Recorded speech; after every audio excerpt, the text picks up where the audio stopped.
Welcome to the Weekend Wrap-Up with Trevor Junt. This is the mock draft show. We covered all the NFL games that happened in the season, and now we're on to the draft, which I think is happening the 28th. So in I think 10 days from now. Definitely not 10 days from when this comes out, but 10 days from our current time. So right now we're going to have 4 guests on. They're going to talk about 8 picks each. And with that being said, let's get started.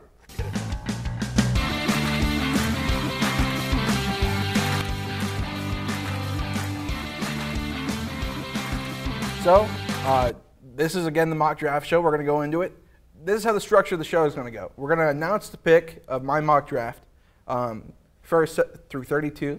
We're going to do the full first round, and we're just going to discuss. He's going to disagree on some topics, think about like who they should pick instead or anything like that. So that's the structure of the show. It's going to be a fun mock draft. And with that being said, like I said, let's get started. So first overall, to Jacksonville, I have Evan Neal going, the tackle from Alabama. The Jags really struggled last year line-wise. Trevor Lawrence didn't look like the dude he was in Clemson. This was partly from coaching. Well, not partly. I think a lot from coaching because Urban Meyer was his head coach, was not very good. But with Doug Peterson coming in, I think he could build a good offense with Evan Neal being his left tackle, his blindside protector. The Jags really need some cornerstone franchise pieces. So, I mean, they could go Hutchinson. They could go Neal. I think Neal's a better pick to secure the safety of Trevor Lawrence. But yeah, I think Evan Neal is definitely that cornerstone left tackle. Let's talk about his measurements. So Evan Neal's a ginormous human being. He's 6'7.5". He weighs 337 pounds, and frankly, he could gain by gaining some weight. Yeah. He looks kind of skinny, which I don't know how that's possible, but he looks kind of skinny. 300 pounds. Yeah. His wingspan is 83 inches. Goodness gracious. Which is over 6'9". He has 34-inch arms, which is really long. And yeah, I mean, there's some positives and negatives, but before we go into that stuff, man, what's your opinion on Evan Neal, and what do you think could happen here in the first pick? Well, personally, after doing a lot of research, just doing my own scouting, I personally feel that Evan Neal will probably go later in the first 10 picks. But my first overall pick I have, the Jaguars selecting, is Trayvon Walker from Georgia. Okay. I think that'd be a surprise. I think that'd be a big surprise because personally, I don't think Trayvon Walker's been getting talked about as much as he should be. This dude's a menace on the football field. He can make any play, anytime. He ran a 4.5 140 dash. Yeah. So I mean, people know him as a defensive lineman, but he can be versatile all around the field. You don't even have to line him up at defensive line. We talk about first round picks. Think about Bruce Irvin, who was drafted in the first round back in 2012. He was a very versatile linebacker. You can mix and match him anywhere. He played outside linebacker. He played edge. I mean, having that versatility at defensive line goes a long ways, and you don't really find that as much in the NFL. Trayvon Walker is not only a Georgia dog, but that man is a dog. He's a dog, and he does not care. He will get in your face, and he will push you to the ground, whether you like it or not. And he's up to you if you want to stop him, if you can stop him, if you can. So, I think that'd be a great fit for the Jacksonville Jaguars, going back to their old scheme back in 2017 with the Saxonville defense. You're talking about Calais Campbell. You're talking about cats like Malik Jackson, who was on that defense, who got pressure on the quarterback, who wreaked havoc, who intimidated quarterbacks, offensive lines. If you get back to that and build around Trevor Lawrence over the course of the draft, I think that'll be a better fit and a better scheme for what the Jacksonville Jaguars want to do, especially in the division where they're getting a lot better in terms of the Colts adding stuff. Titans kind of adding here and there. I think Jacksonville could be the next team up if they get defensive linemen who can, pressure the quarterback and cause destruction. I agree. I mean, that would be very helpful for the Lions. Yeah. What do you think about Evan Neal? Do you have an opinion on him? Evan Neal, he on my board, he is the best offensive lineman on my board. He is one of the most versatile linemen I've seen in a very long time in terms of moving around, pass protection, run blocking. I mean, he can do it all. And the great thing about Evan Neal, I think, is that he's raw, very raw talent.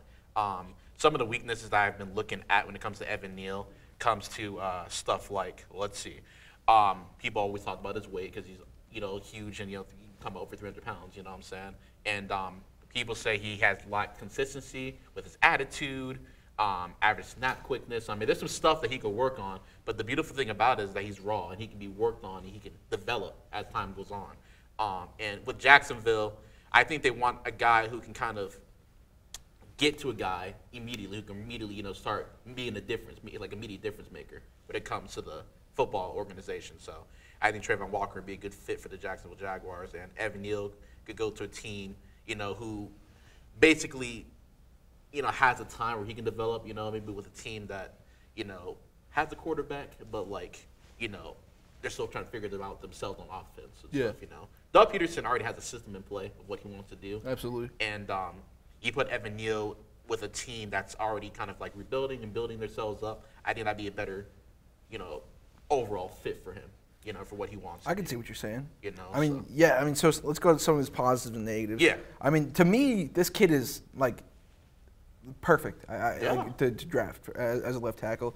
He's 21 years old. He's been playing against SEC competition for 3 years. That's one thing. Yeah, his technical skills are insane. He has great body leverage and control. It's wild that he has good leverage, being 6'7", because that's hard to get underneath players. I'm telling you, man. His hand placement is great. He strikes quick and hard. He's punching those D linemen really fast. He can redirect his hands when he needs to and quickly.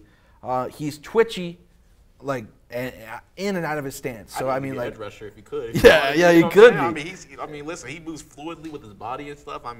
Those are all things you want a defensive lineman as well. That snap happens. He's fast. Hey, you never know. They might have to experiment a little bit once they draft him and stuff. See if he can play on the line a little bit. You know what I'm saying? That'd be cool. That'd be cool. Hey, Playing he can play both ways. sides. Think about it. I know it's not like a exact comparison, but we know about Will Tukoafu, fullback from the Niners. He played both fullback and defensive. That's line, different. That's different. I know, but that versatility, man. That's the thing. So hey, listen, stuff can happen. It'd be cool to play both on offense and defense. So. And then negatives, I think he's a bit too thin, like I said earlier. At that height, massive NFL players could take advantage of him. Again, being 6'7", it's hard to get leverage, and I think weighing more would help him. Yeah. And then he doesn't exactly I don't know. This is a weird thing to question, because I've never met the guy or interviewed the guy. I don't know how much he loves the game, because he doesn't play pissed off. He doesn't play he's super angry or anything. He gets out of his stance a little bit too high as well. But again, the not playing pissed off thing is a little bit iffy to me.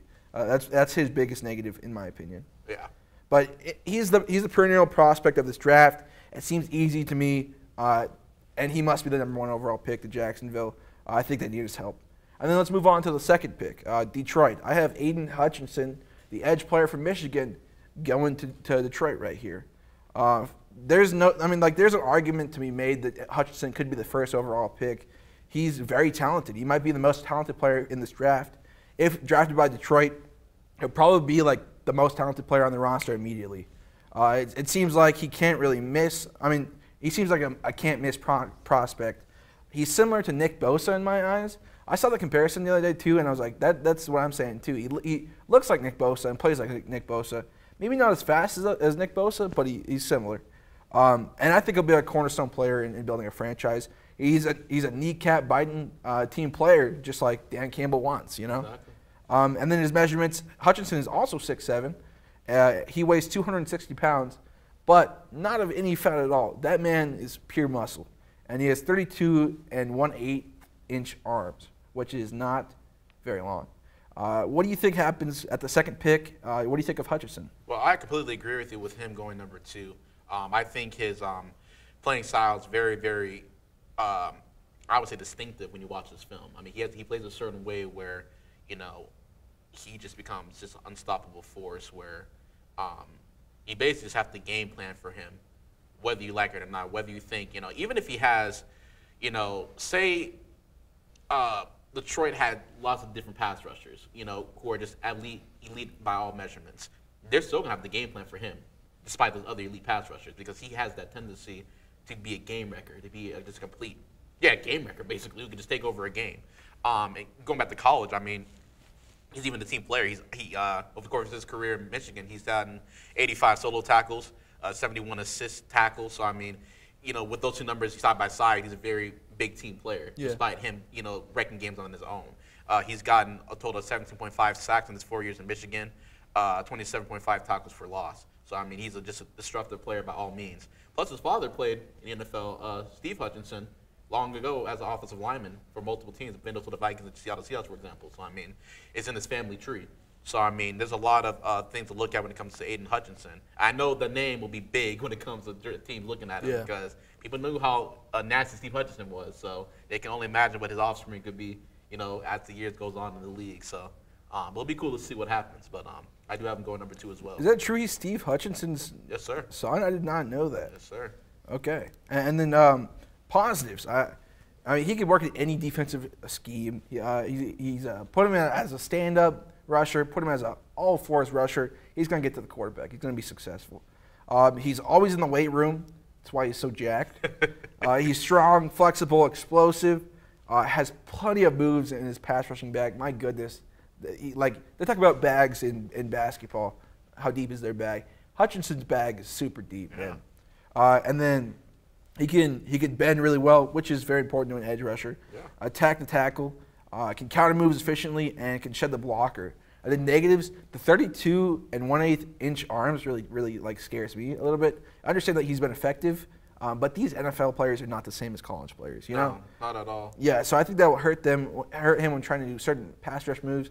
If he's trying to do the one arm edge move, I don't remember what that's called. It's like the Reggie White type bump, but I don't know. That just kind of scares me because I mean there's tackles like Evan Neal who have 34-inch arms. It's different.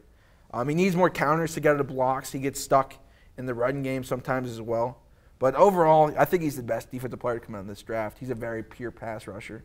Do you have any other opinions on Aiden Hutchinson before we move on? I think we're just some just not with him, but just some players in the NFL. I think the transition from the college to the NFL could somehow maybe be easier for college players. I know there's a few NFL players who have talked over time about how their transition from college to the NFL was a lot easier and a lot more smooth than being in college, because when you're in college, you have assignments to do, you have stuff you need to get done, whether it's for family, friends, just teachers, working, But, this point in your life, you're all focused on football, so focusing on your craft, focusing on what you need to do to improve yourself, it might be a better thing for these players. And despite, the measurements about arms, maybe arm strength, hand size, they can all figure out a way to overcome that, with time. Unless they put in the work, put in the effort to get themselves better. So that's one thing I definitely look at with some of these strengths and weaknesses. And I do take it into account, but some of them I don't, because we've seen how players have evolved, despite their measurements. Whether or not defensive linemen, running backs, quarterbacks. Look at Russell Wilson, 5'10". A prototypical quarterback supposed to be 6'4", 6'3", and he's made it work. Yeah. So weaknesses, you definitely got to take a look and look hard to really, see if that's a really big thing. But if they can make that transition smoothly, I think it'll be good. So. Yeah, I agree. I think it'll be good probably right off the bat. Yeah, right off. Even with the short arms, I agree. It's right off.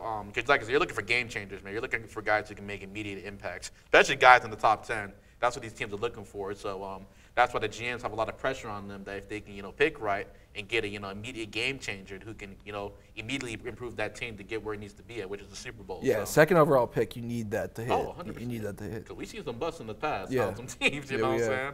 Yeah. So. And then, okay, let's move on to number 3. Number 3 overall, it's the Houston Texans. Yeah. I have them picking Ike Ekwonu, the tackle out of NC State.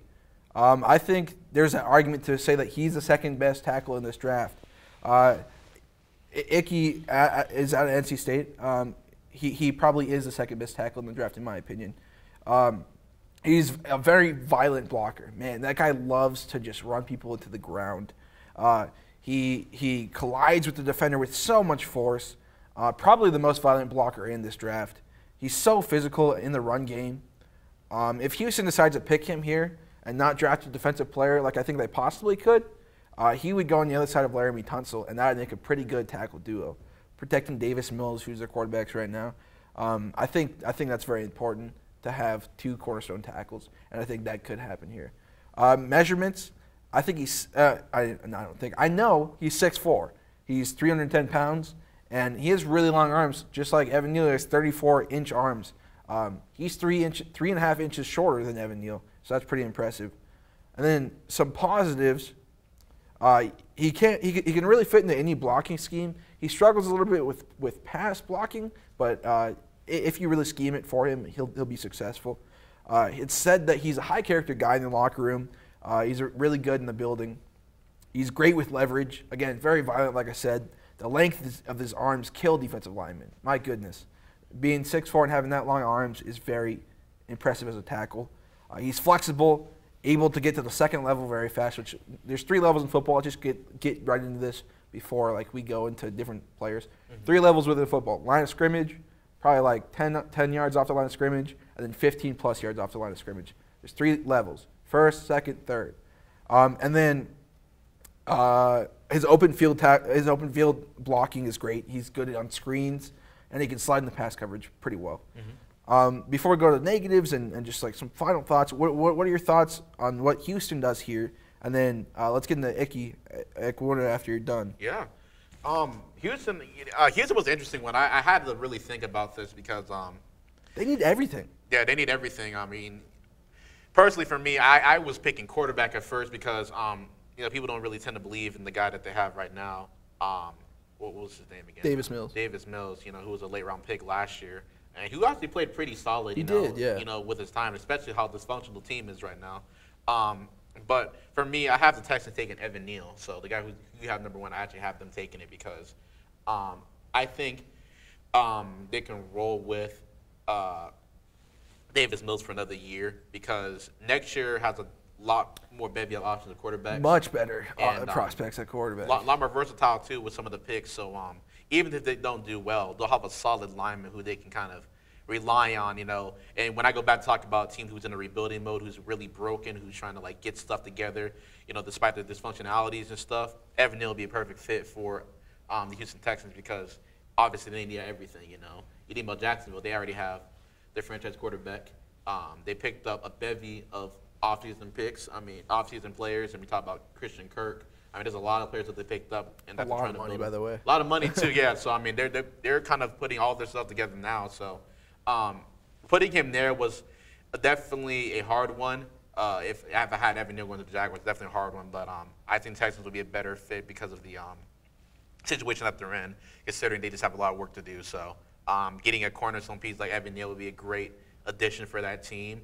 And I don't think they can ever go wrong with that. So does it worry you about him switching from left tackle to right tackle? Evan Neal, I don't think it does. I think he can, and that's one thing when I go back to talk about the transition to the NFL. For NFL linemen or defensive linemen, offensive linemen, they're able to really adjust, switch from one side to another side. Usually people who are on the offensive line tend to be a lot more versatile, as time goes on. We're not seeing a lot of just stationary, players who can only play one side opposed to another. You want to see them, move all around, and that's why we see the versatility, see them moving fluidly and stuff. So I think over time, once they get adjusted to it, he would be able to play all sides. Another example I can give you of an offensive lineman who's done that, Justin Britt. Seattle drafted him, I believe, as a right tackle. And he's played almost, 4 of the 5 different offensive line positions. So let's go a little bit more recent. Penei Sewell. Yeah. He was a left tackle in college. The Lions drafted him. Then he went to right tackle, and he struggled for quite a bit of the year. So that doesn't concern you too much?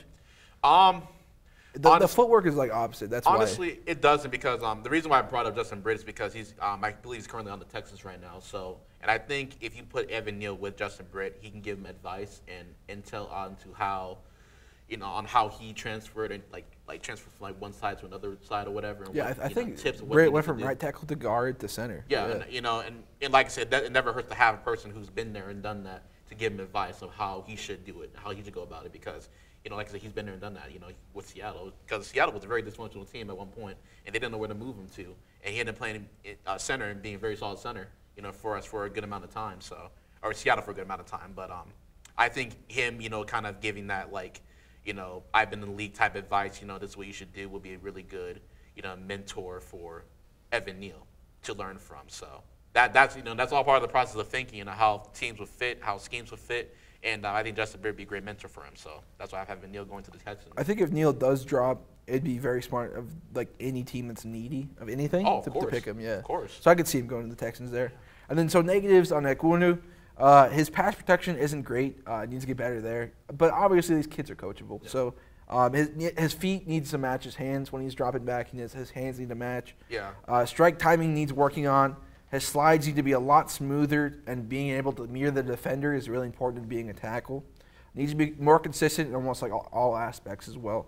And yeah, I think he's probably the second best tackle in this draft. Charles Cross is in there for that competition. Yeah. But he's a very effective run blocker.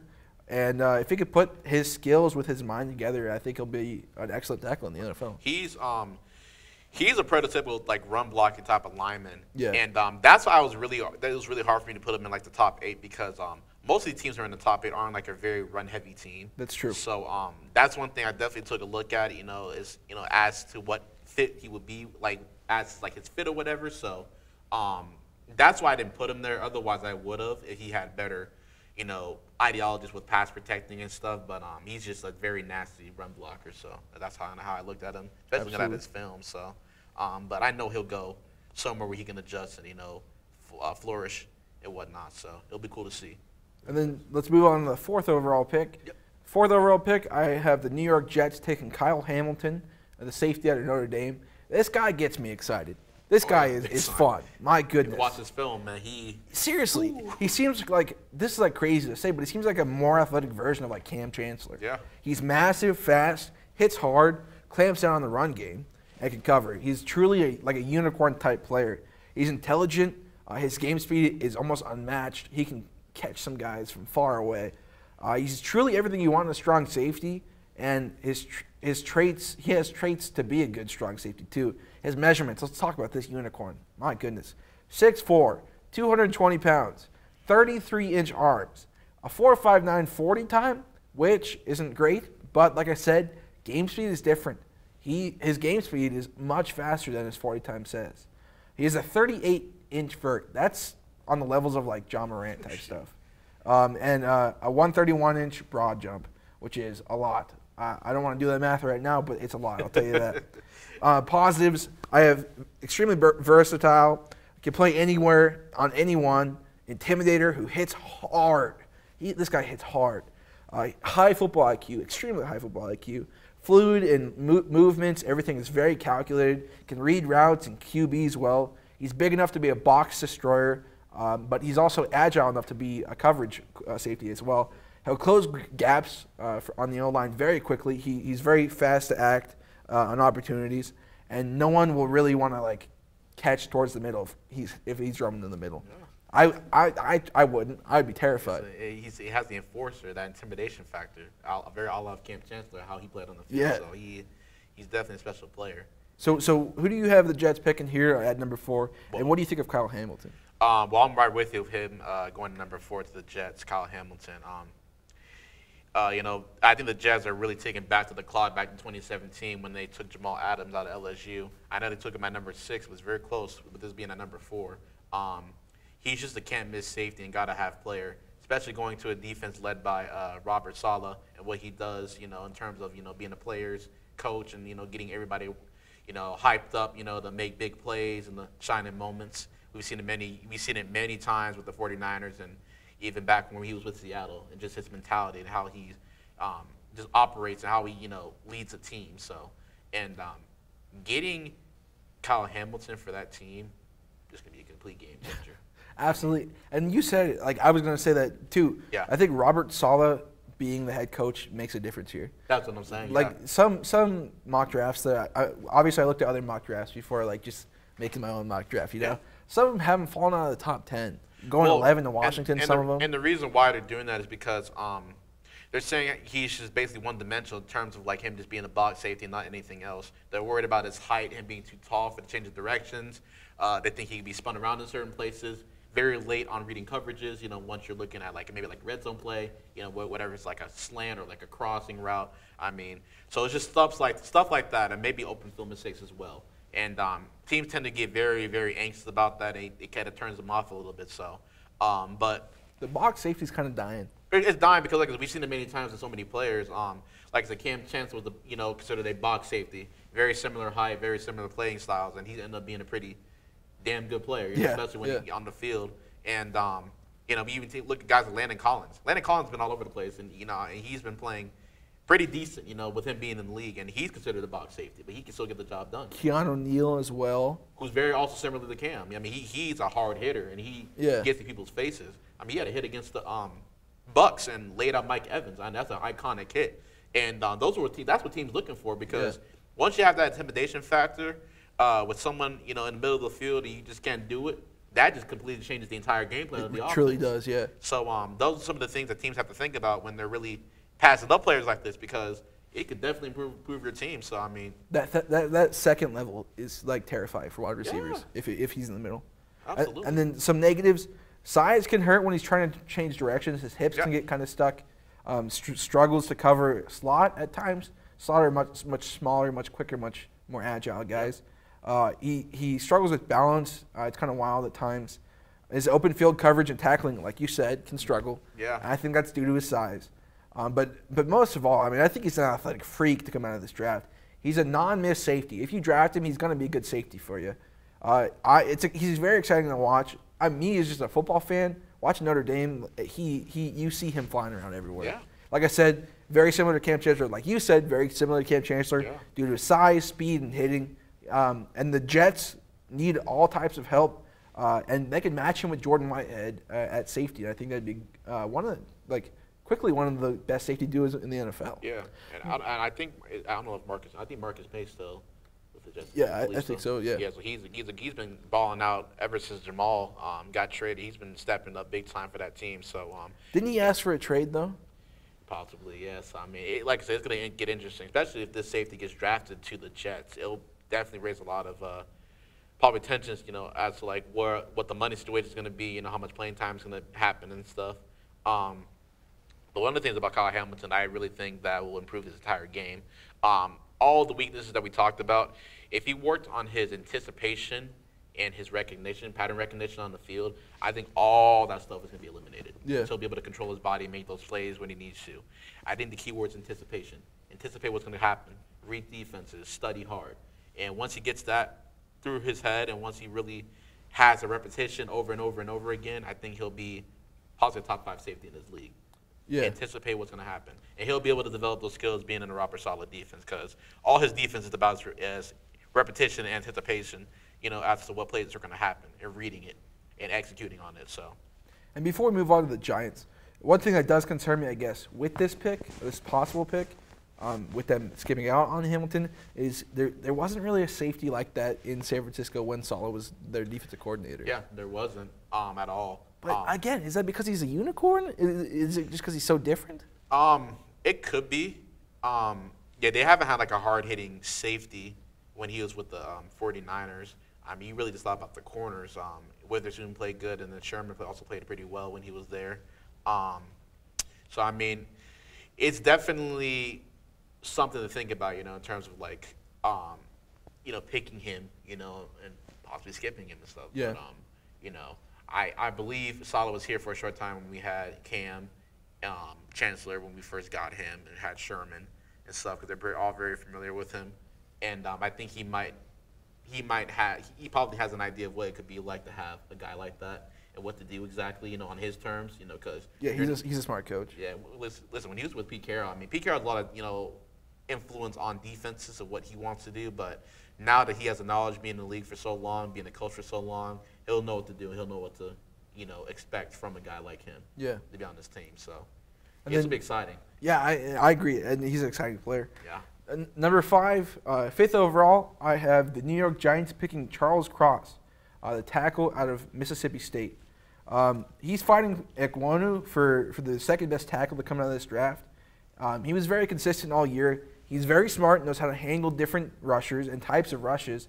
He's very strong with long arms and massive mitts, man. He's got mitts. And he can get those on opponents and just keep opponents there. He's 6'5", 310 pounds. 34.5-inch arms, which is longer than both the tackles taken before him. 10 3/4 inches hands. And positives: massive frame, lean. He has a high IQ when it comes to blocking schemes. Knows exactly where to put his hands, how to counter moves.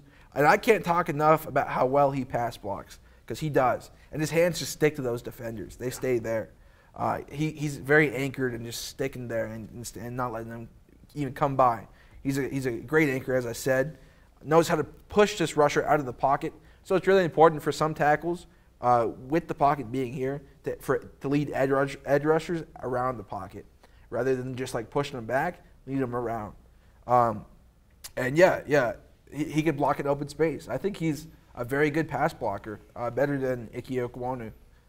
Do you have any opinions on the Giants going 5th overall here, or Charles Cross at all? It'd be smart for them to get a lineman because I believe they still have faith in Daniel Jones as their quarterback ever since they drafted him in the first round. Which is wild. It's wild because that class wasn't really a big class that stood out to people in general. But for me, I believe the Giants will take defense with their first 2 picks. I have them taking Kayvon Thibodeau from Oregon. That would be a good pick here. Yeah, and the reason being is because of the scheme that they played. They tend to play a lot of cover 2. So I believe they'll drop back and rush 4 people each time. And when we talk about versatility, Thibodeau is a very versatile player. We have questions about his character and how he goes about doing certain stuff. There's been a lot of rumors about his draft stock being dropped because of how he goes about interviews and how he does stuff. He ran a 4.58 40-yard dash, so it's very fast off the edge. Very long, strong, explosive. Plays very hard. Yeah. It's just maybe his lack of awareness and just lack of what he's trying to do, play recognition. Those are just some of the things that people are really going to be looking at more because of his attitude and stuff. People tend to look for more for the negatives once they hear like certain stuff happening with certain players. I think the Giants would be a good organization for them to take before him to go to because I think they can work with him and kind of develop him, especially with the division that they're in being a very young division, to be one of those premier pass rushers who can just wreak havoc. I think he could be very much like Aiden Hutchinson, could be a game changer, a game wrecker when those moments come up and just balls out. I mean, yeah, in my opinion, I think Thibodeau is still one of the best players in this draft. Oh, 100%. It just seems like teams don't believe it or something. I don't understand, man. Well, like I said, it all goes back to the stuff he's been talking about, just his character. That's what I've heard. Yeah, character is a big thing when it comes to NFL teams because we even look at it now. So many players have so much more leverage of where they want to go and what they want to do. I mean, there's no trade clauses now with quarterbacks. I mean, players are starting to get a lot more power each and every year, and the NFLPA is starting to allow this stuff. So I mean, when we look at character, we want to make sure they're respectful, they're good. They're all about football. They're not stingy. They're not like about themselves. They're not just like, oh yeah, I want to do this my way or no way. They want to make sure that they're a team player because they all have one goal in mind, which is to win the Super Bowl. Yeah. So that's why teams are starting to really pay attention to that more because if your character's not good, it's definitely going to be a turnoff. But then again, people change over time. So I mean, if you're willing not to take someone over their character, that's going to be a pretty big red flag because we've seen teams take players with character issues. They've turned out to be very well. Let's name some. Michael Bennett, he had character issues big time. He took him as a late-round pick. I mean, Marshawn Lynch. Yeah. Had it trade from Buffalo. The stuff that he barely have gone through, and he ended up being, Hall of Fame type player for the Seahawks. I guess I'm naming like all Seahawks, but Frank Clark as well. Frank Clark's another one too. There's a ton. Bruce Irvin. I mean, it could just be nonstop, man. So, Seahawks apparently. I mean, think about the Cowboys. Cowboys be taking crazy players too. They signed Alden Smith too, yeah. And like they signed Alden Smith, and let's think about Randy Gregory. Randy Gregory's been pretty. Oh yeah, productive. Laramie Tunsil. I mean, so there's a lot. So I mean, and we talk about the bong incident with Larry Tunsil and stuff. So, that was the most wild thing I've ever seen in a draft. Y'all remember that? Y'all remember the Larry Tunsil, man? I mean, see stuff like that. So. That's why it's really, really crucial to study these guys to make sure that you really see change coming, because if you clearly don't, then, it's probably best not to take him. But I think he has the potential to change, become a good player, and become a solid player in his league for a very long time. So very similar to Davion Clowney, in terms of like stopping the run, play style and stuff. Game wrecker for sure. I agree. I like Thibodeau. I think you can move past like the character issues and draft him. Yeah, he'll be a good player for you. And also the Giants have a new GM. They have Joe Schoen. I don't really know how to say it. Yeah. Joe. Yeah. He's brand new, and I think that he can make a difference for them. And I think he wants to make his first pick be an important pick for their team. But yeah, I'll go back to Charles Cross, who I have going to them. Some negatives. He lacks quick speed and athleticism for great run blocking. prematurely lunges at defenders and can whiff pretty hard. It's pretty bad sometimes. He had quite a few holding calls when he got behind on blocks. That's an issue that needs to be fixed because NFL players will beat you off the line. Oh, yeah, 100%. Yeah, that needs to stop. He needs to slide out quicker, can get burned somewhat easy on the edge. But if you put him across Andrew Thomas, who they drafted just last year, I believe, last year, yeah, he'd be a good player. Cross is a great pass blocker, but had a few too many calls against him. The way he can control his body and hand placement will help him move into the league easier than some other players like Ikwonu. The Giants can really put him on, like I said, the opposite side of Andrew Thomas, and it'd be a good tackle duo. So, yeah, that's why I have Charles Cross going. Do you have any opinions on Charles Cross before we move on? I think Charles Cross will be a guy who goes in the top 15 picks. Okay. I think his play style is very, very iconic in terms of pass protection, being just a very smart player, I think.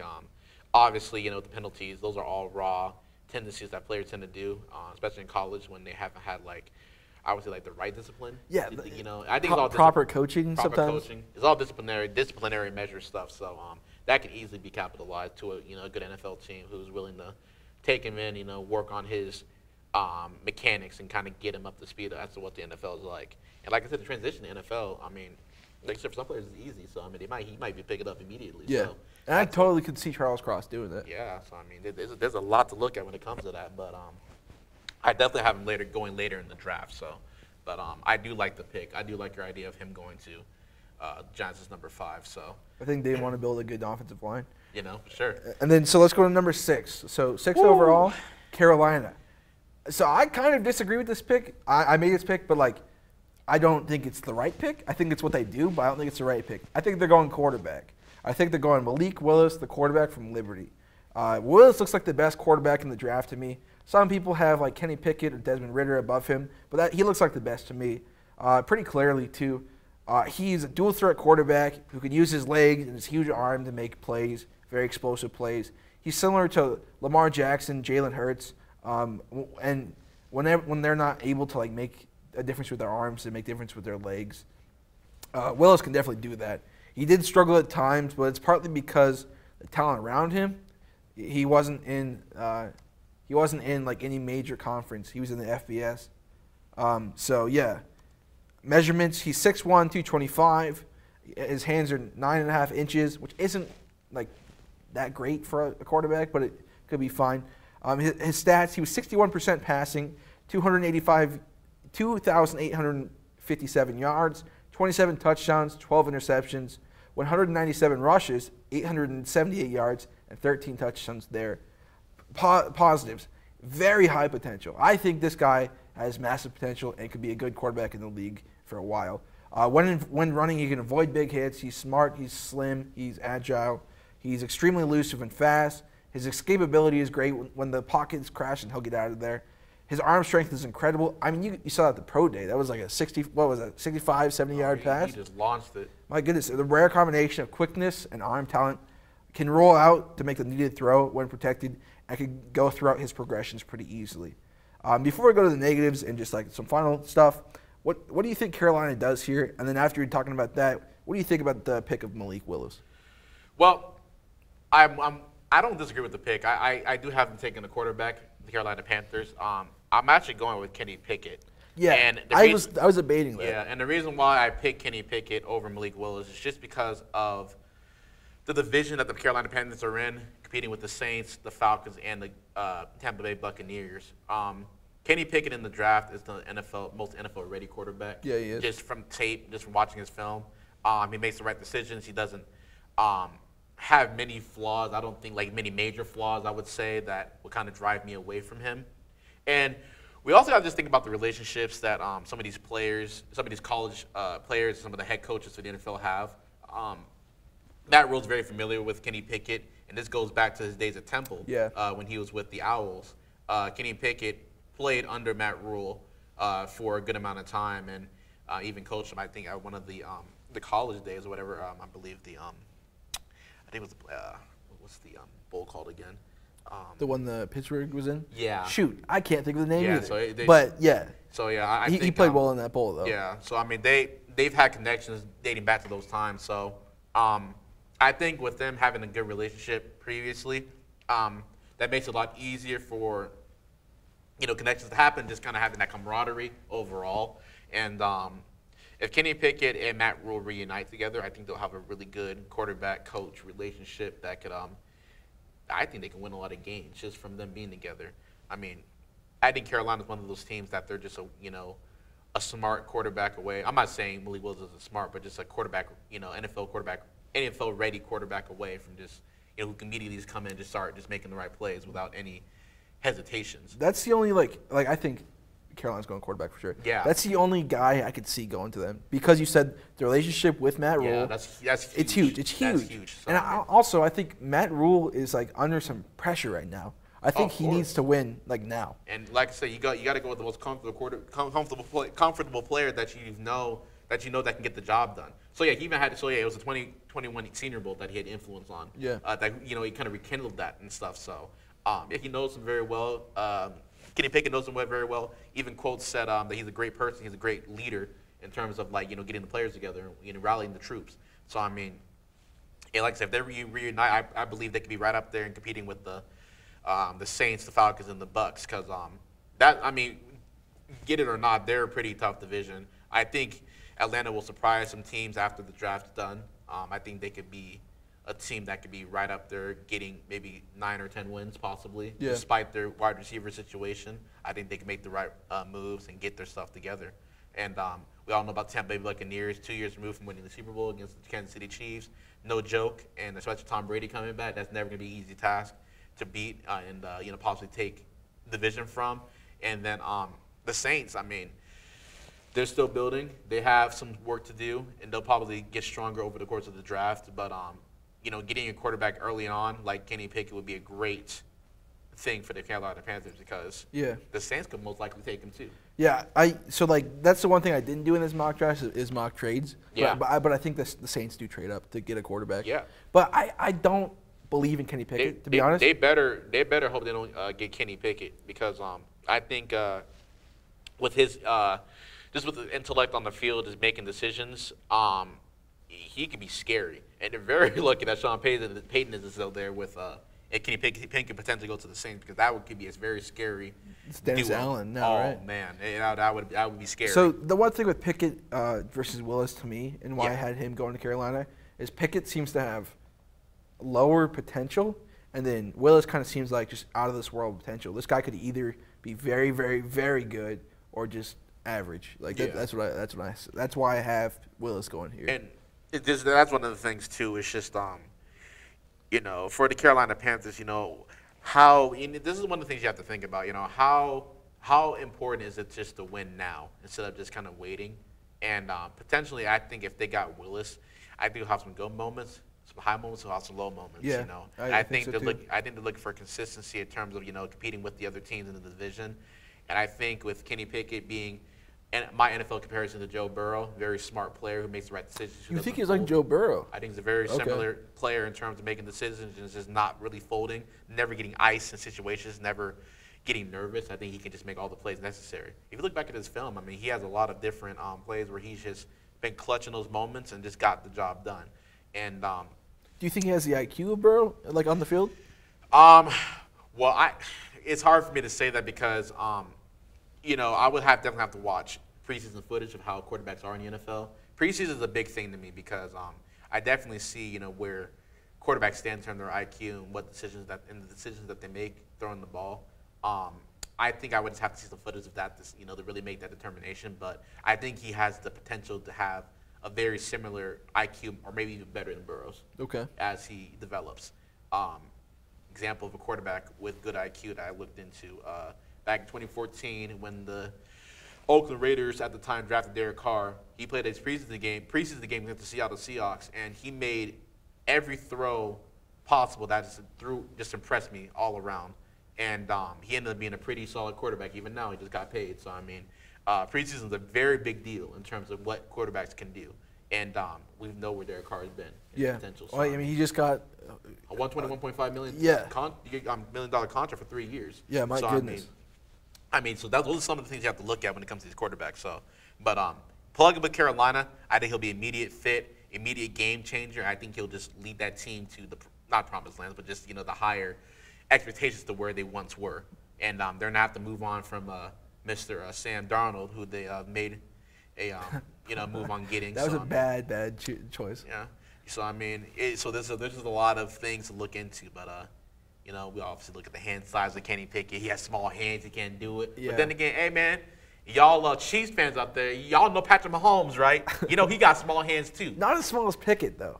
I understand, but it's like and it's like I said, I go back to the weaknesses, man. You cannot be judging players just off one attribute that they can't do anything. So I mean, like I said, Mahomes, not the biggest hands. Kenny Pickett's hands were actually a little bit bigger. They did a remeasurement, a little bit bigger than what they actually thought it was. So I mean, hey, listen, man, 6'3", he's your prototypical type quarterback. You're your height quarterback. People want to look at Malik Will's been a little bit shorter, saying, oh, he can't do it or whatever. Okay, this is your chance. If you really think he's the deal, you get him and stuff, and I think he could play well. Do you know the final measurements they said about his hands? Let's double check and see. I think they said 8.5 inches or 8 inches at the start, but I don't know what. Well, they said. They did a remeasurement. Yeah. I believe at his pro day, and I don't know how big this is, but I don't know. Not much bigger than this. That's what I'll say. So yeah, if we look at his pro day size, so his original measurement was at 8.5 inches. So it is now 8 8 5/8. Okay. So it's about a little bit bigger. So there's like an eighth bigger over a half. So I mean, not that much of a difference, but I mean, he can still sling the ball. He can still throw that rock, like it's nothing. So, but I think he'd be a great fit for Carolina, and I hope they do get him. I think he'll like it. And then let's move into the negatives, and then finish Willis, and then we're gonna take a quick break because my audio is dying, and we want to make sure that we have audio throughout the show. So negatives: he drops his eyes and he runs too much sometimes. He needs to stay in the pocket and throw the ball. He needs to calm down in the pocket. Sometimes he has choppy feet. Misses some easy throws. The throwing mechanics are pretty inconsistent, but that could be taught. Yeah. Needs to slide better and have better footwork. Like I said, they get choppy, and that's a big issue as a quarterback.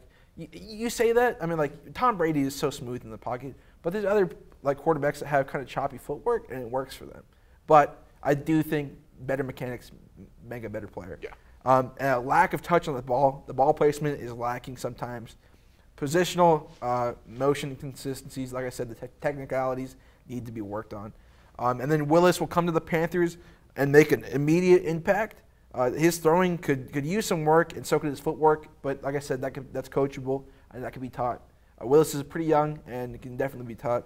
But I think start matching him with players like CMC, Robbie Anderson, DJ Mora, Terrace Marshall Jr. That's a deadly offense. Oh, 100%. It'd be a fun offense to watch too. Okay, so let's go into the Giants. But before we go into the Giants, quick commercial break. Okay, we're back from our commercial break. The audio is going to be fixed forever. Then let's go to the 7th overall pick by the New York Giants again. I have them taking your number 1 overall pick, Trayvon Walker, the edge from Georgia. I think they could take Kayvon Thibodeau here, but I think Trayvon Walker probably is more attractive. I do. Kayvon Thibodeau and Trayvon Walker are pretty interchangeable in this spot. I could definitely see the Giants picking him. Walker played on the best defense in the nation and was very effective. He's very big and could stop the run along with rushing the passer. He's a very violent rusher, and he's very aggressive. He can play a 3-4 end and can fill the gaps really quickly. He can become one of the best run stoppers in the league as well, in my opinion. His measurements, he's a massive 6'5", 275, 35 and 1.5 inch arms, which are extremely long arms. Oh my goodness. 10 and 3/4 inch hands. So that's very big. And then he ran a 4.51 40, like you said earlier. That as an edge rusher is wild. And then some positives. Massive frame with long arms to stun the blocker. Those arms, my goodness, could just keep you and just run around the edge. They're like bricks. Yeah, dude, they are. He's got heavy hands. Hey, so he can become a boxer, man. That strange dude should knock somebody out. he knows how to create leverage. Hey. Again, that was my next point. Violent hands, like you said. He can be a boxer. That guy hits you hard. Play with him like that. My goodness, his bull rush is hard to beat because his size and strength help him a ton. He's very powerful and understands how to fill gaps and the run game well. This is kind of a different comparison, but Jadeveon Clowney really knows how to stop the run. I think Trayvon Walker's a better pass rusher than Clowney, but I think he's like just as good or maybe better of a run stopper. Yeah. And then he understands how us rushing assignments and how to use them and different twists and stunts. What's your opinion on Trayvon Walker? Obviously, you said it earlier, but I'd love to hear your opinion again. And then, you know what? Let's go to your pick first. Who do you have the Giants picking right here? Well, for the first round for the Giants, I do have them going all defense. So ended up picking either between Ahmad Gardner or Derek Stingley, and I haven't taken Derek Stingley, the cornerback from LSU. Born and raised in Baton Rouge, Louisiana, so LSU Louisiana native obviously. 6-foot corner, 190 pounds, 30 and 5/8 inch arms, 9 inches and 5/8 inches hands or whatnot. So he is definitely a corner that stands out on film. He is a playmaker at any means. He hits hard, just overall in your face. He has a chip on his shoulder whenever he plays, and I think that's what the Giants are going to be looking for, are just players who have that chip on their shoulders, who can just kind of just make a difference, who can rally and lead the troops in the defensive back unit and get everybody on the same page. Derek Stingley is a lot more flashier than Ahmad Gardner as a corner. He definitely gets, I believe he gets a lot more interceptions. He has a lot more, just moments where it's just more intense than Ahmad Gardner. I'm not taking away from anything from Ahmad, but I think Stingley's a better cornerback coming out of this draft for sure. Just a better flashy corner, I would say. Because we got to remember, Ahmad Gardner didn't allow any touchdowns in his college career, which is amazing. But a lot of teams look for the flashiness. We look forward to the players who are just had that attitude, that angry type of play, and Derek Stingley brings that to the table. He does. So that's my pick for the New York Giants, taking defense in both the first picks in the top 10. So I'll just say some stuff about Stingley. I think Stingley is probably the best cornerback prospect to come out of the draft since Deion Sanders. He's a very good prospect. He struggled a little bit in the past year with consistency, but he's extremely talented, athletic, long, and has elite ball skills. He 100%. Will nab that ball. He's a talent to be an elite corner. I have him going a little bit later, but I truly think he's very talented, and he could be deserving of that pick right there. It would just be the Giants already have a good defensive back, back four, I guess. And it could just get a lot better with Stingley. It can get way better. It can solidify it, and we all know defense wins championships. So you add him to that defense, I think they can be a very, very solid team, especially with the division being so young. With the Washington Commanders, you have the Dallas Cowboys, and the Philadelphia Eagles, and the entire division is young. So you build that defense up and make a difference and make plays. You might be looking at like a 2007 type season. Have a great defense, an offense who can get it done just right and stuff, and they can win big time games. So another thing, you know who Jack Tatum is? I do. So this is one thing my dad will never let me forget because he tells me every time he sees Derek Stingley on the field. Yeah. So Derek Stingley's grandpa played in the league. Mm-hmm. I think he was a wide receiver or a tight end. He was one of the skill positions. And then he got hit by Jack Tatum, and Jack Tatum paralyzed him. Yeah, he paralyzed him. So Derek Stingley is a descendant of Darryl Stingley, who was paralyzed by Jack Tatum. And my dad, that's just a shout out for my dad, because every time he sees Derek Stingley Jr., he's like, Jack Tatum paralyzed him, and he never apologized. My dad freaks out about that. I don't know. Mr. Junt, that's some good advice, man. Good for us to know, man. We gotta put that out there more. That's crazy. I don't even think the NFL people don't even talk about. That's insane. Yeah, it is. That's it is huge. Crazy. Wow. He recently passed away, I think, in 2020. But Rest in still. Peace, man. Rest in peace. But yeah, so let's go back to Trayvon Walker. Obviously, you think he's great. Oh, dude, he's gonna be. You talk about a game record, man. And all my fans out there who play Madden, y'all know how crazy Trayvon Walker is gonna be on Madden. Just his height, his weight, his physicalities. It's almost video game like, man. If you look back at his film, he can even drop back and just make defensive swats. Yeah. He probably catch some interceptions too. Although he didn't get one in college, I'm sure he can drop back and get a couple tugs and running back for a touchdown. I think that speed too. Yeah. Is it like a 4.51? Yeah, 4.51. I'm telling you, man. So like I said, when I go back to talk about versatility and how he can move around the field, that's exactly what I mean. Shoot, if you You put him maybe at like a Mike or like a Will side linebacker. He probably could play that too. You give him the skills to develop, moving side to side and moving your hips and stuff. He probably could become a solid linebacker as well. So you can put him anywhere. Yeah. Very, very a lot of Isaiah Simmons, of how he's very super versatile. Oh yeah, he's very versatile. Very hybrid player who you can just move him anywhere and stuff. So, it's just stuff like that. And I think that's what makes him special. And that's what makes him, possibly worthy of, of a #1 overall pick.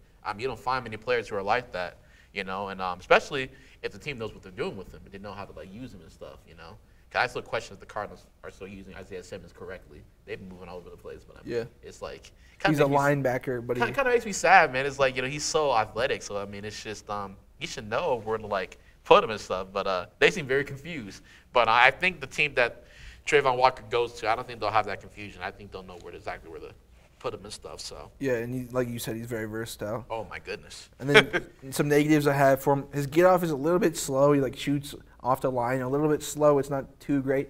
His bend isn't good. He needs more flexion in his ankles and his knees.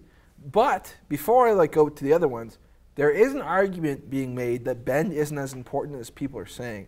I've just seen it all over Twitter by some people like Brett Coleman, who is you know who Brett Coleman is? Yeah. He's a YouTuber. Not just a regular YouTuber, but he used to work for NFL Network. Yeah, he analyzes players. He analyzes schemes and teams. He was saying that he doesn't think Ben matters as much as it used to anymore. Oh, no. And I think I tend to agree. Yeah, it's just because the game changes so much over the years. I mean, some of Trayvon Walker's film, it kind of reminds me of a young Michael Bennett, of how he used to play. In terms of rushing the A-gap and then looping around to get to the quarterback. I mean, because that's what Michael Bennett used to do. You used to see it a lot. I mean, we saw it a lot. I will say he's much quicker, though. Much quicker than Michael Bennett, but some of the tendencies are very similar in terms of just looping. Michael Bennett, especially early on, especially, if the A-gap wasn't open, he used to loop around to the, around the left or right tackle and get to the quarterback while everyone was distracted. And those are some of the things I see Trayvon Walker doing as well. He's definitely a looper. Gets around, whatever. On those stunts? Yeah, then all the stunt plays. If no one's, paying attention, he'll just loop around and get a sack. And you see it many times on his film and stuff. But there'll be times where he just rushes and just explodes and destroys a offensive lineman right in front of his face. So when we talk about being raw and, just developing those things, I mean, those are things that can all be corrected and all can be worked on. That was more what I was going to say too. I think he's a very raw player. Yeah, and like I said, if he gets consistent, if he gets more consistent in the way he does his schemes, the way he rushes, it's going to be very scary to see him go up against linemen and stuff. Yeah. If he works, I mean, shoot, he can talk to Michael Bennett. I call up Michael Bennett. First thing you get into the league, call up Michael Bennett, call up Clowney, call up all those guys and see, if you can get tips from them, based on how your skill set is. Because if you can get a good amount of information, you might be able to shine quicker than you ever may think. So, I mean. Yeah, I don't think he has that deep of a bag of pass rush moves. But like you said, it's very coachable, and it's something you can learn along the way. He also needs to figure out how to use his long arms a little bit better. But, again, more coachable stuff. He's very talented, coming from a great defense in Georgia, one of the best defenses of all time. 100%. My goodness. I worry about his pass rushing a little bit. But I think he'll make a great D lineman. He'll be an incredible player. Not exactly like too much skilled, but his talent, body size, frame, doing things as a pass rusher, he can make a great impact on that giant defense. Oh yeah. And help them get better. I don't think they're going to get any Super Bowl bound or anything, but they will get better with Trayvon Walker. And then let's go to the 8th pick. The 8th pick, what I have is Atlanta drafting Desmond Ridder, the quarterback from Cincinnati. I will say, I don't think he's the second-best quarterback in the draft. I just think he fits well with the Falcons. He's a redshirt senior and a 4-year starter out of Cincinnati. He isn't a special player with incredible attributes or game-breaking potential. He seems like a very basic starter in the NFL who could play well in a good system with great mechanics. And you know what? The coach, Arthur Smith, can coach players that don't have exactly great talent, but can work out in good schemes. Lance Zierlein from the NFL compared him to Alex Smith, and I think that's a great comparison. I think they're both just solid starters. Measurements, Desmond Ridder is 6'3", 207 pounds, 10-inch hands, at a 4.52 40 time. His stats, he's a 2-time All ACC Offensive Player of the Year, 64.9% passing, 3,334 yards, 30 touchdowns, 8 interceptions, 110 rushes for 365 yards and 6 touchdowns this season. He led Cincinnati to the college football playoffs, and his school records, he holds the school record with 87 passing touchdowns and a total of 12,418 yards. His positives: he's a great team leader. He's a great team captain. He's mobile, and he can get big plays, but prefers to work in the pocket. His pocket presence is very good. When you watch him on tape, I think his pocket presence is very good, similar to a little bit like Joe Burrow. He's a smart quarterback, uses his eyes well, and can go throughout his progressions very easily, again, if he has a good scheme. He's like a robot with his mechanics and footwork. Like, seriously, it's exactly what you want your quarterback to be doing. And then, who do you have going to Atlanta here at number 8? For me, I believe the Falcons will take a offensive player, and I think it'll be a wide receiver. I just think too much about Marcus Mariota getting signed with the Falcons. Him reunited with Arthur Smith, a former coordinator that was with him at Tennessee Titans when he was drafted early in, I believe it was 2015 draft where he was drafted along with Jameis Winston. So I think that's one of the biggest things I look at in terms of them taking a quarterback. Otherwise, I would say that they would take a quarterback. Even Marcus Mariota is already saying, he's already has a plan. He said he'll give as much advice and knowledge as he can if the Falcons end up drafting a quarterback. And that just shows him, us how much of a team player Marcus Mariota is and how dedicated he is to winning no matter what. So Marcus Mariota is no slouch when it comes to playing the quarterback. You think he'll start in Atlanta? Oh, yeah, I think he'll start. And one of the things that stood out to me when he was drafted early on in Tennessee was his accuracy. He's one of the most accurate quarterbacks I've ever seen, especially in his rookie year, some of the throws he's made to just get the job done. I mean, week 1, I believe 2015, him and Jameis Winston actually faced off against each other in Tampa Bay. And he put on a complete show against Jameis Winston. The number 1 overall pick, the Tampa Bay selected, he outdueled him in Tampa Bay. So, I mean, that just shows you how, the potential Marcus Mariota can just flourish, just before your eyes. So I think building around him would be a pretty good idea. Thinking about it, I'm just sorry to interrupt. Yeah. I think that Desmond Ridder and Marcus Mariota are pretty similar quarterbacks. Very similar. So, I mean, it'd be cool to see it happen. But at the same time, I think the Falcons should focus on getting playmakers who can catch the ball and who can get, open, who can make it a little bit easier on the quarterback, who can just make, open range catches, who can, stretch out and get the ball no matter what. I mean, Garrett Wilson has the versatility to go out and get the ball no matter what. He has a good range of where to catch the football at. And I think that's a little bit easier for Marcus Mariota to just throw the ball because, he can throw at certain spots where he can just go and get it, maybe like a sideline catch, a back shoulder catch, down the middle, a diving catch, very versatile, straight go out for the football catch. So, I mean, those are some of the crucial things I look at when it comes to the Atlanta Falcons because they'll be running a West Coast type offense, a lot of under center plays being under Arthur Smith. So, I mean, I think Marcus Mariota would be a good fit. And he's still fast. I mean, he ran a very fast 40 time when Marcus came out of the draft, and he's not lost his speed. And he's still in his late 20s, so I mean, he can still get the job done. So I think them drafting Garrett Wilson, wide receiver out of I believe Ohio State. Yeah. Ohio State. I think he'll be a really good addition to that chemistry of what the Falcons want to be. I like Garrett Wilson as well. I think he's a good wide receiver. I have him going a little bit later, but I can totally see what you're saying. I think the Falcons wanted to make a better offense for sure. I mean, it was literally just like the Kyle Pitts show. That was about it. I'm telling you. So Mike Davis didn't work. Mike Davis, yeah. I mean, he's from Atlanta too. Yeah, he is. So Russell Gage, I think, had a really good season. Yeah, and he ended up going to the Bucs. The Bucs. But they also have a guy I really like. I can't think of his name. Let's look him up real quick. Who actually makes a lot of plays.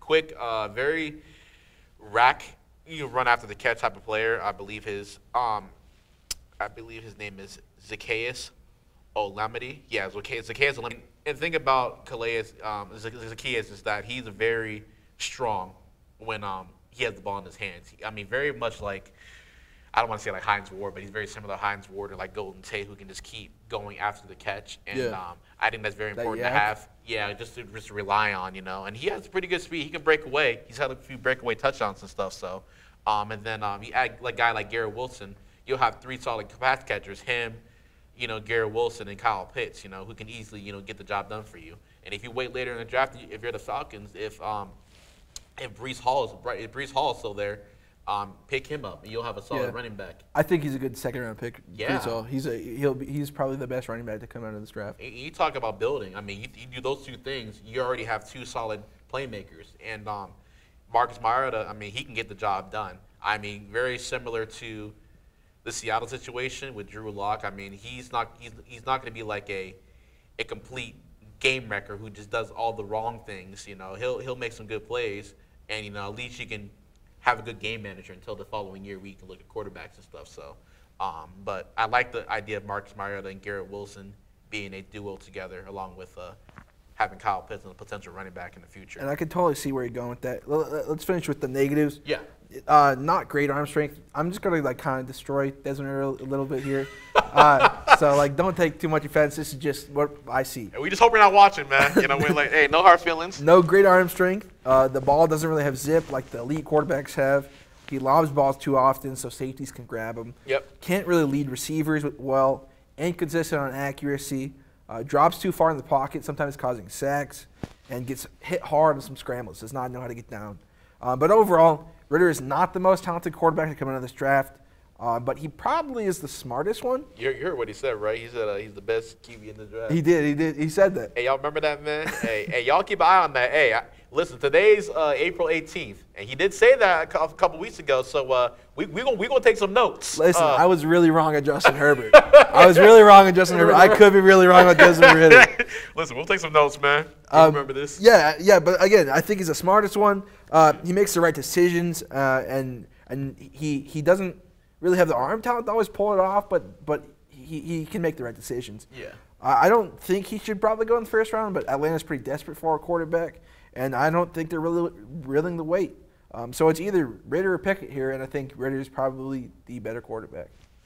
Cool. You have anything else to say on Desmond Ridder before we close off? No, I think he'll be a solid player as time goes on. I think he has some stuff to work on. I think he has like Russell Wilson potential, to start off, being a game manager, and then it develops his skills in terms of passing the ball and kind of getting the ball out and just being, an efficient playmaker. But there's no doubt in my mind that he'll go to a team where he can develop and he can work, hard, to be at his highest potential. So I'm excited for him, man. He has a good release, and when you have a good release, that tends to bring good things, especially if you develop into better playmaker throwing the football. So and just being accurate. But we'll two things I look at. Well, thank you, Karrington, for coming on, being one of the last guests. Sure. This is a series finale of the Weekend Wrap-Up with Trevor Junt. And Karrington, you know your football well. Your picks seem pretty accurate, and I like your assessments on my picks as well. I appreciate it, man. Thank you for coming on, man. You really killed it. Thank you so much, man. I appreciate the opportunity, Joe. Cool. And we will see you with, I think, Brinkley next on 9 through 17? I'm not sure. 9 through 16 maybe. But we'll see you next. Take care. Cool, buddy. Good job. That was awesome. that was awesome. Welcome back to the Weekend Wrap-Up with Trevor Junt. I'm Trevor Junt. This is Brinkley Hill. She's a producer here at Wazoo Sports Network. And we're going to jump in through 9 through 17. Is that correct? 9 yes. through 17? Yep. So let's just get started on that. First, 9th overall, Seattle. The Seahawks are going to pick Kayvon Thibodeau, the edge from Oregon.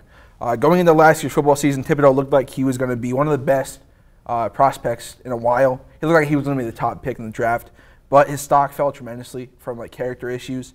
Teams see him as a very talented and freak athlete, but don't think he's exactly skilled in the pass rushing game. They see him similar to Jadeveon Clowney. His effort and talent are good enough to make him have a great start in the NFL, but again, teams are scared about his personality. His measurements: he's 6'5", 258. 33 and 1/8 inch arms, 4.58 40, and his positives: his effort is unmatched. He's very explosive and doesn't take plays off. He's always playing hard. Consistent speed to beat the tackle off the line, very hard. Can close onto his target fast and easy. He's like a lion hunting deer, or I guess antelope. Great leverage with the base with a tough ball rush. Great twitchy and heavy hands. When he hits the tackle, he hits him hard. Great first punch, and the punch and pull is what he works with best. So, Brinkley, what do you think of Kayvon Thibodeau? Or, I guess, what do you think of Seattle? What do you think Seattle does in this spot? Yeah, I think Kayvon Thibodeau, while I hear you that his stock is going down because of his personality off the field, I don't think that's ever stopped an NFL team from drafting anyone or having anyone on their team. I think he's an incredible athlete, and I think he has a lot to offer to any team. And so I do think he's going to go higher. I kind of think that putting him here might have been a little bit of a hopeful Trevor Junt Seahawks fan pick. I guess so. I think Thibodeau and Trayvon Walker could switch easy as well. Yeah. I just really don't think 8 teams are going to pass him up, despite the issues he's had. He's not really fluid or natural in his positions all of the time, but he's a solid base, and like you said, he's fast and he's explosive, which leads me to really think that he's going to go higher in this draft. But I think that a really good pick for Seahawks right here is going to be Malik Willis, the QB out of Liberty. He's kind of built like Russell Wilson. They just got rid of him, and I think that they're going to need a solution in the quarterback slot other than Drew Lock. But I think Malik Willis would be a really good backup for a year or two, kind of learn from Drew Lock and step into more of a leadership position in the future. I think he's a really good passer, and I think he's the best quarterback in this draft. No, I agree. I think Malik Willis is definitely the best quarterback in this draft. Yep. I think he's definitely the best passer. And so I think that's really who the Seahawks are going to be looking for here. So you think he drops? You think like Carolina doesn't pick him, or what do you think he drops to Seattle here? Malik Willis? Yeah. I think Willis is well. He could go higher, but I'm kind of hoping. I guess this is my Seattle hopeful pick in this draft. So like, let's talk about his negatives. His get off is slow sometimes. He doesn't shoot off the line great. His bend isn't good. We talked about bend earlier with Karrington. I don't know how much bend really matters anymore. He needs more flexion in his ankles and his knees. Yep. Will definitely need some coaching on pass rush moves. Does not really have a deep bag of pass rush moves. Knows like 2 of them: bull rush and push and pull. He's not threatening not as threatening in the rushing game. Slow on moves at times, and needs to figure out how to use his very long arms better. Yeah. I mean, 35-inch. Oh, I'm looking at the wrong guy. My bad. That was Trayvon Walker. I was talking about Trayvon Walker there. Let's talk about Kayvon Thibodeau. I mean, you're not wrong. Kayvon Thibodeau, like I said, he's not fluid or natural in this position. Yeah, he's not. He's a freak athlete. He is, but he definitely has a lot of growing or like room to grow if he wants to be a great. I think he has potential to be solid, but there is still some room to work here in his pro career. Let me correct myself. Okay, you're very right in saying that. But here is his negatives. More instinctive pass rusher, not as many moves. I think he just goes off of athletic instincts and is just quick enough to react. Again, doesn't bend. That's similar. But again, we talk about bend. Needs to be coached well in hand placement and better leverage. He has heavy and long arms and big hands. And I think that could be important. But he needs to know how to use it. He needs to get better leverage. Doesn't have great counters, obviously, because he doesn't have that many pass rush moves. Needs better play recognition, just football IQ. Tackles a bit high and is a little inconsistent on taking down the ball carrier. So those are my negatives on Kayvon Thibodeau. Sorry to get Trayvon Walker in there. And then so my final thoughts on Kayvon Thibodeau. I think he's an extremely talented and athletic athlete. If the Giants take him earlier or the Seahawks take him right here, it'd be good. It'd be a good decision. Like I said, I can see those two switching very easily. He seems to be willing to be coached, and if you can coach somebody with like unlimited potential like Thibodeau has, just again, freak athlete, they can become great. Thibodeau absolutely has that possibility. Malik Willis, if we're talking about Malik Willis, I do think, again, like you said, I think he's the best quarterback in this draft. I think he's elusive, fast, and I think he can pass well as well. So that would be a good pick as well. I think he'll probably go earlier, but we'll see. And then let's move on to the number 10th pick by the New York Jets. Derek Stingley Jr., the cornerback out of LSU. Coming out of 2019, the true freshman, Derek Stingley Jr. looked like the best cornerback prospect since like Deion Sanders. It's been a long time since we've seen a good like cornerback prospect like that. But he struggled a little bit in the past 2 years. Had a little bit of an issue with consistency, but he's extremely talented, long, athletic, and has elite ball skills. He'll get a hold of that ball. He has a talent to be an elite corner in the NFL, and some people compared him to Stephon Gilmore. Yep. His measurements are 6'1", 195, and 30 and 5/8 inches arms. Yeah, I mean, positives. 2019 play looks like the best corner in college football. All the measurables you want. Long arms, who's ready to press. His hips are extremely smooth. He can switch directions really easy. Can shift weight and change direction easily, as we said with the hips. Backpedaling is consistent, smooth. He stays low, which means he has a better base. Yep. Recovery is incredible. He knows how to read plays and can plant his feet and attack the ball. And he wins more on those 50-50 balls than the wide receivers do. What do you think happens with the Jets here? Who do you think they pick? I actually agree. The Jets do need a cornerback, and I mean they need a good one. And Derek Stingley Jr. is complete raw talent. I think he has a lot of flexibility, and he can fit into any team. If you beef him up a little bit, he's going to be an effective tackler.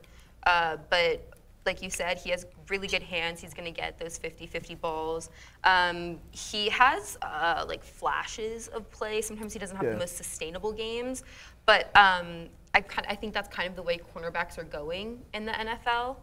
But I think he's a really, really good pick for the Jets here. And then, so like, there's two like top cornerbacks. There's Derek Stingley Jr. and Ahmad Gardner. Yes. Why do you think Stingley goes above Gardner? I think, let me go down here and look at this fast. I think he's a little faster. I'm not sure about those times, but you know what? No, I'm going to change it. I think, you know, when you were kind of comparing like the switching, I could see Sauce going higher. He's lanky, he's tall, he's fast, he's bigger. He's got 2 inches and good 10 pounds on Stingley. I don't know. I think it'll be a toss-up. I think probably a lot of this will have to do with the team's feel and where they feel like they could fit in. The one thing I did really like about Ahmad Gardner, is that he said in an interview that he thinks he is that he thinks he's like the best cornerback and he has the potential to be the best cornerback. And I think if he takes that confidence into the league, he definitely will. I think as a cornerback, like you need that kind of thoughts. Yeah. You need to think, I'm the best player on the field right now. I'm the best corner in the league. So I agree with that. Let's negatives on Derek Stingley Jr. He's barely played the past 2 seasons. He's played a total of 10 games. He did not play well in the past few years as he did in 2019. 2019 was incredible. His tackling is lacking, but Brinkley mentioned him beefing up a little bit. I think if he does beef up, he could be even a more effective press corner and a tackler. He seems not to trust his own talent in some man coverage. He needs to realize, like, man, I actually am athletic enough and talented enough to react to this. And he's inconsistent on straight-up man coverage recently, like just the past 2 years. But yeah, Sauce Gardner, I don't know. It's different for me. I have an opinion on that. You sound like you want to say something. What's up? Well, I was going to ask you, why did you put Derek Stingley Jr. higher? So Sauce Gardner is a whole year like older than Derek Stingley Jr. And I think that Stingley has some of the highest potential that cornerbacks had in a while. I think he has talent similar to like Jalen Ramsey. Can be one of the best corners in the NFL. And if he goes back to his like 2019 play, then he's a total lockdown and like already a top 5 corner in the league. I think Sauce Gardner is a very good like player, but Stingley has all the measurables, he has all the talent, and he has the drive. A few things with Ahmad Gardner. I think he's a bit skinny. Yeah, he's 5 pounds heavier than Stingley, but he's also 2 inches taller, and he's 200 pounds. I think 6'3", 200 is a little bit of an issue. Got to gain a little bit more weight. And then he had lots of holding calls. Like, yeah, he didn't allow a touchdown ever, but he held a lot. Yeah, I think Stingley's just the better prospect. And if I was the Jets here at number 10, I'd be willing to take more of a risk on this better prospect than just consistent play that I've seen from Ahmad Gardner So you want the talent over the establishment in the position? Yes, yeah. That's fair. I think if you coach him well, and Robert Saleh is the coach of the Jets, he coaches really good defensive backs. And if he can coach Derek Stingley and help him get back to his like original self, then I think he'll be, again, one of the best cornerbacks in the league. Yep. He's raw talent and completely coachable. And so if that's what they're looking for, they should definitely go for someone that they could bend into their defense. Yes, I absolutely agree. The defense really needs work, and I mean everything needs work in New York, but I think establishing a good defense will help Zach Wilson and that offense be better. And then let's move on to 11. Do you have any like finishing things on Derek Stingley? Nope. Okay, 11, Washington, Garrett Wilson, the wide receiver from Ohio State. Washington needs to get better in so many different positions. They struggled a lot this past year. The Commanders, I could see them grabbing Sauce Gardner here, making a better defense. Ron Rivera likes to make a good defense, or George Karlaftis. But a solid wide receiver would be great for Carson Wentz. They just traded for Carson Wentz. And it can't be Terry McLaurin grabbing every ball. Like, you can't just be throwing to Terry McLaurin all the time. Put another Ohio State standout, which is Garrett Wilson, with him, and one of the best wide receivers in the draft, and Garrett Wilson with Terry McLaurin would be effective. Measurements, Garrett Wilson is 6 foot. He's 192 pounds, 32-inch arms, 9 7/8 hands, 4.38 40 time, a 36-inch vert, which is up there with some of the best NBA athletes. Yeah. And then his stats, 2021 AP second-team All-American, second-team All-Conference, 11 starts, 70 receptions, 1,058 yards, with a 15.1 average and 12 touchdowns. Positives, 4.3 speed is fast. Like, you can't really – a 4.2 is crazy, but, like, I don't know. 4.3 is still just incredibly fast. His acceleration is crazy. He can work literally anywhere. We talked about the different depths within football. There's inside, middle, and outside, so the 3 layers of, like, a defense. He does all well. Yeah, he can work X, Y, or Z. Yeah, his separation is constant, consistent. He's great at grabbing 50-50 balls, knows how to pluck the ball out of tough situations, strong hands, and could be even a good punt returner as well. Yep. I don't know. What do you think of what do you think Washington does here, and what do you think of Garrett Wilson, I guess, as a wide receiver? I think he's a good wide receiver. He's really a run after catch type of guy. Yeah, he is. And he has good hands. And so he's going to be someone that, you know, if you throw the ball to him, when he catches it, he's going to get some yards for you. However, his routes need work. One thing that was noted constantly in everything I looked at with Wilson was that he really needs to solidify his route before taking off, and he needs to stick with them, and he has some sloppy footwork.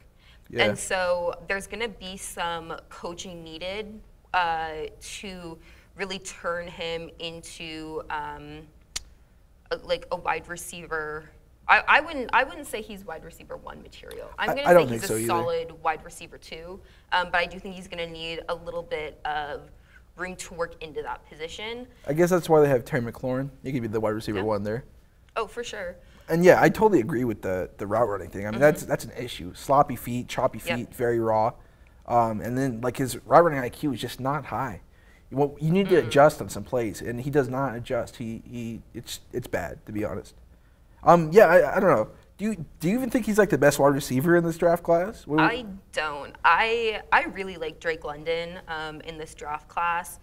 And if I was drafting a wide receiver, that's who I would personally target.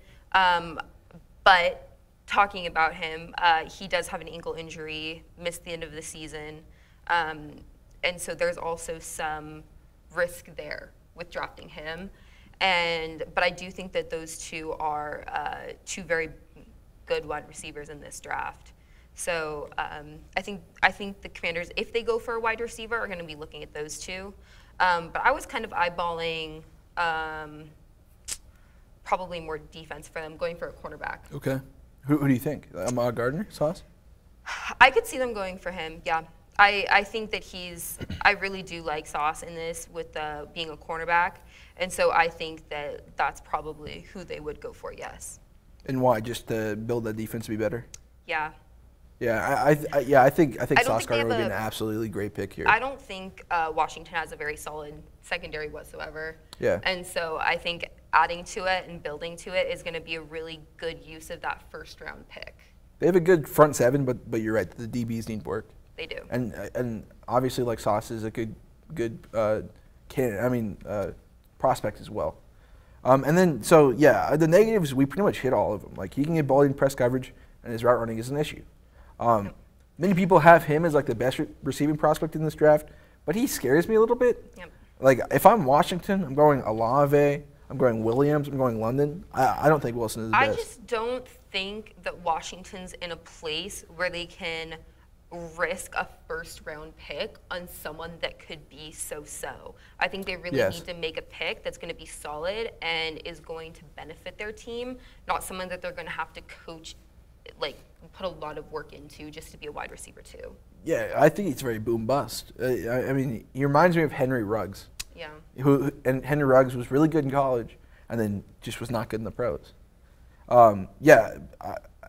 There's like some drastic differences I could see happening here. But if they do go Wilson, which I think they probably will, Washington will have a good receiving core. I mean, Terry McLaurin, Curtis Samuel, Logan Thomas, and Garrett Wilson. If Garrett Wilson works out and he is coachable enough to be a better wide receiver, then this will be just a good offense, depending on the quarterback, I guess. They have Taylor Heineke right now. Oh, they have Carson Wentz. I said that earlier. If Carson Wentz could get his act together, I guess, and throw to these receivers, it'd be good. I think that there's better moves that they could make than drafting a wide receiver right here. I think they need to build their defense. And Ron Rivera is always like wanting to build a good defense as well, so that makes sense. What about linebacker? Could you see them going like for any middle linebacker or outside linebacker? I don't know, like Devin Lloyd or Yeah, I could see them going for maybe like an Andre Booth Jr. from Clemson. Okay. The cornerback, right? Okay. Sorry, yeah, that is a cornerback, yeah. Yeah, I don't know. I'm really favoring them pulling someone in the defense right here. And I could totally see that. I agree with you. That's definitely possible. Yep. And then the 12th pick, it would be the Minnesota Vikings. I have them picking Sauce Gardner, the cornerback out of Cincinnati. We've talked about him quite a bit. Beat him to death, yeah. Really. Yeah. He had a really good season. He had a really good career in Cincinnati. Never allowed a touchdown. He's coming off a season of being a first-team All-American and a AAC Defensive Player of the Year. He could definitely be taken before Stingley. We talked about Stingley and Sauce Gardner, the differences there. I just think I think they both have very good potentials, but Stingley just might be a little bit better. But Gardner could be a very lockdown corner. I think he has good potential, but again, not as high. But I wouldn't be surprised to see him pick before him. His measurements: he's 6'3", 200 pounds, 33.5-inch arms, 4.41 40 time. His stats: freshman year, first team All AAC, 3 picks, 2 touchdowns, pick sixes, 8 pass breakups, and 31 tackles, 14 games and 6 starts. Sophomore, he was a second team All AAC, 3 picks, 6 breakups, and 28 tackles in 9 games. And then this year, 40 tackles, 4.5 tackles for a loss, 3 sacks, 3 picks, 4 breakups, and 14 starts, and did not give him a touchdown at all. Some positives: he's tall and long, kind of like Richard Sherman back in the day. His press coverage is obviously a massive strong suit, reads the quarterback well, has good play recognition, attacks the ball from off coverage in zone, and is quick to act with good acceleration. He allowed 6.6 yards per catch last year, which is nothing for a cornerback. That's very good. He's very physical, always disrupting the wide receiver with punches and jabs. What do you think happens with Minnesota here, and where do you think they go? I mean, I think Gardner's a great option for anyone, even like anyone above this pick as well. I kind of favor him in quarterbacks in this draft. He's, like I've said earlier, he's confident, he's mentally tough, physically talented, explosive, and he has really, really good timing, as you've talked about. He is going to break up that catch at any point in time. But I think that the Vikings are going to go for an inner D lineman here. Okay. I think they're going to go for maybe like Perrion Winfrey. He was voted Big Ten second teams 2021, 2020, 23 tackles. He's He's a nose guard, and he's good. And I think that that's really what Minnesota needs right here. I think they need to really build their line. And so I'm going more for that direction with the defense. But I think a cornerback would be a good option for them. I think a linebacker would be good for them. I could definitely see Karlaftis going there as well. Oh, yeah. The edge here at Purdue. Yeah, I think obviously Minnesota needs to work on their defense. Like we're right there. No doubt. And a defensive lineman could easily go there. Some negatives on Sauce Gardner. He's skinny. We talked about this earlier. He's skinny. Can be pushed around. Lots of holding calls and PI. Holds once he falls behind. And that can't happen in the NFL because you're going to get holding calls all the time because you're going to fall behind. You got to recover. Inconsistent footwork. He struggles to keep his technique. Doesn't look so smooth in moving his hips. Probably because he's taller, but like as a cornerback, you need to switch your hips so fast. Yeah, he doesn't turn quickly. He does not, and he has below average tackling just because probably he's so skinny. I don't know. I think so. Yeah, he uses his hands well. To disrupt the initial release. We said he punches and he like jabs. What makes him so good in this position is his like timing capabilities. Yeah. It's not necessarily his speed or his talent or anything like that. Just he's a disruptive player on the field. I think you're right in saying it is probably just his technique and the way he plays the cornerback position. Because yeah, he's not like a physical freak of any kind. He's just a good, solid cornerback. Yeah. Do you think he could be like a top cornerback in the NFL? Eventually? Maybe. I mean, you're right. He's tall. He's skinny. I mean, I think with like all these guys, they're going pro. They aren't pros yet. And so there's a lot of time for them to adjust and learn and play their position better. But with that being said, I think that there is some natural talent that isn't there with him, with the swiveling of the hips, with turning quickly, that could be due to his height. And so I think it'll be a toss-up. I think it's going to be one of those make-or-break situations in the league. I don't think, as of right now, he has what it takes to be the best. But if he puts work in and he does work on turning and his explosiveness and speed, then, yeah, I could see him being very talented for sure. I think there's also like a cockiness or a confidence you need to be a star corner. And, I mean, Sauce has that, like, obviously. I mean, his nickname's Sauce. He has the size and talent to be a shutdown corner in the league. I think he'd be a great pick here, help boost the Minnesota defense. Mm-hmm. I could see Stingley falling here. They're going defense either way. I don't think Minnesota can go wrong as long as they draft like defense here. But it's all in who they're really looking for. And I think the confidence would probably help their defense. Yeah, and you need a leader like that to make an elite defense. I mean, they have a new coach. I don't remember who the Vikings coach is. Let's see. The Vikings coach is Kevin O'Connell. Oh, yeah. Okay. Yes. Okay. Where was he at previously? I think he was with the Vikings. Was he? Oh, he was the Rams offensive coordinator. Oh, that's right. I remember that. So yeah, I mean, although O'Connell will be an offensive coach, you need to like have a reliable defense so your offense can succeed.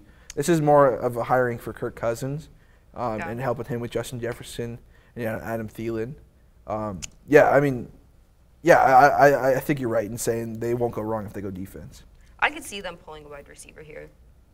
That'd be shocking to me, to be honest.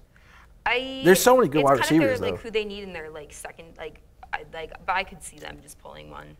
Like who? Like who do you think? I have no idea, to be honest with you. But I think Minnesota. I don't know. This seems like one of those places where they're gonna go right if they go defense. But you know how sometimes like you'll be watching and like it's like okay, like where did that pick come from? Yeah. I think that's what they could do here. Yeah, if they go offense, if they go wide receiver, yeah, you're right. I don't think they'd pull anyone other than a wide receiver on offense, but I would be shocked if they go offense. I think you're right. Okay, and then let's go to the 13th pick, the Houston Texans. I have them picking George Karlaftis, the edge from Purdue. Karlaftis has shown to be a great prospect over the past few months. After the football season ended and people watched tape, they're like, hey, this guy's pretty good. Teams have really started to pay attention because of this tape. He's only started 2 years, but has shown some powerful pass rush moves and a solid anchor in stopping the run.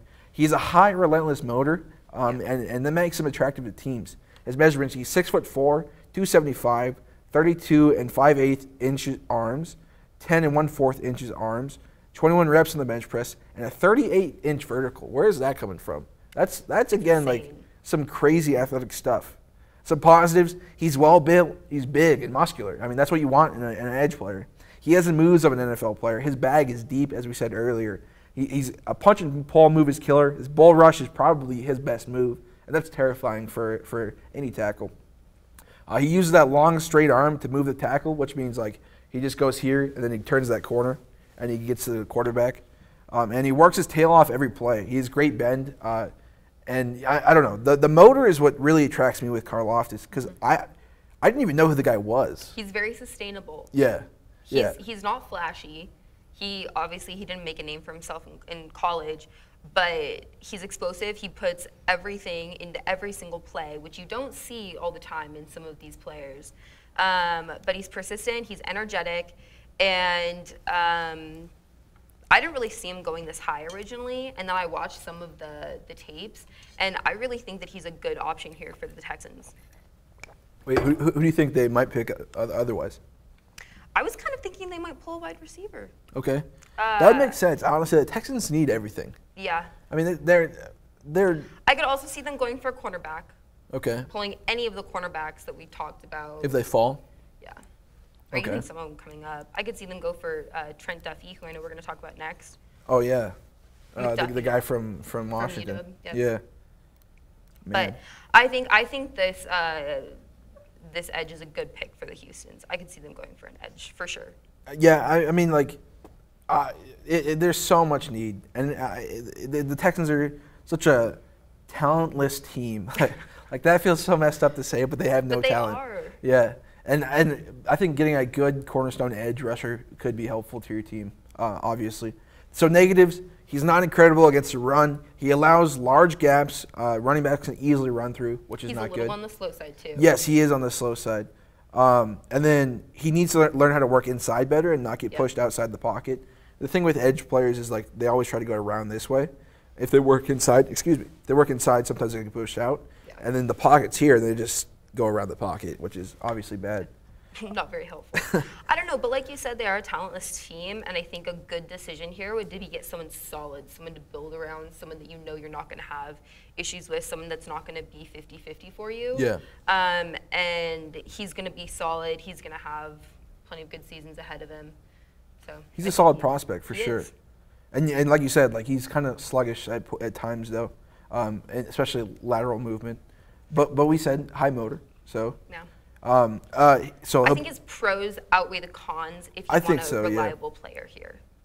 He'll bring his energy to the defense. So I mean, that's for sure needed. Is energy. You need to be an energetic defense to be successful, I think. And then he's a skilled pass rusher, and if he gets better coaching, good coaching, then he could be even better. Lovie Smith is a good defensive coordinator who is now their head coach. Could be excellent there. Could be a really good matchup. Yeah, and it's weird because he's only played 2 full years. So I don't know. The coachability is interesting to me. I'd like to see like how high his potential could be. As you said, like, I think he's being slept on. You said he might drop a little bit. I think he's being slept on a bit. I don't think people are saying that he's good enough to go this high. You know, I think he is. I think he's a very talented pass rusher. I think he is too. I think it's going to be up to the Houstons on what they want here. And and as you said, they could go anywhere. And then Baltimore, 14th overall, the Baltimore Ravens. They go with Trent McDuffie, the cornerback from UW. What is it? Was this? Is it like this? You down or whatever? Oh, Dubs down. Dubs down. That's what it is. Dubs down. Or Cougs. I started at Huskies, so I was like, yeah, go Huskies, Dubs down, go Cougs. He started 3 years at UW. He's extremely skillful, can work at any corner spot, inside, outside, middle. He could be an absolute steal for Baltimore here.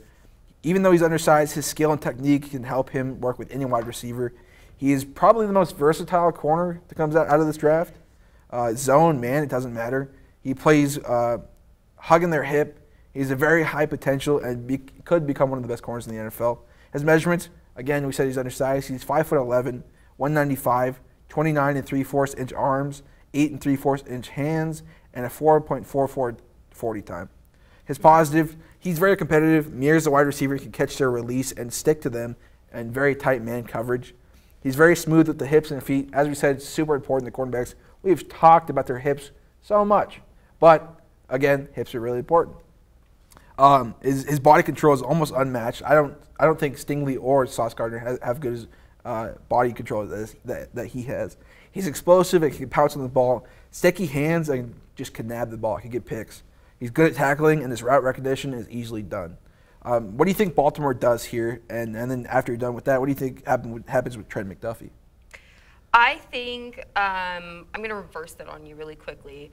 I grew up a Husky fan, and so I really love any quarterbacks and safety that come out of UW. Dante Pettis.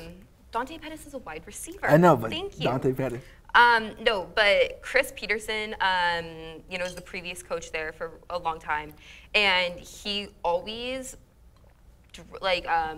signed small cornerbacks and safeties, and repeatedly they've gotten drafted, and it's just based off their athleticism, their ability to work, their body control. They always have great footwork. They're always aggressive, and they always have really good speed. They're always fast. And Jimmy Lake was the coach at the beginning of the season, and he was originally their defensive coordinator. And so I think he did a really good job of bringing Trent McDuffie in as a very good quarterback, especially in this draft as well. And so I think Trent McDuffie is a really good choice here for Baltimore. He plays fearlessly, and he's no problem tackling anyone. He'll go across the field, run at him. I really loved watching him play at UW. And so I think that if the Ravens decide to go for a cornerback, that this is going to be a really good pick for them, because I think a couple of the higher ranked cornerbacks are already going to be taken. I think Baltimore always seems to get good picks in later spots. Yeah. And I think McDuffie could turn out to be that guy. Yeah. I mean, like you said, there's some cornerbacks. Just to name some, I think of Kevin King right away, who's a solid cornerback in the league. Yep. And then Marcus Peters, who actually plays for the Ravens. Yep. He's very good, and just he intercepts the ball often. Yep. I think that's a good assessment. That's a very good assessment. Negatives for McDuffie: he's small to be an elite cornerback, but it can happen. You can be elite even if you're undersized. When falling behind in coverage, he has issues. Is a little bit too patient, getting tight on the wide receiver. Could be bullied by some NFL players, and didn't have great competition he played against in the Pac-12. There's not too many good wide receivers coming out of the Pac-12 besides Drake London. And NFL teams will figure out the best spot for him to play if it's inside playing nickel, or if he's playing dime, or if he's playing outside. They'll find the best spot. If he's a true number one corner on the outside, he'll be successful. If he plays inside, he'll be successful. He's very physical and technical, and I think that will transition well into the NFL. To be a cornerback, you need to be technically sound. Yeah. It's very important. He has the traits to be a good corner, but we'll just see how he adjusts to the skill difference in the NFL. Because again, I mean, we talk about the Pac-12. Who is he playing against? He's not playing against elite wide receivers. I'm thinking of UCLA. Doesn't really have anybody that's a star. I mean, UW he plays for. Washington State, he's playing Calvin Jackson Jr., who is our best receiver. I mean, that's not excellent. Drake London obviously is important. He's good, but I don't know. Yeah, I wouldn't say he's gone up against the best of the best, but and I know I'm a kook here, but I really do trust UW's coaching staff, and I really think that they know what they're doing when they train a quarterback, even any type of secondary on the defense. And so I think that he's going to be better than he looks on paper once we get to pros. And I don't know if you think it's just cornerbacks. I think UW always makes good defensive players. Oh yeah. You could look back at so many D linemen, some linebackers, but a lot of DBs, like you said, they make good NFL athletes. They do. And so mostly defense. Mostly defense. Yeah. I don't think of many offensive players for UW that are stars. Dante Pettis, John Ross. John Ross did not work out. No. Dante Pettis is on our practice squad, I think. Yeah, he is.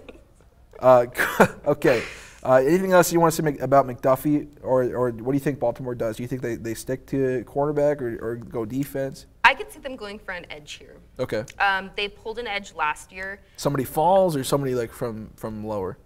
I think they're probably going to pull someone from, well, I don't know. I think if a good edge doesn't get pulled above, someone's going to drop. Okay. And I think they could pull someone here. And I think if they don't have one of the top two edges, then I think they're probably going to pull up and go try McDuffie here or some type of cornerback. I could see them trade up and maybe grab Sauce or Stingley. I wouldn't be surprised. Yeah, I mean, it's only 4 picks. I think we had Stingley going to the Jets at 10. Yeah. They could trade up. They could easily trade up for a couple different. They also have they have the draft picks to trade up. Like they have extra third rounders, extra second rounders. Let's move on to 15th overall, Philadelphia, the Eagles, drafting Devin Lloyd, the linebacker from Utah. Devin Lloyd was a first-team All-American and a 2-time Butkus Award finalist, which means best linebacker in the nation. Mm-hmm. He was highly productive in his time at Utah. He plays linebacker a little bit different than others. His flow is a little bit odd, but it's shown to work. I mean, he gets production. Without some fundamental teachings, this could bring down his draft stock, and that's why I think he could go lower than 15. But if he's coached well or is even let to be free and just do whatever he wants, I think he'll be successful. He could be effective in the NFL. His measurements, he's 6'3", 235 pounds, 33-inch arms, 9 1/2-inch hands, 4.66 40 time, 25 bench press reps, and a 35-inch vertical. His positives, he can fit into any scheme and put him at any linebacker spot, outside or inside, he'll work. Very aggressive and physical. He tackles very well with his entire body, he knows how to wrap up people, keeps his eyes on the ball at all time, can rush the passer well and blitz and shed some blocks. And the pursuit of the football doesn't stop. He'll chase you down. What do you think Philadelphia does in this spot at 15? And then what do you think of Devin Lloyd? I think Devin Lloyd, while he is the #1 linebacker in the draft, I don't think that means he's a spectacular athlete. I could definitely see him going lower than this. He's a solid choice. He's big. He's good. He got AP All-American Pac-12 Defensive Player. So I'm not going to sleep on him or anything. I just don't think I'm going to see him going lower. With that being said, I have absolutely no idea what the Philadelphia Eagles are going to do here. I think that I think they need to build up their defense. I could see them going D-line, Devontae Wyatt out of Georgia maybe. But I think they just really need to build their defense. I'm not sure if Devin Lloyd's the best way to go here for them. This is what I think. I think they need linebackers and wide receivers. They do. But the wide receivers, I mean, they pick in, I think, 2 more spots at 18. So I don't think they'd be too afraid unless there's really a wide receiver they really want. Like if London is there or Williams is there or Olave is there and they're really just dedicated to one of those guys, they could definitely go with one of those guys. I could see them pulling Drake London here. Also, I don't know. I say that about everyone. I kind of like Drake London. Yeah, I feel that. But also, when you said I don't even know if he's the top linebacker in the league, I agree. I mean, in the draft, Nakobe Dean from Georgia definitely could be the top linebacker. He's undersized and he doesn't have as much production as Lloyd, but he could. I think he has the talent to be better than Lloyd, and he's a lot younger. Yeah, I think when people say someone's undersized, there's always options to put on weight, and I think raw talent, sometimes it's, as long as they're strong and as long as they're fast, there can be some flexible ways around being undersized. And so I totally agree. I think he's also a really good option here. I think it's odd. So some teams have positions and then they have height and weight, and they don't ever want to go underneath it. It's kind of odd that they're not willing to trust the athlete, They want just that perfect size, that perfect weight. It's always different when somebody drafts somebody who's undersized. I mean, I understand that. I'm really picky on the Cougs D line, and I'm always they shouldn't go anyone under 280 or something. I don't even know. Well, we have Brennan Jackson and RJ Stone, who are both massive guys. I know, but they used to have tiny line when what's his face that's at. Anyways, So I understand not wanting to go undersized in certain positions, but I don't think linebacker is a place to be picky. I think it's okay to dip under a weight limit here. I think as well. And then so let's talk about some negatives for Lloyd. Tight hips, bad footwork when it comes to pass coverage, struggles to identify blocking schemes and can't figure out zone blocking at all for some reason. He has bad lateral body control, not necessarily the hardest hitter, and seems to be top heavy when tackling, a little bit too high, and a little bit too much pursuit at times. He gets behind. And then like some thoughts, he always has production and doesn't struggle there. So I mean, there's something to be said there. It's just about talent, I guess. He's also a great leader. He was a 2-time captain at Utah and has the demeanor to be a top linebacker and leader in the NFL for a team. His wild play style kind of scares me. It's just very unconventional. And that doesn't mean bad. It just means different. Yeah. It could totally work if somebody's willing to adapt their scheme to it or make him adapt to their scheme. Is Philadelphia in a place to adapt their schemes around a single player, though? Philadelphia has Jalen Hurts, who's like 23 or 24 years old. I think they have plenty of time for their Super Bowl window. But, yeah, I don't know. I think Nakobe Dean could definitely be a great pick here. And then wide receiver, that's a big old need for the Eagles. They always fail at drafting wide receivers. So that could be somebody that could go right here as well. Yeah, I think if they're looking for a wide receiver 1 or 2, they want to draft them early. They're not going to want to go later than the second round if they're going to want to like draft a reliable wide receiver. Yeah. So that's definitely within their cards here. And then let's move on to the 16th pick. With the 16th pick in the NFL draft, we have the New Orleans Saints going with Drake London, the wide receiver from USC. I think he's probably one of the best wide receiver prospects in this draft. We watched him live as he came to WSU. He almost killed Brinkley. Yep. He came to WSU earlier this year and destroyed them. He had 13 grabs for 170 yards and 2 touchdowns. I think he got a concussion in like the fourth quarter too, and like he didn't even play the entire fourth quarter. It was wild, wild. And he was a huge core for their offense. Yeah. I mean, he was the train that made him run, I guess, or the engine that made the train run. And he really is. And I mean, not like the Cougs are like a sparkling defense or anything, but I don't think I saw any wide receiver run around like absolutely blow the defense apart like he did.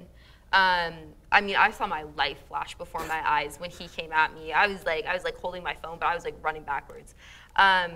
He's just a beast. He's 6'5", 210. He had a really good freshman season, and he continued to have good seasons. He did miss the last 6 games, and so he didn't get to finish his season. But I really like the way he looks here with the Saints, and I could see him going higher in the draft as Absolutely. well. I think he's a great possession receiver, too. I mean, if the ball isn't there, he's going to grab it. Excuse me, I'm drinking too much water. Yeah, he does. I mean, his size and skill helps dominate. It just depends on his route running and his footwork. His measurements, he's 6'4", 213 pounds, 33-inch arms, 9 3/8-inch hands, but did not test at the combine, I think because of that ankle injury. Yes. And then positives, he has elite size and length to make mismatches. Once he's in the, I wrote that wrong, but once he's at a 50-50 ball, he's going to grab that. Nobody else is. He makes it like 80-20 instead of 50-50. He does. And he's really good at moving in the coverage, which helps like make it, as you said, 80-20. And he really creates space to catch the ball, specifically downfield, which makes him just a really good, solid wide receiver. I think he's probably going to become someone's wide receiver 1. Like, I think he works in all 3 aspects of the defense as well. Yeah. And you said those long passes. Yeah, in all 3. I don't think there's... The middle is what I think is maybe short, but like if you give him a slant, he's a big enough body that he'll just grab that ball every time. Oh, yeah. I mean, that's how he almost killed me.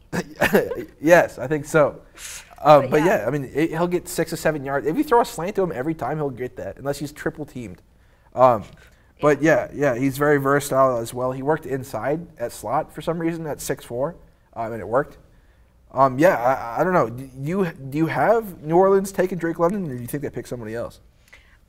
I think they're picking Drake London if he's still available. Okay. I think once you get past probably about 13, 14, 13, 14, if Drake London's available, they're getting him.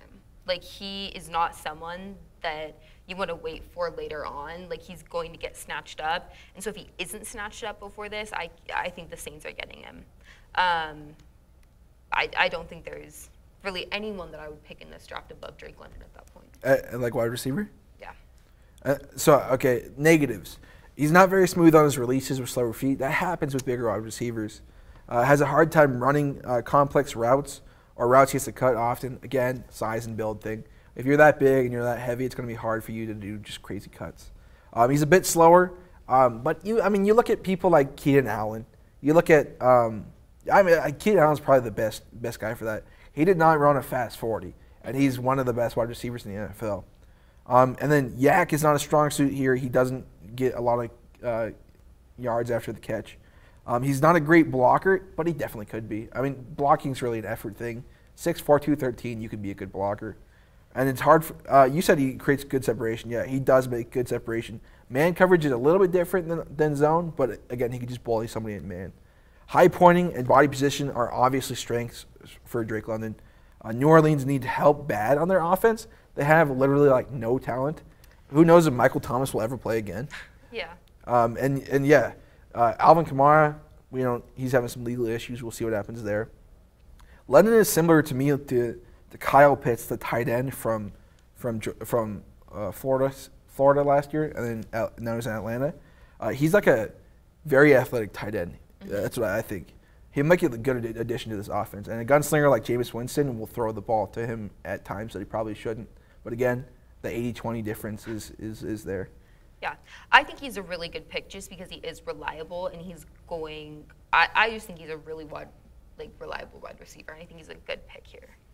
Apparently, we love Drake London, both of us. So shout out to you, Drake London. Drake London fan, but this does great here.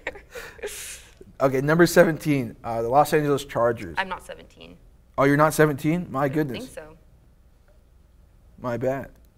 Am I? I don't know. I was told that I was 8 through 16. Okay, I'm cool with that. Because there's only 32, and so if you have 2 people and you have two more people, then it should be other people there. Sounds good to me. Well, that was the end of Brinkley on the weekend wrap-up with Trevor Junt. That was a good conversation that we'll probably keep in. I messed up there. Thank you for coming on the series finale, dude. Yeah, you thanks for having me. You knew your stuff pretty well, and I appreciate that. Thank you. Good studying. That's one thing on the weekend wrap-up. You need to do good studying. Good job. Thank you. Okay, you killed that. Nice. Welcome back to the weekend wrap-up with Trevor Junt. I'm your host, Trevor Junt. As always, we've said this a million times. This is Hunter Thacker. This is Hunter's first time. Is this your first time on any Wazoo Sports Network show? This is my first time on any Wazoo Sports Network show. You chose probably the most difficult show to join. Yes, I did. But it looks like he has good notes in it. It looks like he's ready to go. Okay, Hunter. I came prepared. Yeah, I'm happy you came prepared. Okay, let's jump into the first pick. At number 17, I have the Los Angeles Chargers taking Jameson Williams, the wide receiver from Alabama. Williams is the number 1 receiving prospect in the draft, in my opinion. If he didn't get injured, he would be the number 1 prospect, no doubt. The only thing that sucks and that's holding him back is that ACL tear in the college football national championship game. He's a great route runner, has elite speed to burn past everyone. He broke Ezekiel Elliott's record. By the way, this is notable for 300-meter hurdles in Missouri. So he's really fast, obviously, and he can jump. He's explosive. There's a play, I don't remember who it's against, but there's a play where there's 2 safeties right here, and Williams is a little bit like 5 yards back, and then just burns all of them, and he scores in that play. I remember that play. That was insane to watch. It looks like 1 year of success, but his skill is so high it doesn't scare me.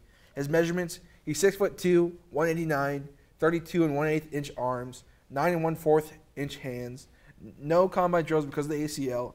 His stats, first team All-American, first team All-SEC, co-SEC Special Teams Player of the Year, 79 receptions, 1,572 yards, 15 touchdowns, and 15 starts, and 10 returns for 352 yards and two touchdowns, kickoff returns. So what do you think the Chargers should do here? And then what's your opinion on Jameson Williams? So My opinion on Jameson Williams, well, what the Chargers should do actually first is, the Chargers, I get what you say we're coming with Jameson Williams. I like the pick because obviously they have Keenan Allen, very physical, not as fast, but great route runner. Mike Williams, big jump ball receiver. He's their speed threat that they need. He's like a taller Tyreek Hill, I guess we could say. And I guess I think personally they should go tight end. They have Donald Parham, but obviously he had that injury that happened with a really bad back spasm that he had, and that was awful to watch. And it everybody, even the team they're playing against, I forgot who it was, but it just a tight end seems very good because they lost Jared Cook. Hunter Henry's obviously with the Patriots, and I think a tight end would be really good for them to go to here. Jameson Williams, obviously great player, and I can see why they're holding him back with the ACL tear and with the college football championship. It was awful to see. What second quarter was it? When he tore his ACL, and it was just every Alabama fan in that stadium was devastated. And I think just football fan too. Every football fan, obviously we're Cougs, but Alabama fans were disheartened. Yeah. So if he drops 17 and how you said earlier, where Drake London went at 16, or I guess Garrett Wilson to the Commanders, I wouldn't be surprised if the Commanders took a chance on him. Yeah. Because the Commanders, with how they have Terry McLaurin and Carson Wentz, if he can get it, his head right, like he was that almost MVP season in 2017, I think that he could definitely be a top receiver in the league. I think so as well. I feel like he's kind of like Joe Burrow from last year, had that ACL tear, and was a great player, one-year wonder, kind of like Burrow was his last year in LSU. And I feel like this year he either going to show that he's a number one receiver, or it's going to be a letdown, kind of like Jalen Reagor was. Yeah, I mean Reagor was. I'm too early to say bust, but so far he's been a bust. Yeah. Too many drop hands. Yeah, man. Do all those drop catches. The Eagles are cursed. I think. Eagles are cursed when it comes to picks. Wide receivers, yeah. Wide receiver picks, they cannot get anything right. Yeah, they didn't even draft Terrell Owens. They traded for Terrell Owens. It's like. And you said a tight end. I don't think there's a good enough tight end like prospect, I guess, to go this high. The only one that who I can think of is there's a UCLA tight end. Oh my goodness, that guy is actually really good. Greg Dulcich, and I don't think he goes that early. There's no way he goes that early. Chargers aren't going to take him at 17. They take him at 17. It's going to be like that pick with Cleveland Farrell, the 4th pick of the Raiders, a long time ago. But it's like he. Good callback, by the way. He just has he kind of gives me the resemblance of Kittle before he was like. What's his first name? Greg. Greg Dulcich? Yeah. Okay. Yeah, I've definitely seen this guy. I mean, if you're a sports fan, you should get on Twitter. Twitter has so many sports highlights and sports takes, and I've seen this guy, man. That guy is special. I mean, I don't think he goes as high. No. But I mean, that could definitely be a target later. Teams that need tight ends, like the Titans need a tight end. I know they got Anthony Ferguson, but that's not going to do anything with them. Yeah. But the Titans or even the Bengals. The Bengals need a tight end. They got rid of C.J. Uzomah, and if they took him later rounds, second, third round, I wouldn't be surprised if he's a really good talent there. Yeah, and I agree. Jameson Williams really should go higher, like you said earlier. But I mean, the ACL tear is going to scare teams off. Obviously, man, I just don't. I think he's too good of a talent to pass up. If he falls to 17, the Chargers are just freaking out, man. It's like the Cowboys with CeeDee Lamb. Oh yeah, the same pick, 6 or 17. He fell for no reason. CeeDee Lamb. No reason, because for some reason, the Eagles took Jalen Reagor, and then Jerry Jeudy happened, right? And Henry Ruggs. Ruggs, we know what happened with him. Yeah. And then we have obviously after CeeDee Lamb, we got Justin Jefferson, top 5 receiver, probably in the league last year, and Jamar Chase as well. Jamar Chase, top 6 pick. He was. Oh, I guess he didn't fall. Yeah. Well, Jalen Waddle was before him though. But yeah, absolutely, man. Let's go on some positives. I'm sorry, I didn't mention the positives earlier. He's a smooth route runner. I'm about to gush about Jameson Williams, just so you know. He's a smooth route runner. Insane acceleration coming off of his releases. They try to cover him with a corner, but he'll burn that corner. If you put a safety in the middle, he'll burn that safety. The safety will definitely need to be flipping their hips and be quick. His route running is clean and nice. He can nab the ball with his long arms. He is good at yards after the catch. He has sudden hands. I think this is such an important trait for a receiver that teams aren't like pointing out yet. Sudden hands is like the ball is coming my way. I see the ball, but I'm not putting my hands out to catch the ball yet. I'm going to wait until it's like near my proximity and then put my hands out and grab the ball. Davante Adams is like the beginner. I don't know if he's a beginner, but he started that like trend. He has sudden hands, and it's worked so well for him in Green Bay and now possibly in Vegas. I hope he does get in Yeah, Vegas. I think so as well. What do you think about sudden hands? I mean, you ever like think about that before? Because I don't think teams think about that. Like with hands, like you said, Davante Adams is really good at it. Another person that you can think of that's really good at it, even though he's not signed to a team at the moment, Jarvis Landry, awesome hands. He does that too. If you looked at him back in Cleveland, he was the number 1 receiver for a bit because OBJ was lackluster with Baker Mayfield at quarterback, and then you had Jarvis Landry he had injuries with his ankle, but if you look at like his highlights with the Browns, it's every time that he has a ball, hands out right when the ball comes there, grab it in. Same thing with Tyler Lockett. That's why he has so many red zone touchdowns. Yeah. Tyler Lockett, he's like, catch, done. Yeah. DK Metcalf's a little different because DK Metcalf's he's taller. He can just jump up with his hands earlier and get it. But like receivers that are short, like 5'10", 6'-ish, like Jarvis Landry, Tyler Lockett, even though Jameson Williams is 6'2", he's 6'2", but I understand what you're saying. Yeah, and like Davante Adams is a little taller also, but like receivers that have that asset, you can see are very good possession catch receivers. Yeah. Maybe not jump ball. Davante Adams is a good jump ball receiver, but he's not like DeAndre Hopkins, DK Metcalf. They're good jump ball receivers. They don't do the little catch like that. They go up, moss the dude, and then what happens after that. AJ Brown too. AJ Brown. Who else can I think of? There's Amari Cooper when he was actually good. I think he's still good.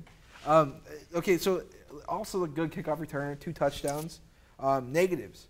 He needs to gain some weight to avoid injury and help toughness. If he gets hit by a big safety in the middle, he's going to have some bruised ribs. He suffered the ACL tear so recently, so it's going to scare off teams. He's long legs, so he has long strides, and that makes it harder to break quicker, which is fine when you're really that fast. You made the comparison to Tyreek Hill earlier. I thought about that too because he didn't get tested at the combine, which is like disappointing, but he is so fast. His game speed is incredible, just like Tyreek Hill. I thought about that too, but yeah, he needs to get better at coming back to underthrows. That ball's like get underneath him. When he's burning somebody and somebody underthrows him, he needs to get better at adjusting to those balls.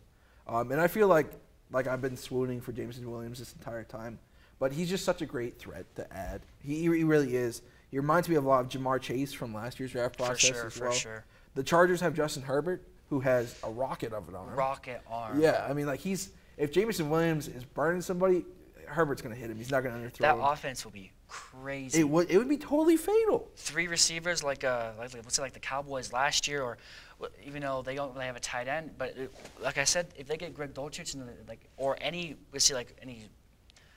under the radar tight end, and with Austin Eckler in the backfield. Yeah, my goodness. Justin Herbert, you got the Rashawn AFC Slater, West Corey is so Linsley. offensive. The Chargers might be an underdog candidate. I know we like Broncos got Russell Wilson, Raiders Derek Carr, Davante Adams, Chandler Jones, and then you have the Chiefs. Obviously, we all know about the Chiefs. Yeah. The Chiefs are the Chiefs.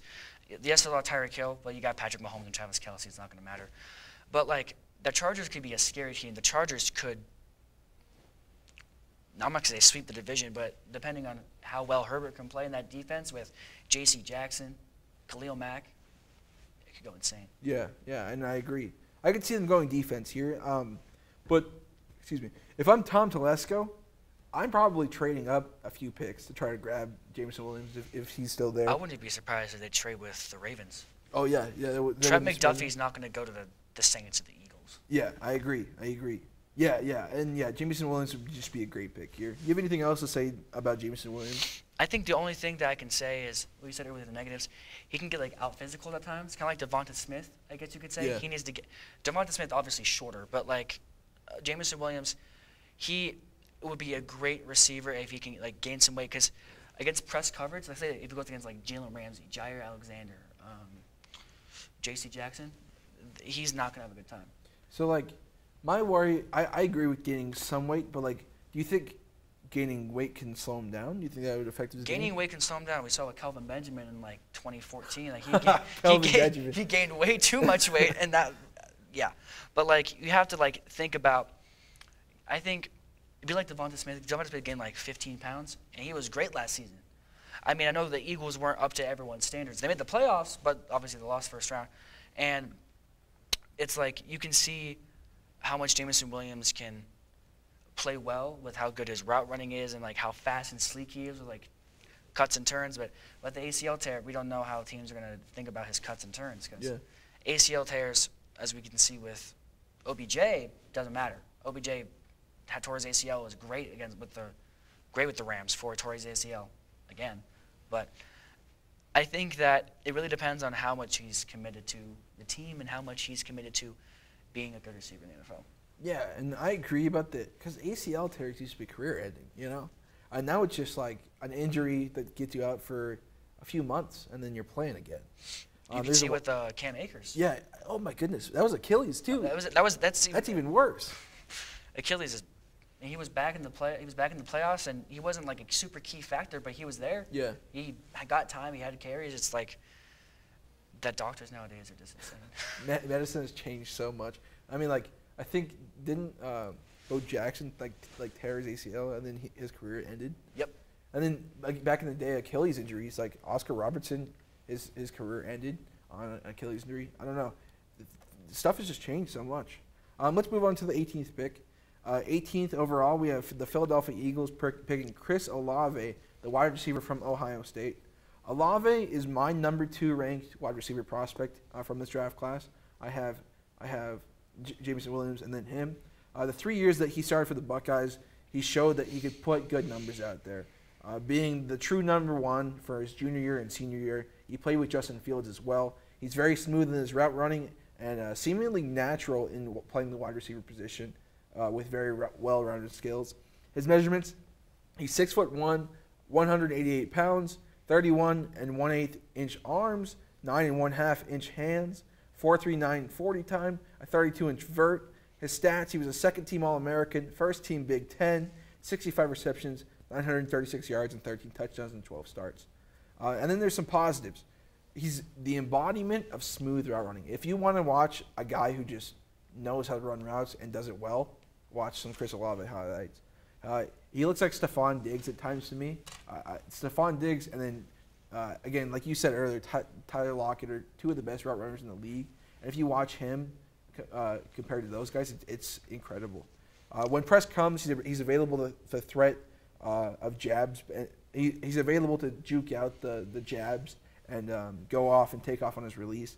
He understands how to play short, medium, and long, all 3 aspects of the defense, adjusts to the ball well, and scrambles with his quarterback. Again, I said he had Justin Fields. He understands how that works and how to get back to the quarterback.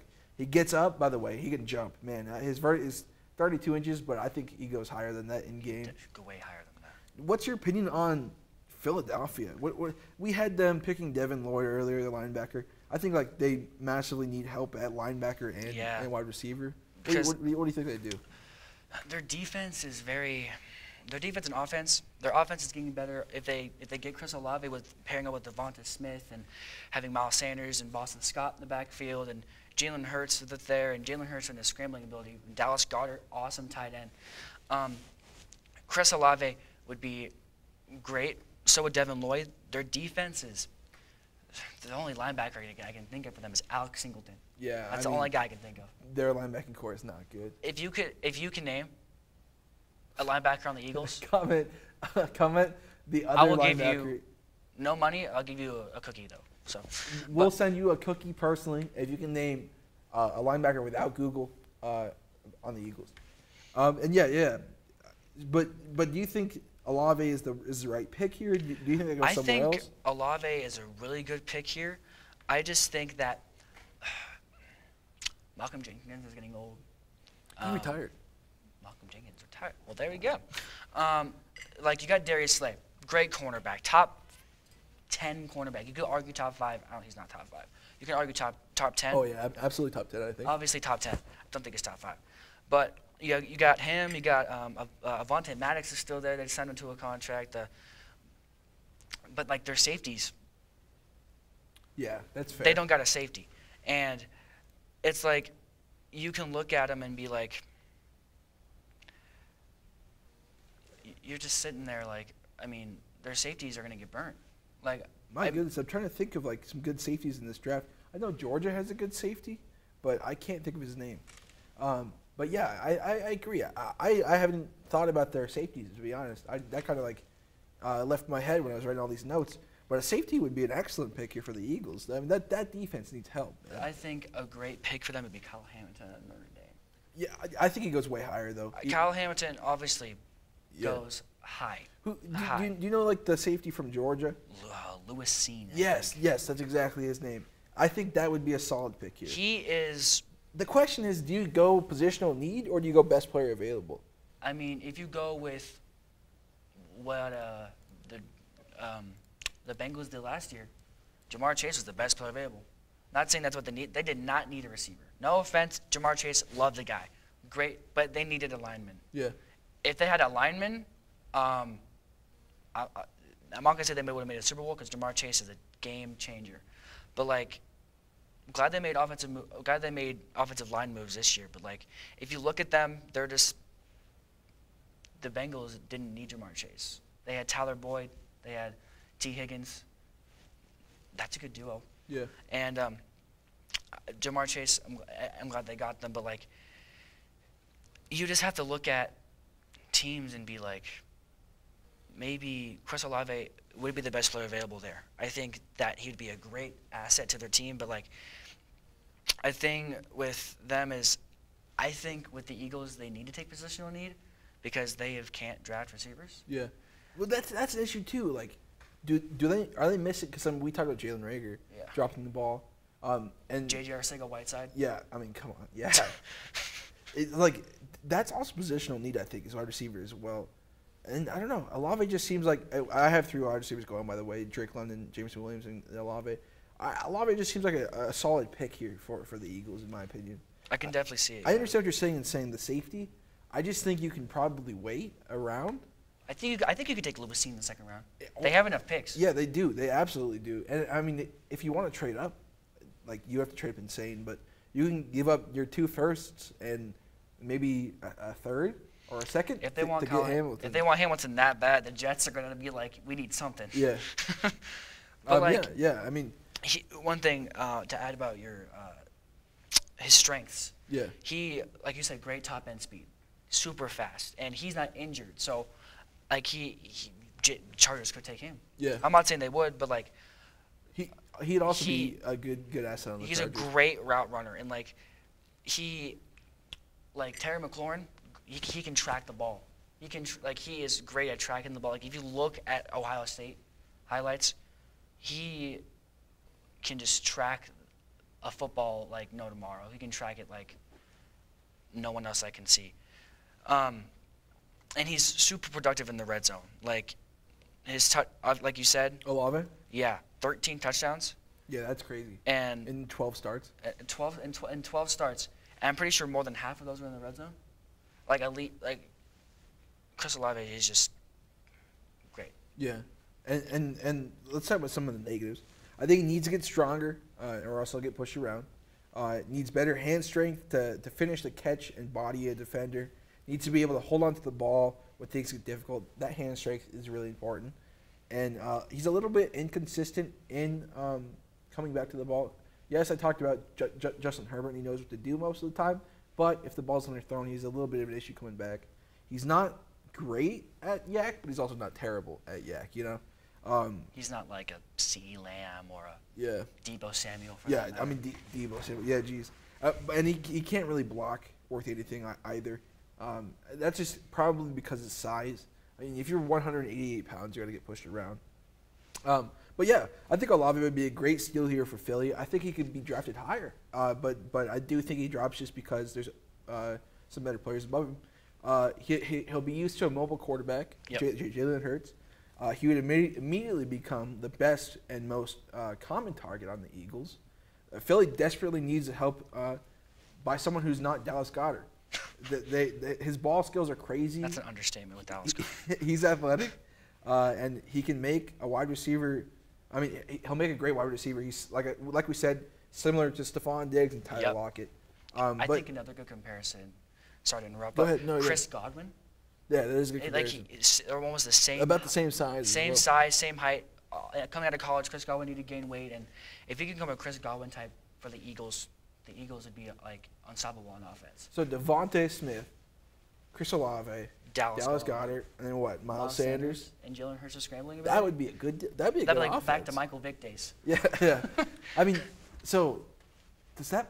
No, I don't think we talk about rankings, but I think that would put them competitive with the Cowboys. For sure. But the defense needs to get better, but that would make their them more defense needs to get a lot better. Fletcher Cox is getting old, and Brandon Graham's getting old, and everyone is old except Darius Slay. Yeah. I mean, Darius Slay is even getting up there for corner 8. He's like 29? Yeah. 28? Okay, and then let's move to the 19th pick. At 19, we have New Orleans' second pick. The Saints taking Bernard Raymond, the tackle from Central Michigan. He was a first-team All-MAC and got the MAC Medal of Excellence winner for academic and athletic excellence. He went from tight end to tackle from 2020 to 2021, which is wild, by the way. He's still learning the mechanics and techniques of playing tackle, but he's shown glimpses of excellence that I think he can be drafted and develop well, especially for the Saints losing Teron Armstead to the Dolphins. They need a left tackle to fill in. His measurements: he's 6'7", he's 305 pounds, 32 and 7/8 inch arms, 10 and 1/4 inch hands, 505 40, 30 reps on the bench, and a 30.5 vert. Some of the positives: he's incredibly athletic, obviously, to move from tight end to tackle. Can move unlike any other left tackle in college football. Took coaching well and developed at an incredible rate. It was wild. Works up to well into the second level, takes down those linebackers in the running game. Is great on screens because he can move his body and has good body control. Yep. He's well balanced, can push defenders into the pocket, ride them just far, far away, get them out of the pocket, and insane recovery twitch just because he's athletic and used to reacting quickly. Yeah. So what do you think the Saints do? Do you disagree with Bernard Raymond, or do you think they take him? Do you think they take a different tackle, a different player? What do you think the Saints do? I think Bernard Raymond is a really good pick. Obviously, like you said, Teron Armstead left to go to the Dolphins. Major, massive deal for them with the Dolphins. Yeah, massive. Obviously helping Tua with that. And I think Bernard Raymond, as you said, moving over to tight end, has great athleticism, kind of like Lane Johnson. Yeah. A fast guy for Lane Johnson. He's fast. And David Bakhtiari as well. David Bakhtiari, another one like that, or even the opposite side. If the draft from Ryan Ramczyk, really fast guy too, and I think they do take him, and I think another tackle that they wouldn't have followed him, but like you said, Charles Cross that you said earlier with New York, and I think he wouldn't have followed him, but I think the next highest guy would be Bernard Raymond, even though he is not very well known because Central Michigan. You don't really see Central Michigan games. But a one-year starter, man, that's wild. Exactly. And one thing that's probably going to set him down on the rankings is he's turning 25 for his rookie season. Yeah. He is a 25-year-old rookie. And the last time we saw an old rookie like that, remember Brandon Weeden? Yeah.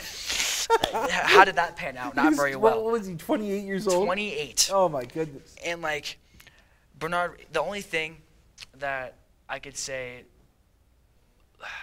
it's not a weakness. It's just that he moved from tight end to lineman. And lineman had the really good arm length. Yeah. And his arm length is a little short for a tackle. Yeah. And it is pretty short. I hope it doesn't give him problems because being 6'7", it feels like his arm should be longer. It should, but like, I mean, playing tight end, as you see with 6'7" tight ends like Gronk, his arms are huge. Yeah. And that's probably the reason why they converted him to a tackle, is because he has a strong upper body. Like, he's strong, but the arm length is not going to help him if he gets bullied by, like, Aaron Donald.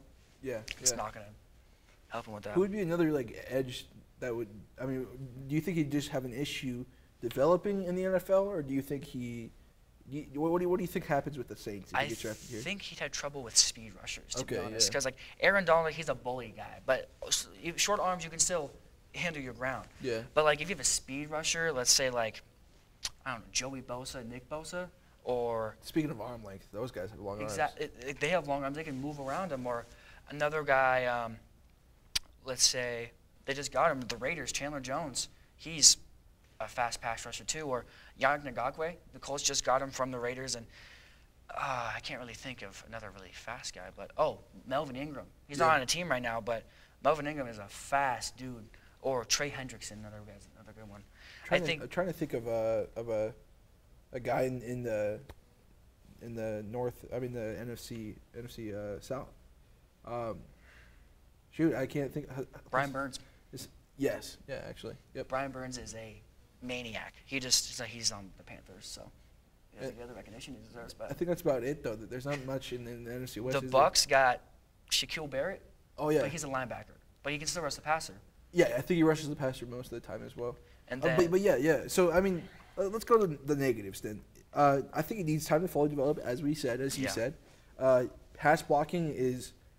It sounds weird because he's only 1 year into it, but it's too mechanical and too predictable for rushers. If you're an NFL rusher, you could take advantage of him. Needs to learn more about punches and timing. This is all coaching stuff. Sometimes leans in on a punch and immediately gets behind. If you try to punch, first off, guy jukes you out, you're behind, and you need to catch up. He needs to become more physical and a bigger force in the run game, just better positioning. These are all coachable things. But, again, being 25, that's pretty old for a rookie. He's still very much in the developmental phase. He's learning a new position. He might be a little bit of a liability at the start, I think. But he's insanely athletic, has great instincts just to be athletic, and those will kick in. Yeah. New Orleans really needs a tackle, and I think taking him and developing him into like a decade-long left tackle, if he could play till he's 35, would be a great choice. I mean, someone needs to protect Jameis, you know? I think the Saints are so just missing skill position players and some good old linemen. And I think he could help. The next best is Trevor Penning. I don't think he's quite in the same level as Bernard Raymond. I don't think he is either. Do you have anything else that you would like to say on the Saints, on who they might pick here, or Bernard Raymond? I think the Saints, like as you said, they need linemen and they need positional players. Obviously, they have Michael Thomas, but he's been injured the past 2 seasons. Yeah, I mean, is that guy even coming back to the Saints? We have no idea. Yeah. I'm going to assume so, Yeah. but we have no idea. But behind them, they have Marquez Callaway and we don't even know about Alvin Kamara. Alvin Kamara. He had a battery assault charge. We have no idea what's happening with him. Mark Ingram's still there, I think. Maybe he's a free agent, but who else? Terry? No, I don't remember. I don't know. The number 10, little number 10 on the Saints. Yeah, they don't really have any like great positional players. That's why I have them drafting Drake London earlier. But yeah. Any more comments on Bernard Raymond? Bernard Raymond, I think you covered it mostly. I just think that he's going to be like an Andrew Thomas with the Giants. I think he's going to struggle his first year and then probably develop with the offseason and learning the more system more with the Saints. And I think he'll probably be like an Andrew Thomas. I think he'll be good. I think that's a great comparison. Yeah, Andrew Thomas really struggled, but he's learning, and so is Raymond.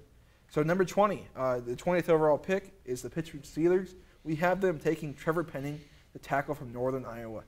A 3-year starter out of Northern Iowa. He is now the top prospect after a good 2021 season.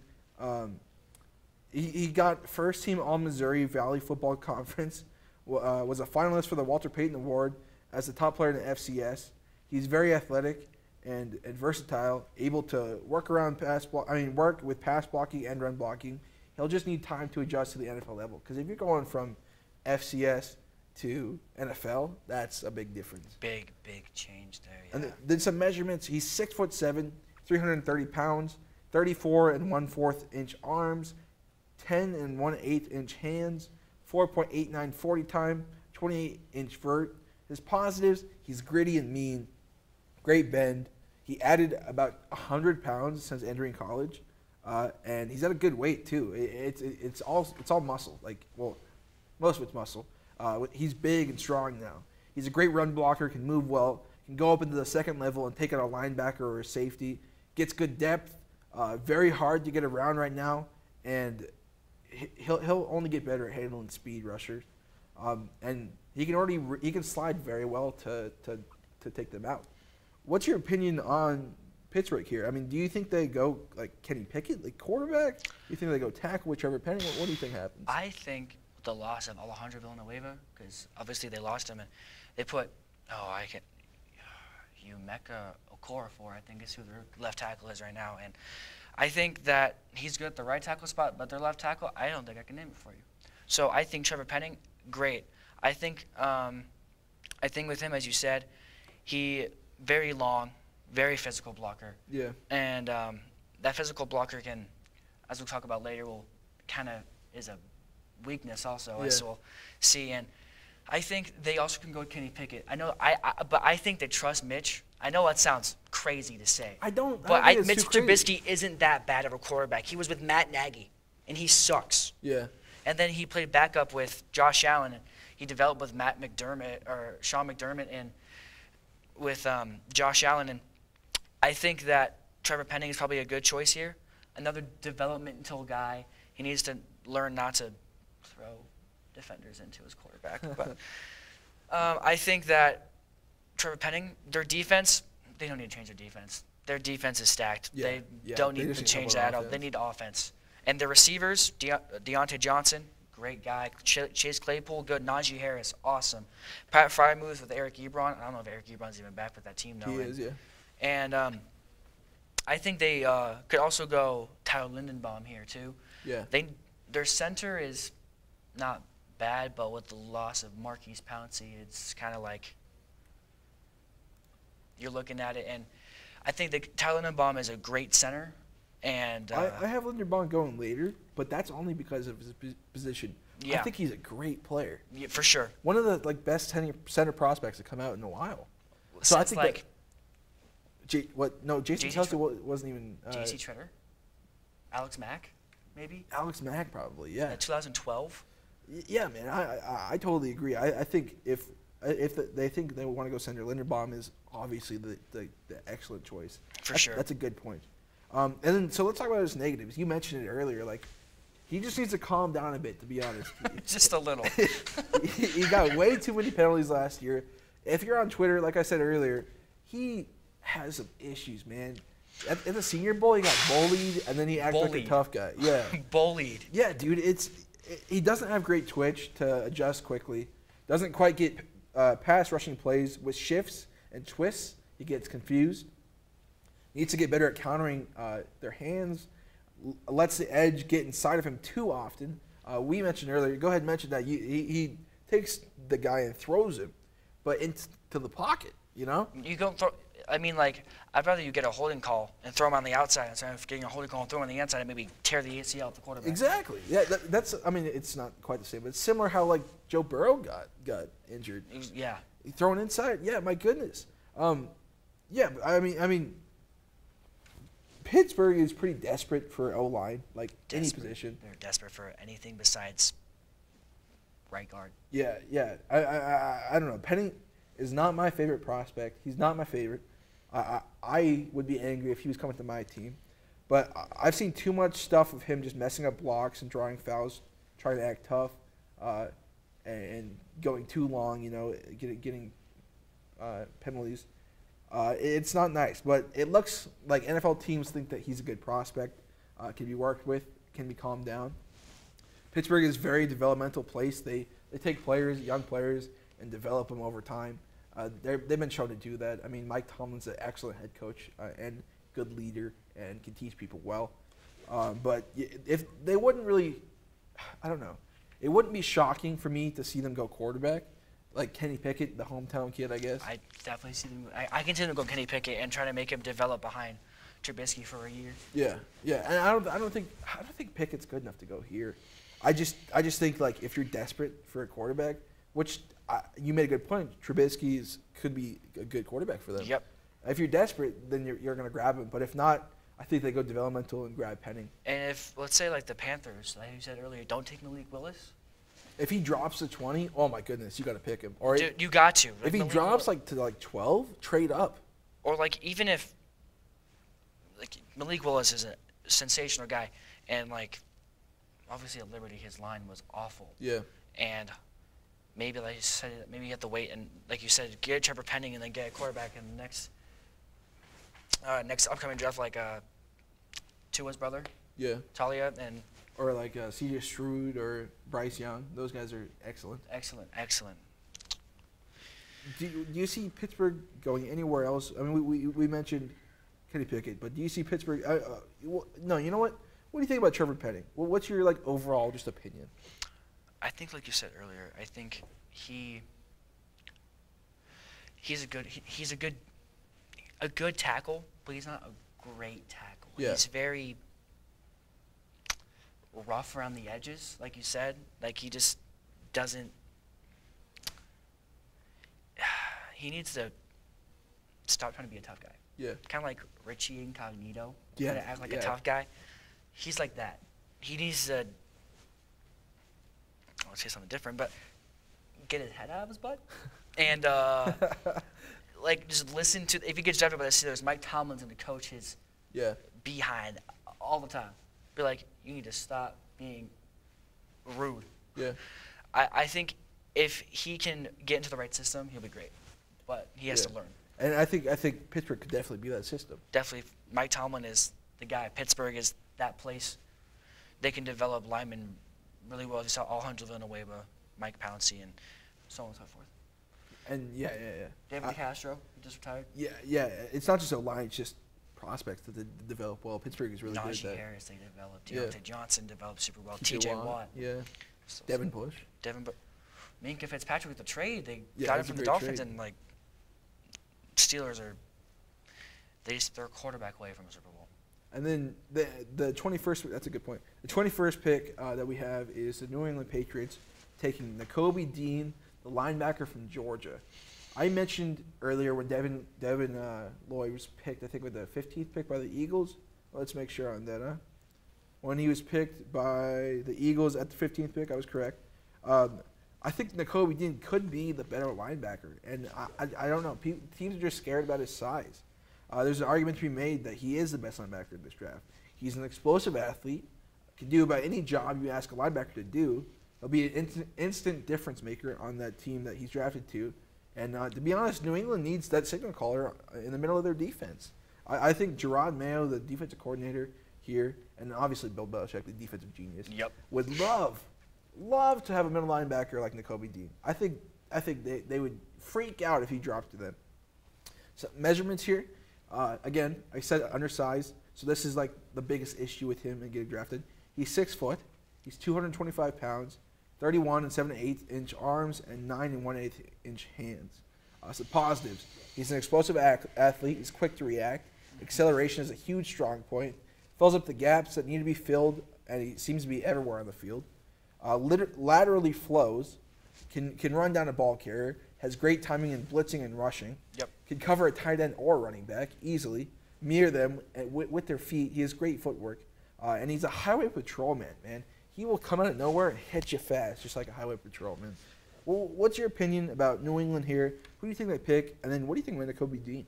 I think Nakobe Dean is a great pick for them, and I think maybe they could go corner, but all the corners are taken. So it's like you really kind of like. They did lose J.C. Jackson, huh? Yeah, I mean like they have their corners. They sent Devin McCourty, who's old, to a deal. They got Kyle Duggar, but like their offense is good. Their offense is sound. I think maybe they could draft a receiver.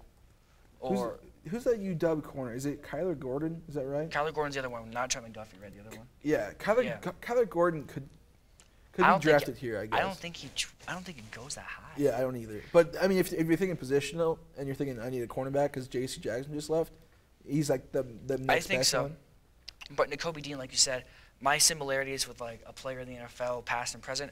Micah Parsons right now, like you said, he has minimal to no hesitation in his game. Kind of like Michael Parsons, minimal to no hesitation. Can chase down a guy sideline to sideline. Can guard a tight end, and even though he's short, he's fast and he never stops on a play. Not just that, but Micah Parsons is everywhere, just like Nakobe Dean. Yeah, exactly. And like another person I was thinking of from like previous is Jonathan Vilma when he played for the Jets and the Saints. Yeah. Jonathan Vilma was also a shorter guy, and he was like Nakobe Dean. He was very athletic, but like not amazing at beating the block, obviously. Like Nakobe Dean, because of his short, because of how his size is, he's not amazing at beating the blocks. And I just think that with Nakobe Dean and how physical he is, I think the Patriots will need a signal caller. They had Donta Hightower, but he's getting old. So Yeah. I think Nakobe Dean's a good pick there. I was going to make the comparison to Bobby Wagner because he's 6 foot. Oh, that's a good one, yeah. But, I mean, he's about like 15 pounds heavier. So that's like the only difference. Let's talk about some negatives for Nakobe Dean. His play recognition needs some work. Can be late to react, therefore is blocked and taken out on the second level when people climb. He isn't exactly the exact linebacker build that you want, but, I mean, he's built more like a bigger safety. He is average at tackling, seems to be in pursuit a lot, but, like, he can cover that ground. Mm-hmm. I think he actually might be you know what? I'll just say it right now. I think he is better than Devin Lloyd. Devin Lloyd is also, I think, 23 years old, and Nakobe Dean is 21. I want that 21-year-old high-potential linebacker over the 23-year-old one. It could be a great choice and a lot of value for New England. New England always seems to get value. My goodness. This is a wide receiver. He could be a staple running that defense for the next 10 or 15 years. I mean, depends how long his career could last, but I think he could be an absolute star with them. I talked about it earlier with Brinkley, but I don't worry so much about undersized or how big or how small they are. I want to see production and I want to see explosiveness. I want to see them play football rather than just worry about their size. Correct, yep. What do you think about Nakobe Dean? You said quite a few things, but do you think this is a good pick here? Do you think he goes higher? What happens? I think the Eagles be the Eagles, and the Eagles, no offense, cannot draft. Yeah. Their GM cannot draft. Howie Roseman. Sorry, Howie Roseman, you're kind of bad, but whatever. But like Bill Belichick and I think Nakobe Dean. I think he does fall that far. I mean, I could see another team taking him like the Texans could take him. Yeah. They also need a linebacker, but I just think Nakobe Dean has the physical ability to be a great linebacker, kind of like they're not the same height, but Fred Warner. Oh my goodness, obviously, yeah. it's a great thing. Like they have the same style of play, because it's like Fred Warner is undersized as well. yeah, undersized. It's like the only not undersized linebackers is like Michael Parsons because he's 6'3", or like I don't know what other guy could you think of? Some big middle linebackers. Deion Jones. Yeah, he's actually undersized too. People say he doesn't weigh enough. Devin Bush is Devin White, Levante David. Yeah. Levante David's slow, but I think Devin Bush is a great comparison kind of here. I think they're both quick guys, and you said Michael Parsons. That's a good one too, man. Playing everywhere on the field. Yeah, I think this would be an excellent pick. if he drops that far, I wouldn't be surprised if the Cowboys take him either. I think any team would be lucky to have him. Like Nakobe Dean is just that special type of player that if he was taller, he would go top 10. Do you know who the Cowboys are looking for a middle linebacker, right? 'Cause they were in talks with Bobby Wagner. Yeah, in talks. Jerry Jones is never in talks with anybody, but That's actually a good point. They could pick Nakobe Dean.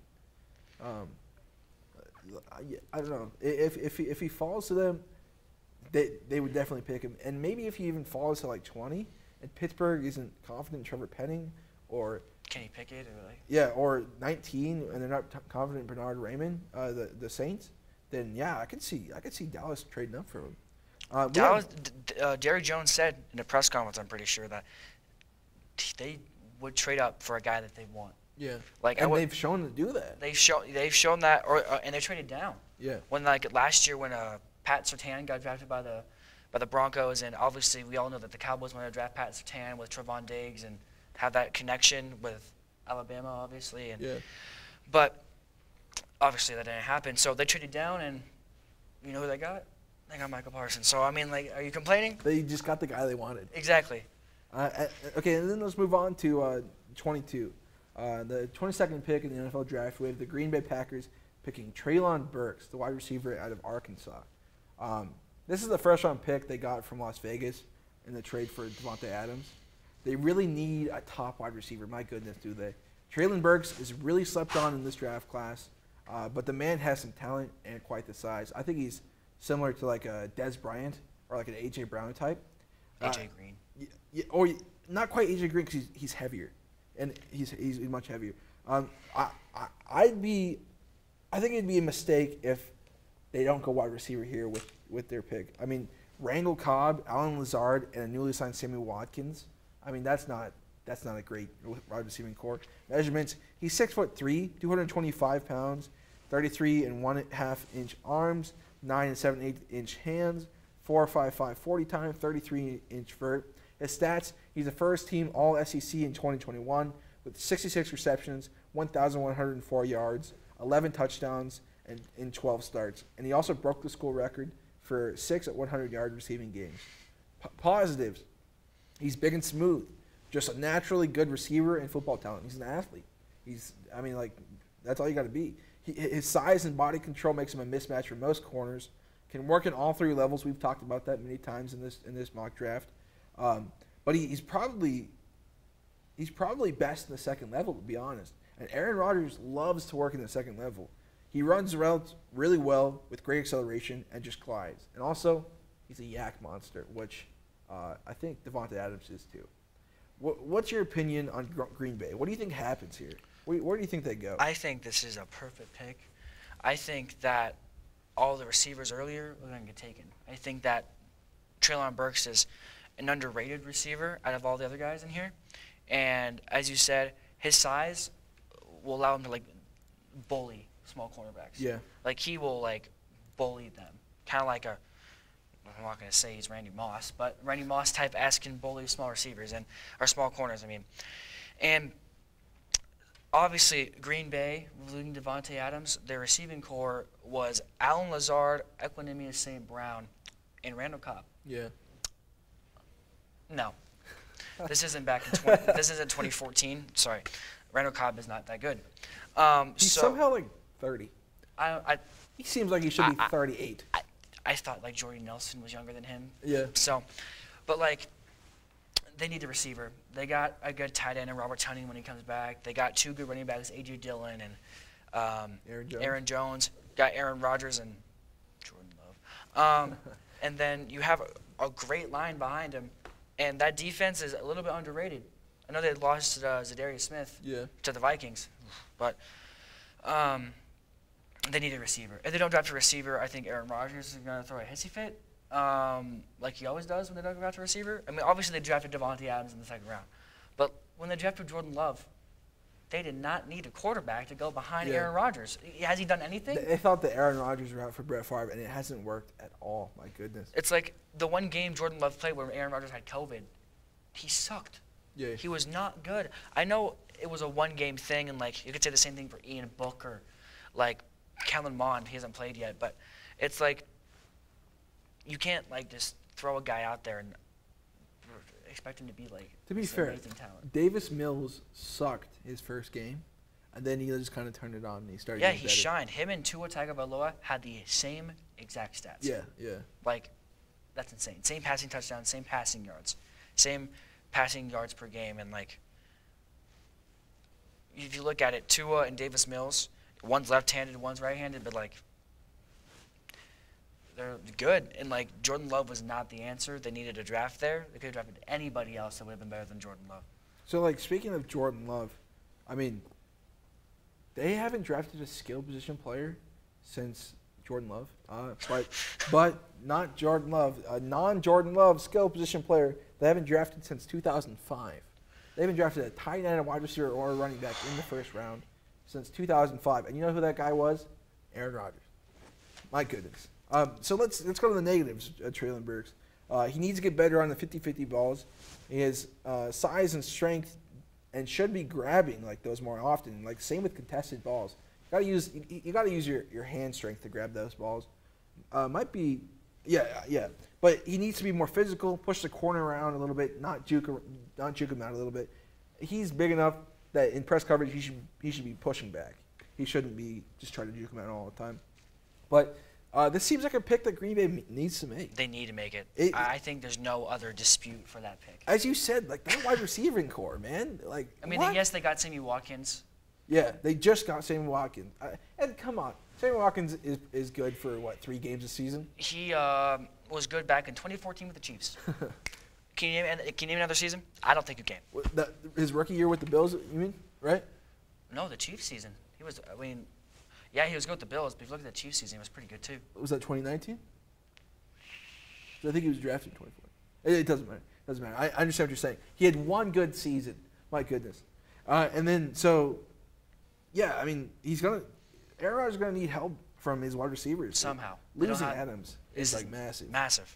I don't know, man.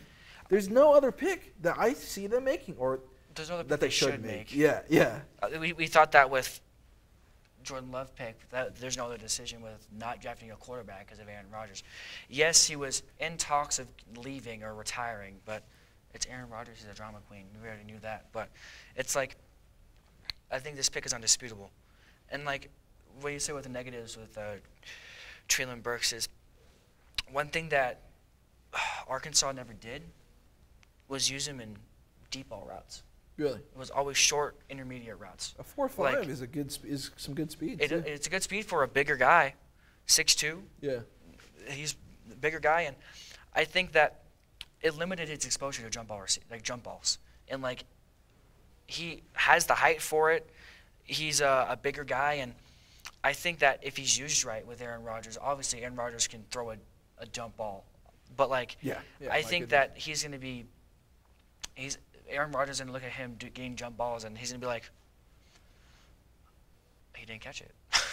Because he was like, if you look at Arkansas highlights of Treylon Burks, you're going to see him doing yak catches and slants and posts. There's no deep post routes. There's no go routes. He was always like the slot guy. And I think you're totally right in saying that, but like some of the short routes is like what Davante Adams was best at, you know?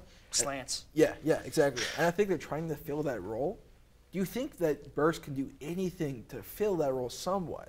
I think if Burks can develop with kind of like a Jordy Nelson, he can definitely develop. I think Aaron Rodgers and the Packers coaching staff with Matt LaFleur, and I don't know who our offensive coordinator is, but I don't know anymore, actually. Yeah. But like they developed Treylon Burks. He can be a very good guy. I hope he is. I hope he's not a bust, because if you look at, he's very fun to watch. To be fair, I think any wide receiver with Aaron Rodgers is going to look better because of Aaron Rodgers. 4-time MVP. Yeah. My goodness, is it 4 times now? Goodness. Can you believe it? I've been one Super Bowl, 4 MVP. Let's move on to the 23rd pick. Number 23, we have the Arizona Cardinals taking Devontae Wyatt, the defensive lineman from Georgia. Arizona can use the help here, either on their offensive line or their defense. Just their defense, not defensive line, defense. It looks like 2 Georgia dudes will be there to help, Devontae Wyatt or Jordan Davis. There are some interior O-line prospects here, but I like Zion Johnson or Keon Green. But they have Rodney Hudson in the center. I'd say Tyler Linderbaum, but they don't really need him. But yeah, I mean, I think they would lean towards defense because they want to build a better defense. I think that's a great pick for them. Devontae Wyatt is a strong and active. He ruins the running game and makes a difference in the pass rush even. He will work well as a positional role player, I think, for the Cardinals. His measurements, he's 6'3", 307 pounds, 32 and 5/8 inch arms with 9 and 7/8 inch hands. 4.77 40, that, by the way, is crazy for a 300-pounder. Insane. You never see that. Yeah, and a 29-inch vert. You don't see that. You don't see that in a defensive lineman. It just doesn't happen. Just wait till we get to the next guy. And then we're gonna like the next guy. His positives: he has a great initial punch to throw off the O-lineman, lateral quickness to the gap, has a high motor, and is very fast, obviously, for being 307 pounds. Lots of leg strength, just lower body strength, to push around centers and guards, and generally gets good penetration in the A gap. Yep. What do you think the Cardinals do here? There's so many options here, I think, for the Cardinals because they are desperate in some situations. I think the Cardinals, they have a lot of gaps to fill in that team. I mean, obviously, you got DeAndre Hopkins. Yeah. They lost Christian Kirk, and I think they could take a receiver. I mean, I know they got A.J. Green back on a 1-year deal. But I mean, yeah, but he's also, what, 33, 34? He's old. He didn't do bad last season, True. but you can't have D-Hop and A.J. Green. You gotta have. I mean, they have Andy Isabella. hopefully he can shine, I guess. Yeah. I think a receiver wouldn't be bad, but also like George Pickens wouldn't be a bad choice. George for Pickens would be a good pick. I think another guy from North Dakota State, Christian Watson, would be a good pick. That's also a really good pick. I agree. But like defensive linemen or defense in general, they got good corners. I mean, as you saw last season, they're like names that you really didn't think of, but they were there. Jalen Thompson's a safety, but Jalen Thompson, go Cougs, was really good, and he came out of nowhere. Obviously, you got Buda Baker and UW prospect. I know we're Cougs, but dang, UW can prospect some freaking talent for defensive backs, dude. I can't think of that corner's name. Byron Murphy, right? Byron Murphy Jr. Also, UW prospect. Goodness. Cardinals. You know what? Just take Kyler Gordon. You got it. UW backfield. That actually would not be a terrible pick here. Not thinking about it, but yeah, I think D-line needs help for sure. And can you think of who they have? On their D-line, Chandler Jones is gone. Yeah, goodbye Chandler Jones. They have J.J. Watt still, I guess. He's old. Yeah, he got injured with a pec tear. He's injured every season as well. But yeah, I mean, that's probably why they go D-line, in my opinion. There's no real edge player here that stands out to me besides David Ojabo. And David Ojabo is injured for a year. Yeah. And he won't be back. So, I mean, I think they're in act now mode. Kyler Murray said he won't play until he gets a new contract. But he's young, and the contract hasn't hit in yet. And then the Super Bowl window that a lot of teams see is when quarterbacks are on the rookie contract. For sure. So I think build up that D-line right now, who can be effective currently, and then draft in the future. I'm looking at the Cardinals defense, and Rashad Lawrence, Zach Allen, and Dennis Gardeck. Can you tell me who Dennis Gardeck is? I honestly, I'm an NFC West fan. I'm a Seahawks fan. And I can't tell you I know any of those guys. I think I've heard of Zach Allen because of that playoff game where they got destroyed 9-something. Jeez. That's all I remember Zach Allen from. But I can't Devontae Wyatt would be a great addition. With the loss of Chandler Jones, yes, they got Marcus Golden and Isaiah Simmons and Zaven Collins, good linebacking core. Yeah. But with Devontae Wyatt, you need a guy that's not J.J. Watt who's going to get double teamed if you don't draft a guy like that. Yeah. So. And yeah, I think they need to stop the run as well more than they need to stop the pass because they have good DBs and good linebackers, like you said. Their run defense was awful. Yeah, and I think Devontae Wyatt would help fill that. For sure. So some negatives on Devontae Wyatt. He's not extremely explosive to blow up plays. He isn't trained as a great pass rusher, so I don't think he'll be too effective there. But that's not really his job. He'll need coaching on different moves and different counters to react to these offensive linemen. But he seems to stick to the punch and pull move, and it works pretty well. I think he had 4.5 sacks or something. Not too bad. Or 2.5 sacks. My bad. He needs to probably gain more weight or just to work out more. I don't know how to say that, but he needs to be stronger to move these bigger NFL linemen. He was effective on this great Georgia defense. He had 39 tackles, 7 tackles for a loss, 2.5 sacks, as we stated, 2 forced fumbles in 14 starts. And that's honestly all Arizona needs him to do is shut down the running game. Be effective in causing pressure through the A-gap and just be a little bit there during passing downs. Yeah. But I would expect Arizona to definitely go defense here, and he just might be one of the best available. It depends who the GM is. I don't know. Jordan Davis or Travis Jones could be the best available, but it's just what they prefer. Exactly. And to add on what you said with his weaknesses but this weakness isn't potentially a bad thing for what his role is going to be in Arizona. He's not a pass rush route master, like you said. Like you said, he has the pull and grab. Other than that, nothing else is really there. I mean, he did with the tackle.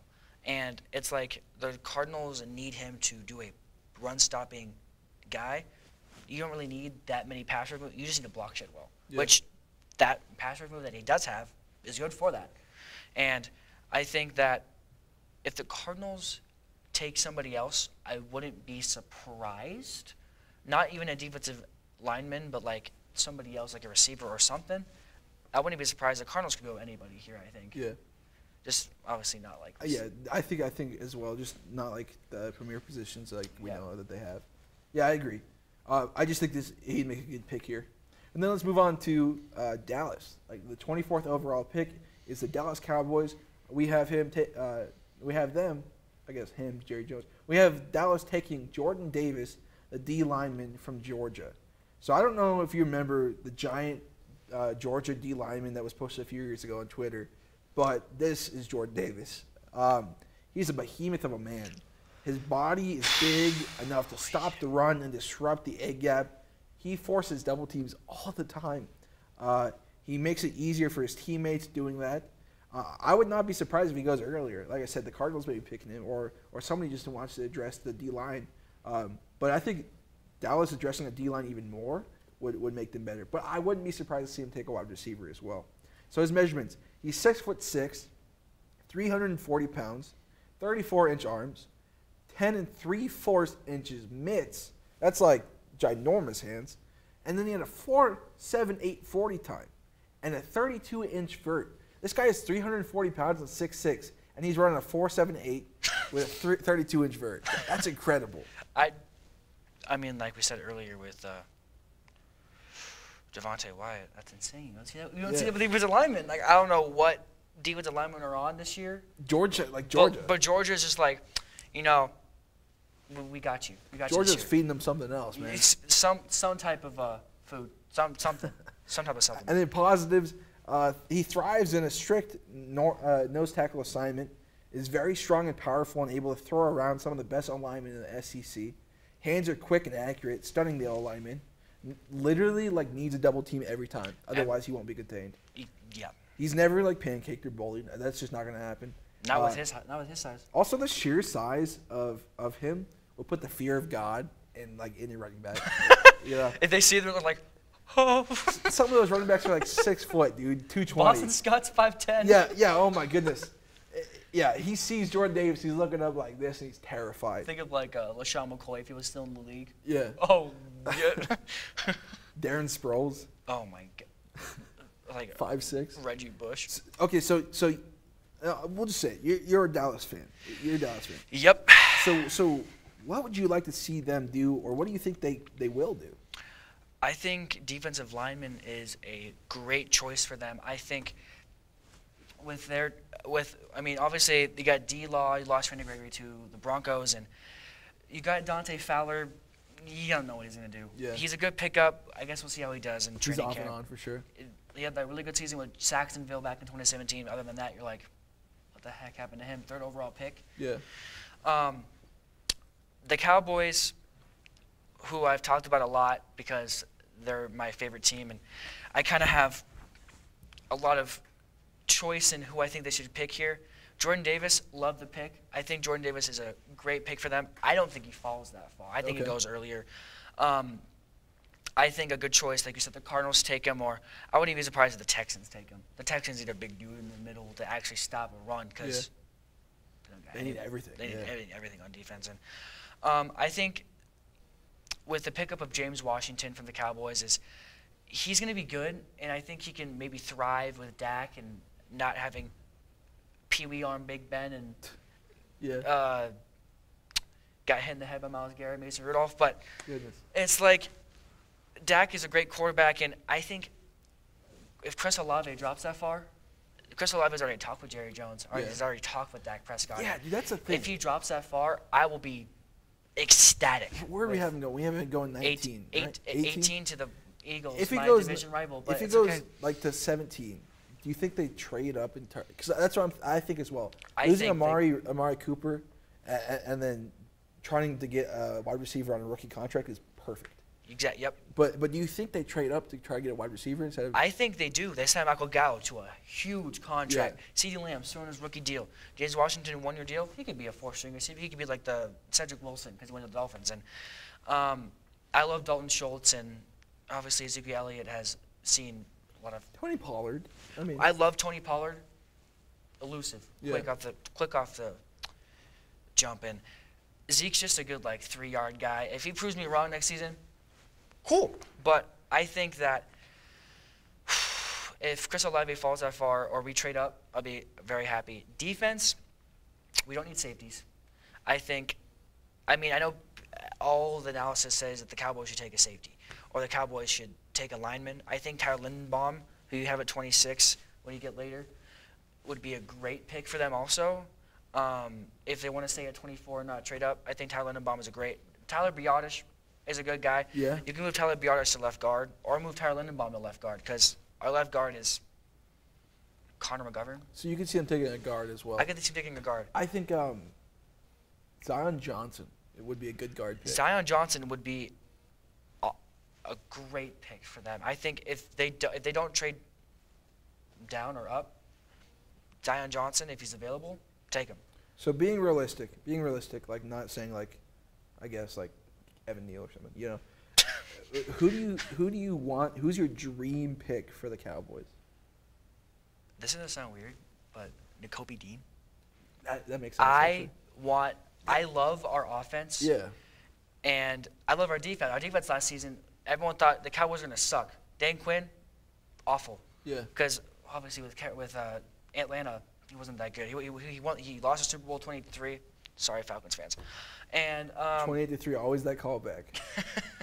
and then after that, you got to think. After that, he just went downhill. But he shined with the Cowboys defense.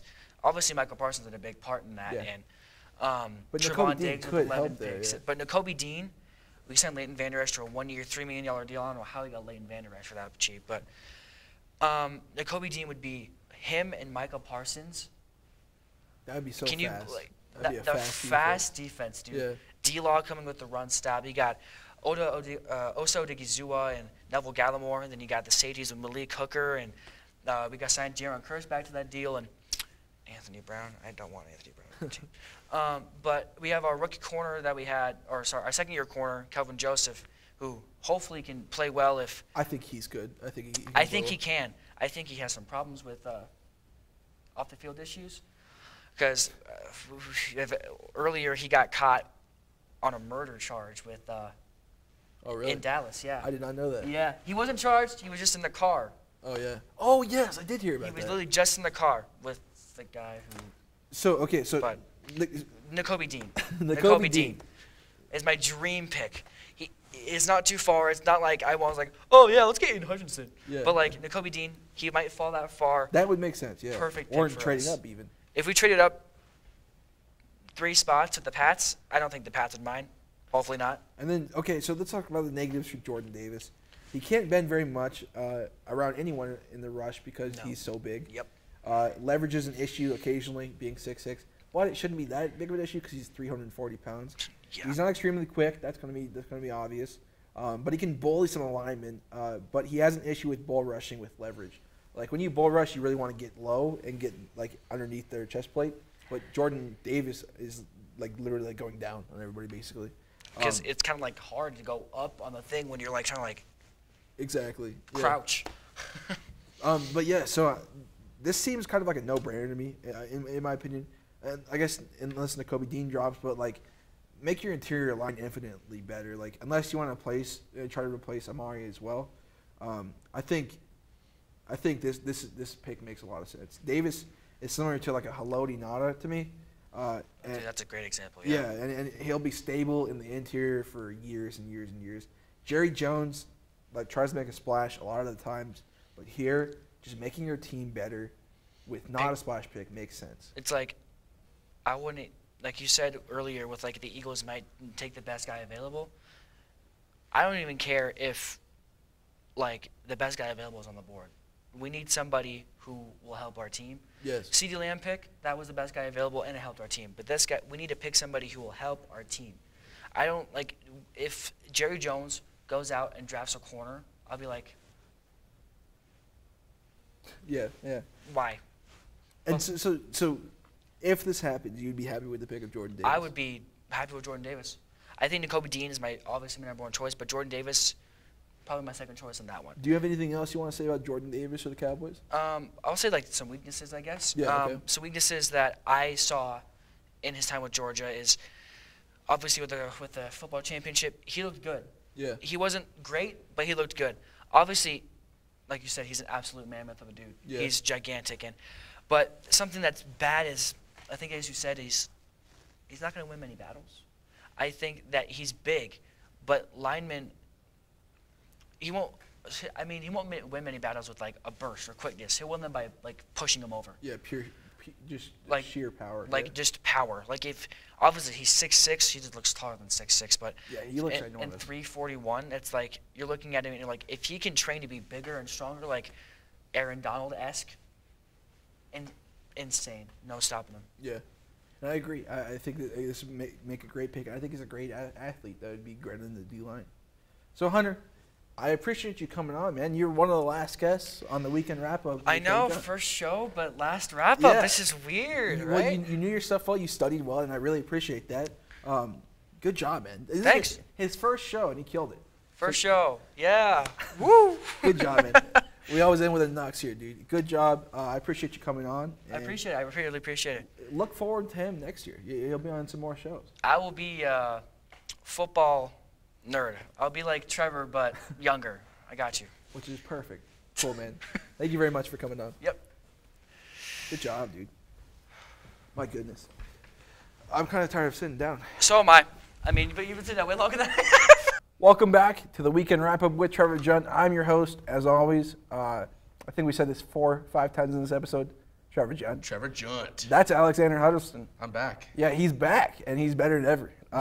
We're doing the mock draft show. This is the series finale of the Weekend Wrap-Up, and I'm excited to have Alex on as the last guest. We're going to have a good time talking about these. I'm going to be the last guest. Yeah. We're going to have a good time talking about these last 8 teams. With that being said, let's get started with Buffalo, the 25th overall pick. We have the Buffalo Bills taking Jermaine Johnson II, edge from Florida State. Mm-hmm. Johnson got the ACC Defensive Player of the Year in the first team ACC by getting 70 tackles, 18 tackles for a loss, and 12 sacks. He's a difference maker on the edge, and he's still developing. He can be coached well and get good experience right by Von Miller, who can help him grow in Buffalo. He has the athleticism and the talent to be picked by Buffalo here. And also, he was on the last chance U and was ranked as like the best JUCO talent in the nation. His measurements, he's 6'5", 262 pounds, 34-inch arms, 9 7/8 inch hands, 4'5", 40 time, and a 32-inch vert. And then positives. He's massively long wingspan and long arms, very explosive in the contact, all coming from his lower half, gets great leverage and sheds blockers, never staying fully blocked. He gets second effort plays. After being blocked, he just keeps pushing and gets to the ball carrier. And when he's in the pocket, he's seeing red. He's going to kill that quarterback, and he gets what he wants most of the time. So, Alex, what do you think Buffalo should do here at the number 25 pick? So I did this a little differently than the other people on your show. I, looked into your pick, see how it fit the team, and then I picked 2 alternate picks, if I agreed with those picks. So Jermaine Johnson, I think it would be a good addition to that Bills defensive line. However, I do feel it's a little, I wouldn't say unnecessary, but because it's not needed where, because they have Gregory, is it Rosu? Ed Oliver, Shaq Lawson, Daquan Jones, and plus they just added Von Miller for 5 years. Yeah. And I know those are older guys, and not like top tier players. But, I feel like the biggest struggle for the Bills, and especially if you're trying to build an offense around Josh Allen, the right tackle position for the Bills is struggling. So I said a good alternate pick for the Bills would be Darian Kinnard, tackle from Kentucky. And kind of just read some scouting reports. One of his biggest weaknesses was just his hand adjustments.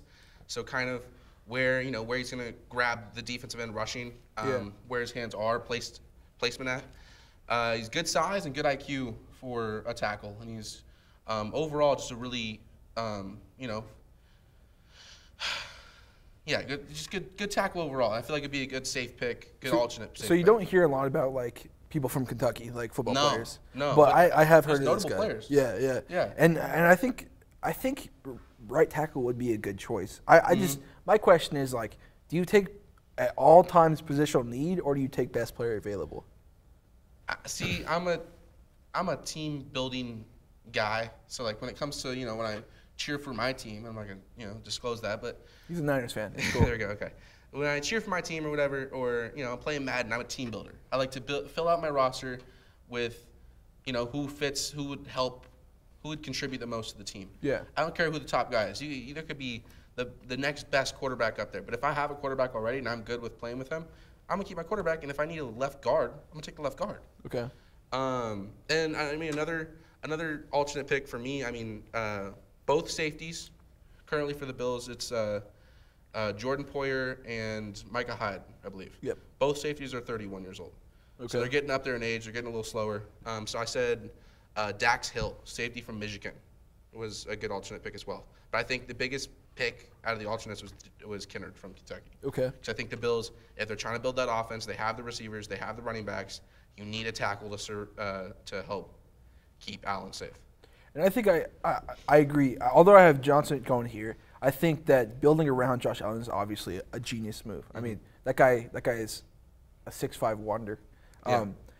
Let's talk about some negatives and just some stuff on Jermaine Johnson.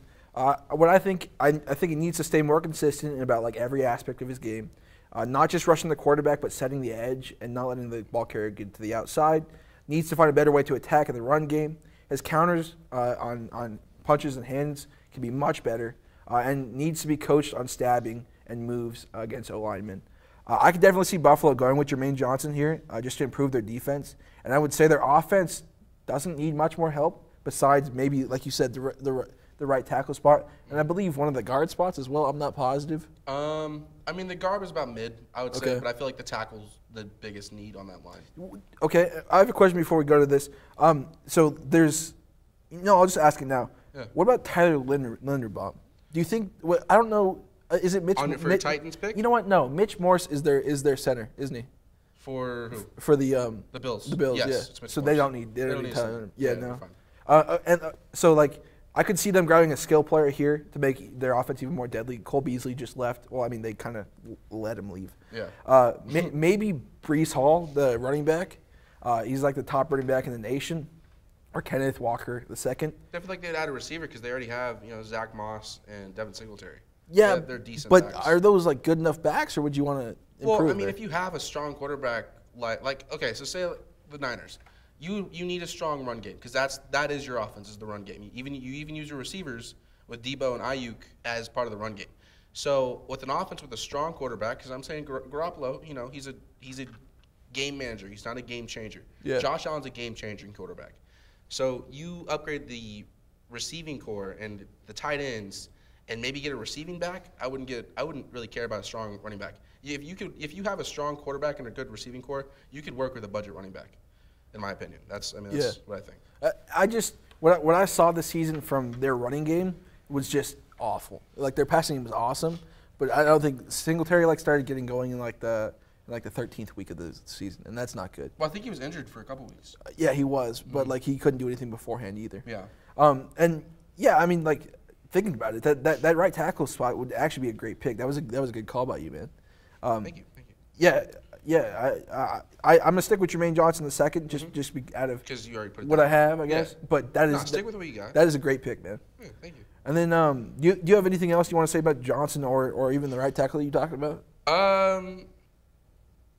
No, I mean, I'm gonna be totally honest. I didn't do too much research on Johnson because I mainly focus on my alternate picks. So I was gonna I want to hear what you have to say about your picks because I want to understand why you chose them, and then I was gonna talk about mine. But yeah, I mean, I feel like the tackle is the bigger out of my two alternates. I feel like the tackle is bigger, more important than the safety. Before we move on, you think that's a reach, to draft him that high, or what do you think? Well, because I was looking at I should probably pull up your mock draft. There's a few tackles that were probably 5 or 6 picks before this. Right. So they could trade went up off, for. So I guess. what I did is I looked at what you had already put down. So saying hypothetical, if all your picks were correct, I was going to just take what was left on the board. Yeah. So you already put Evan Neal down. You already put Ekwonu down. So I saw Kennard, and I believe I saw another guy from Bama, and I don't know. I liked Kennard more. Yeah. I liked his scouting report more. So yeah. Do I you think just it's feel possible a to trade tackle up? overall. Huh? You think it's possible to trade up? Trade up Yeah. for the Bills? I mean, there's Penning, and then there's Raymond. Those are both very raw prospects, but people that could be good right tackles. Although they both played left tackle, they could play right tackle. I feel like tackle. I mean, it's all it is you change the kick step. See, I disagree. You look at like Penei Sewell. Like he had a hard time going from left tackle to right tackle. Which is weird to me because I feel like if all you have to do is change your kick step, and that's all it is. But it's like you got to go opposite of what you're so used to. Yeah, that's true. But I see what you're saying. I mean, I was always a center, so I mean, I was always in the middle. So I guess I just didn't really change much. Speaking of centers, let's go to the next pick. All right, next pick. Welcome back to the weekend wrap-up with Trevor Junt. We've had a few technical difficulties. His mic died, some lights are flickering. He's scared of like the ghost of Ed or something. And then we got messed with the lights. It spooked him out a little bit. But we're back. We're back. And with the 26th pick, I have the Tennessee Titans taking Tyler Linderbaum, the center from Iowa. He's probably the best center prospect to come out of this draft in a long time. I mean, I can't think of a better one. Maybe Alex Mack back in 2009, is that what he said? Yeah. Yeah. Like, there's better centers in the league, obviously. Like, Creed Humphrey for the Chiefs is an excellent center, and so is Jason Kelsey for the Eagles. Who's the Lions center? I do not. Ragnar. Oh, yeah, right. It's like Ragnarok or something. Ragnar. Ragnar. Yes. Yeah. He broke his nose and kept playing or something like that. Yeah, he's kind of he's a badass. And then so like he's a very solid prospect. You don't really see that in centers very often. He would fit so well in Tennessee, by the way, who he was drafted by in my mock draft. He's best in a rushing attack offense and an offense with a good scheme. And Derrick Henry touting the ball in Tennessee with Linderbaum as center could add an extra few hundred yards. It could add like 200 yards to Derrick Henry's season total. Like, he is that good of a center. His measurements, he's viewed as a little undersized. He's 6'3", 290 pounds, 31 1/8 inch arms with 10-inch hands.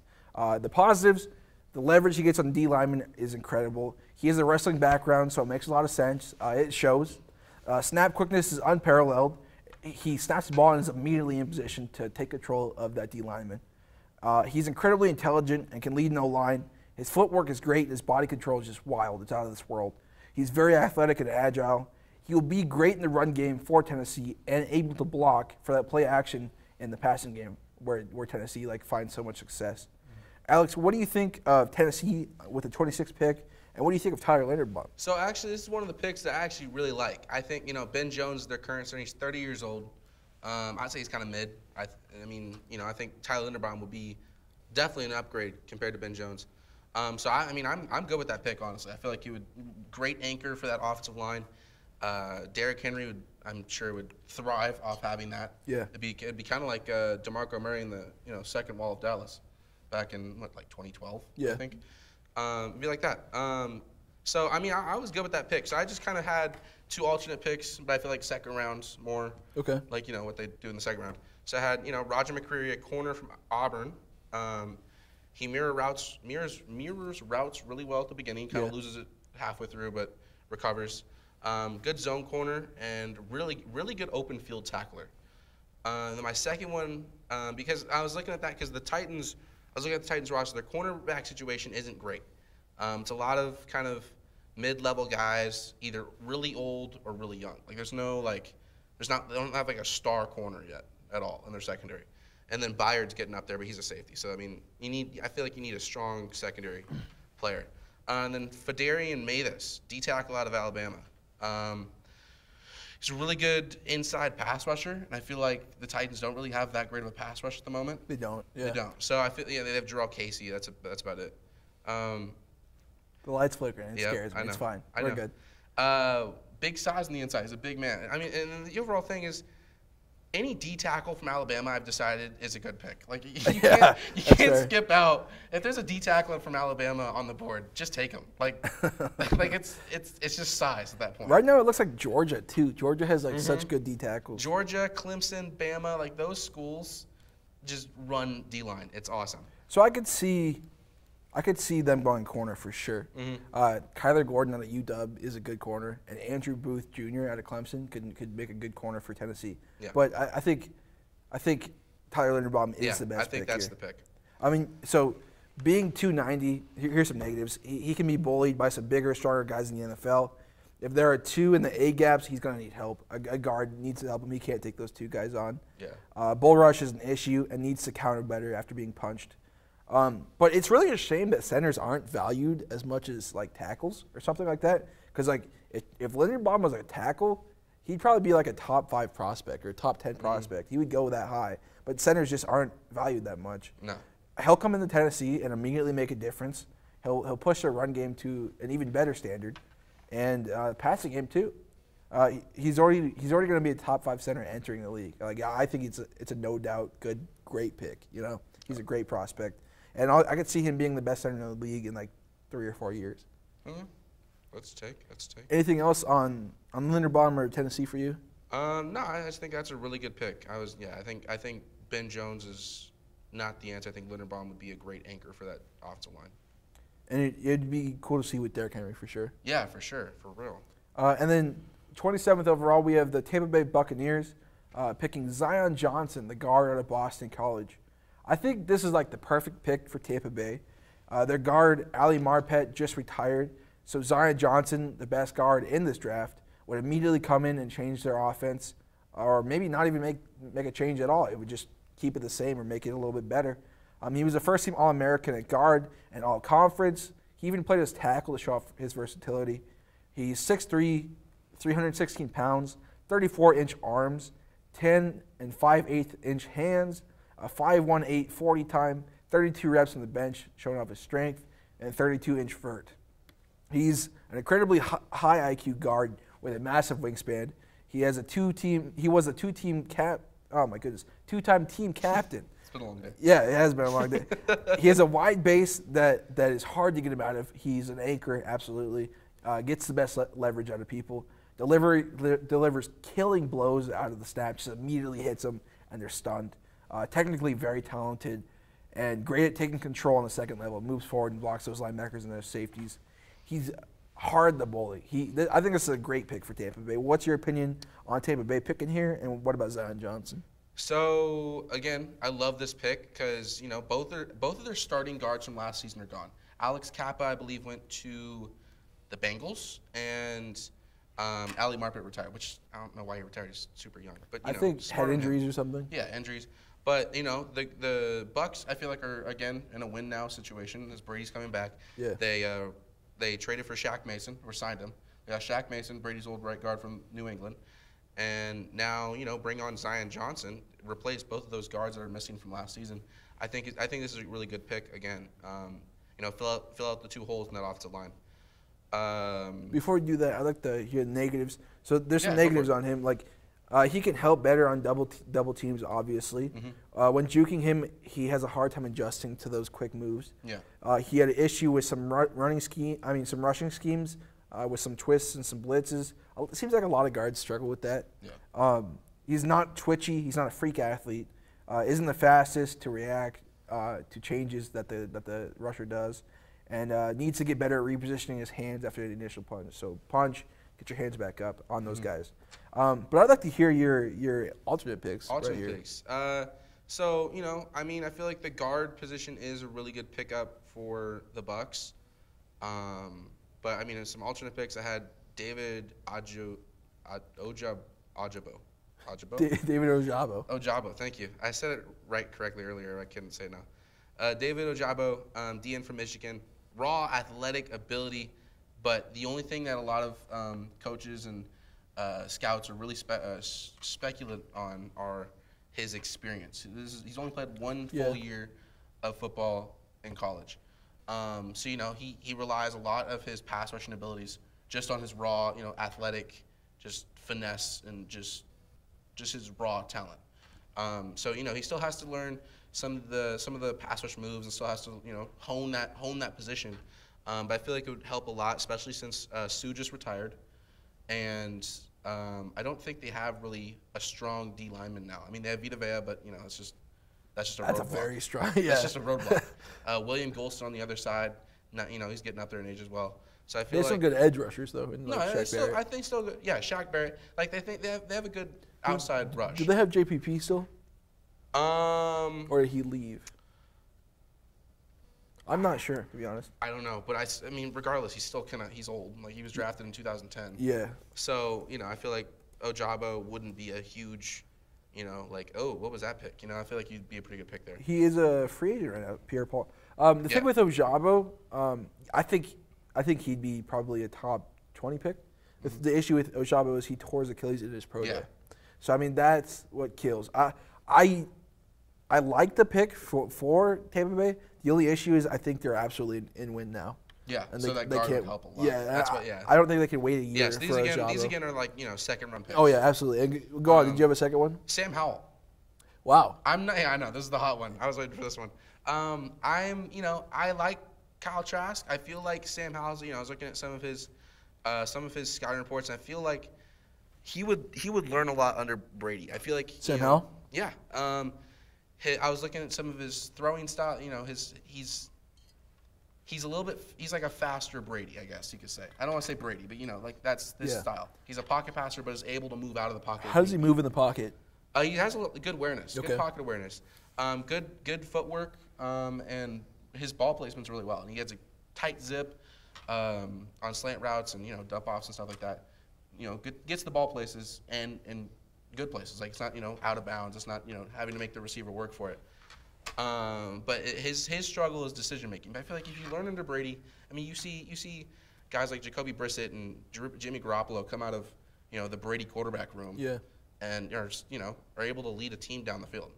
So I feel like Sam Howell will be a good pick. So let's say because then you have Sam Howell and Kyle Trask competing next year when Brady Let's say retires. Desmond Ridder wasn't picked by the Falcons, which I have happening. Mm-hmm. Let's say Desmond Ridder wasn't picked. Malik Willis is going to get picked. But yes. so let's say Desmond Ridder, Kenny Pickett, Sam Howell are all available. Mm-hmm. Do you think they pick either one of those guys instead of Sam Howell, or do you think they stay with Sam Howell? I mean, I was thinking, you know, this would be a second-round pick. Okay. If they draft a quarterback, it'd be second round. Is it just you think Howell would like develop better under Brady than like Pickett or Ridder? I think he's more like Brady than Pickett. Pickett's, that makes sense. I feel like Pickett's kind of like Herbert, you know. Yeah. He's, you know, skinny, able to move faster. Just not as talented, I don't think. Yeah, no, not as talented. So I went with Sam Howell. Okay. Kind of underrated, under the radar, and I feel like he'll learn a lot from Brady. But you think Zion Johnson would make a great pick? Oh, yeah, no, I think that's the best pick out of the three. And then, again, what I'll say is he'll fit very well on this team. It looks like no other team is really going to try to get him. Nobody really needs a guard besides the Bengals, who are at 31. So maybe they trade above Tampa Bay to try to get Zion Johnson. He's not a freak athlete. He'll have moments where he struggles against D linemen. But he's a solid starter in the NFL, and that's just what Tampa Bay needs right now. So let's move on to the 28th pick. The 28th pick by Green Bay. The Packers choose Travis Jones, the D lineman from UConn. This was a little bit of a different pick for me, but I thought that he would fit well next to Kenny Clark. Mm-hmm. So Travis Jones is a 3-year starter at UConn. Would have been 4, but they didn't have a season because COVID. He's a very good nose tackle. In 2021, he had 47 tackles, 7.5 tackles for a loss, 4.5 sacks and 11 starts, and he will stuff the run game in the A-gap all day long. He's a big old boy. He'll be very effective. He was a standout on the UConn defense. They were really bad, but he was really good, and he'll be a good starter in the NFL. The measurements, he's 6'5", 333 pounds, 34 1/4 inch arms, 10 1/4 inch hands, a 4.92 40 at 333, and a 28.5 inch vert. Some positives.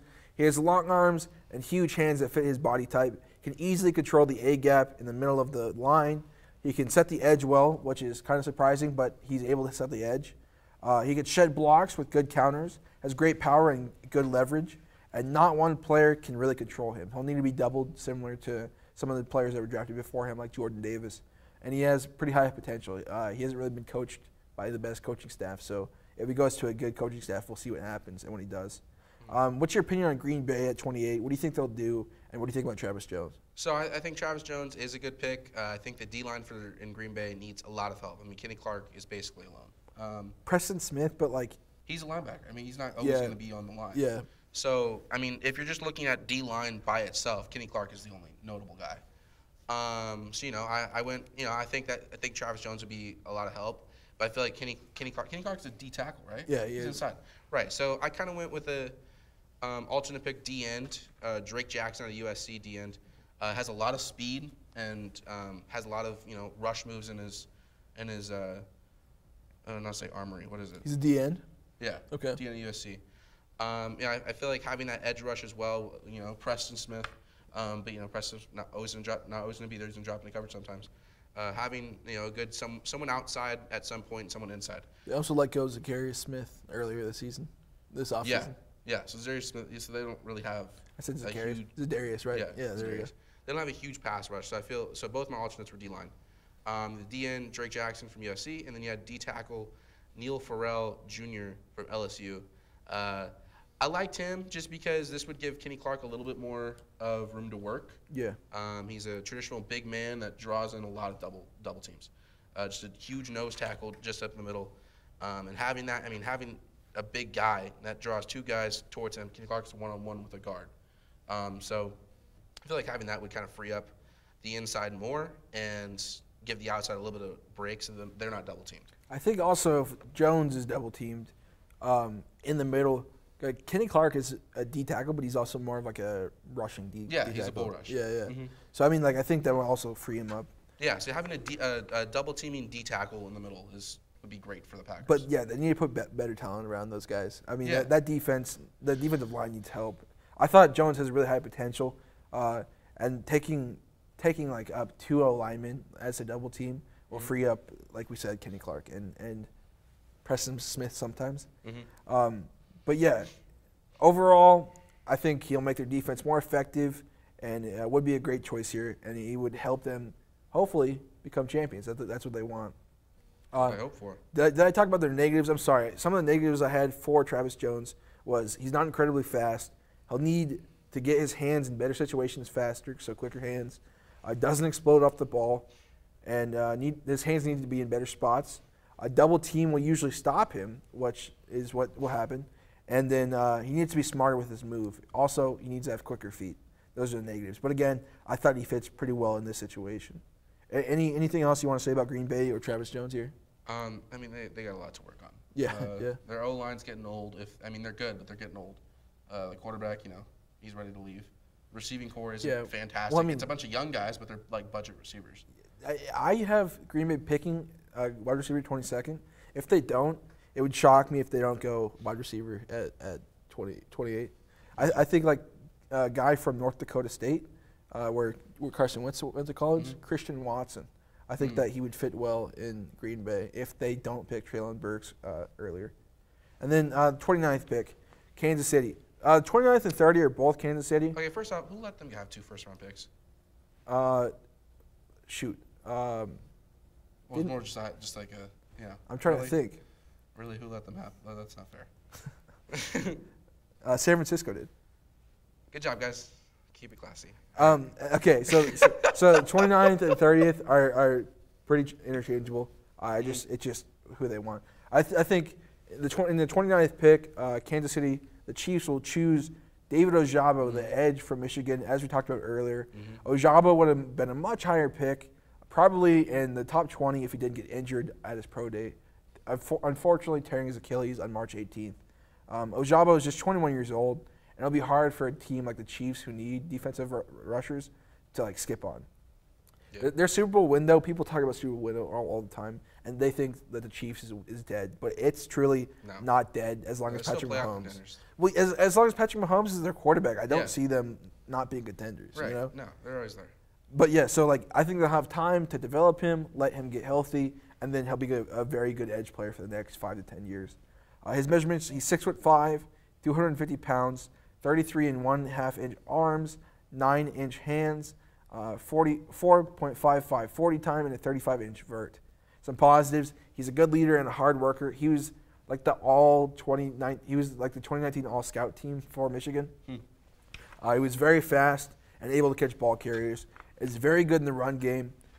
Watching the ball carrier and closing off the edge or a gap is pretty impressive by him. A ton of different rushes and diverse attacks. Man, this guy has a deeper bag than Aiden Hutchinson. He has such unconventional and confusing moves that just trick the tackles. I think it's just wild. because he doesn't know how to use the regular moves. it's that inexperience that helps. He doesn't have any experience at all. Yeah, every time he does get a sack, he's trying to strip the ball. So that's important. Yeah, that's important. What do you think about the Chiefs picking at 29 and David Ojabo? I mean, honestly, I like him. Like, I mean, I already mentioned him earlier as an alternate pick. I like this guy. You know, it's kind of a gamble just because of that injury, so you don't know where you're getting really. Because you're not going to be able to use him. Especially on Achilles Are they going injury. to be able to use him at all in the season? No, not this season. So at all. So this is a complete gamble. Yeah. Yeah. So, I mean, Or an I like investment. him, and so I feel like I like this pick. I would go with this pick. But, you know, I feel like KC has a decent D-line. They have Chris Jones. They have Frank Clark, which, you know, he's mid. Yeah, I don't really trust Frank Clark. And they have Derek, is it Nandi or Nadi? Not Nandi. Nandi. So Derek, they have a decent D-line, decent pass rush.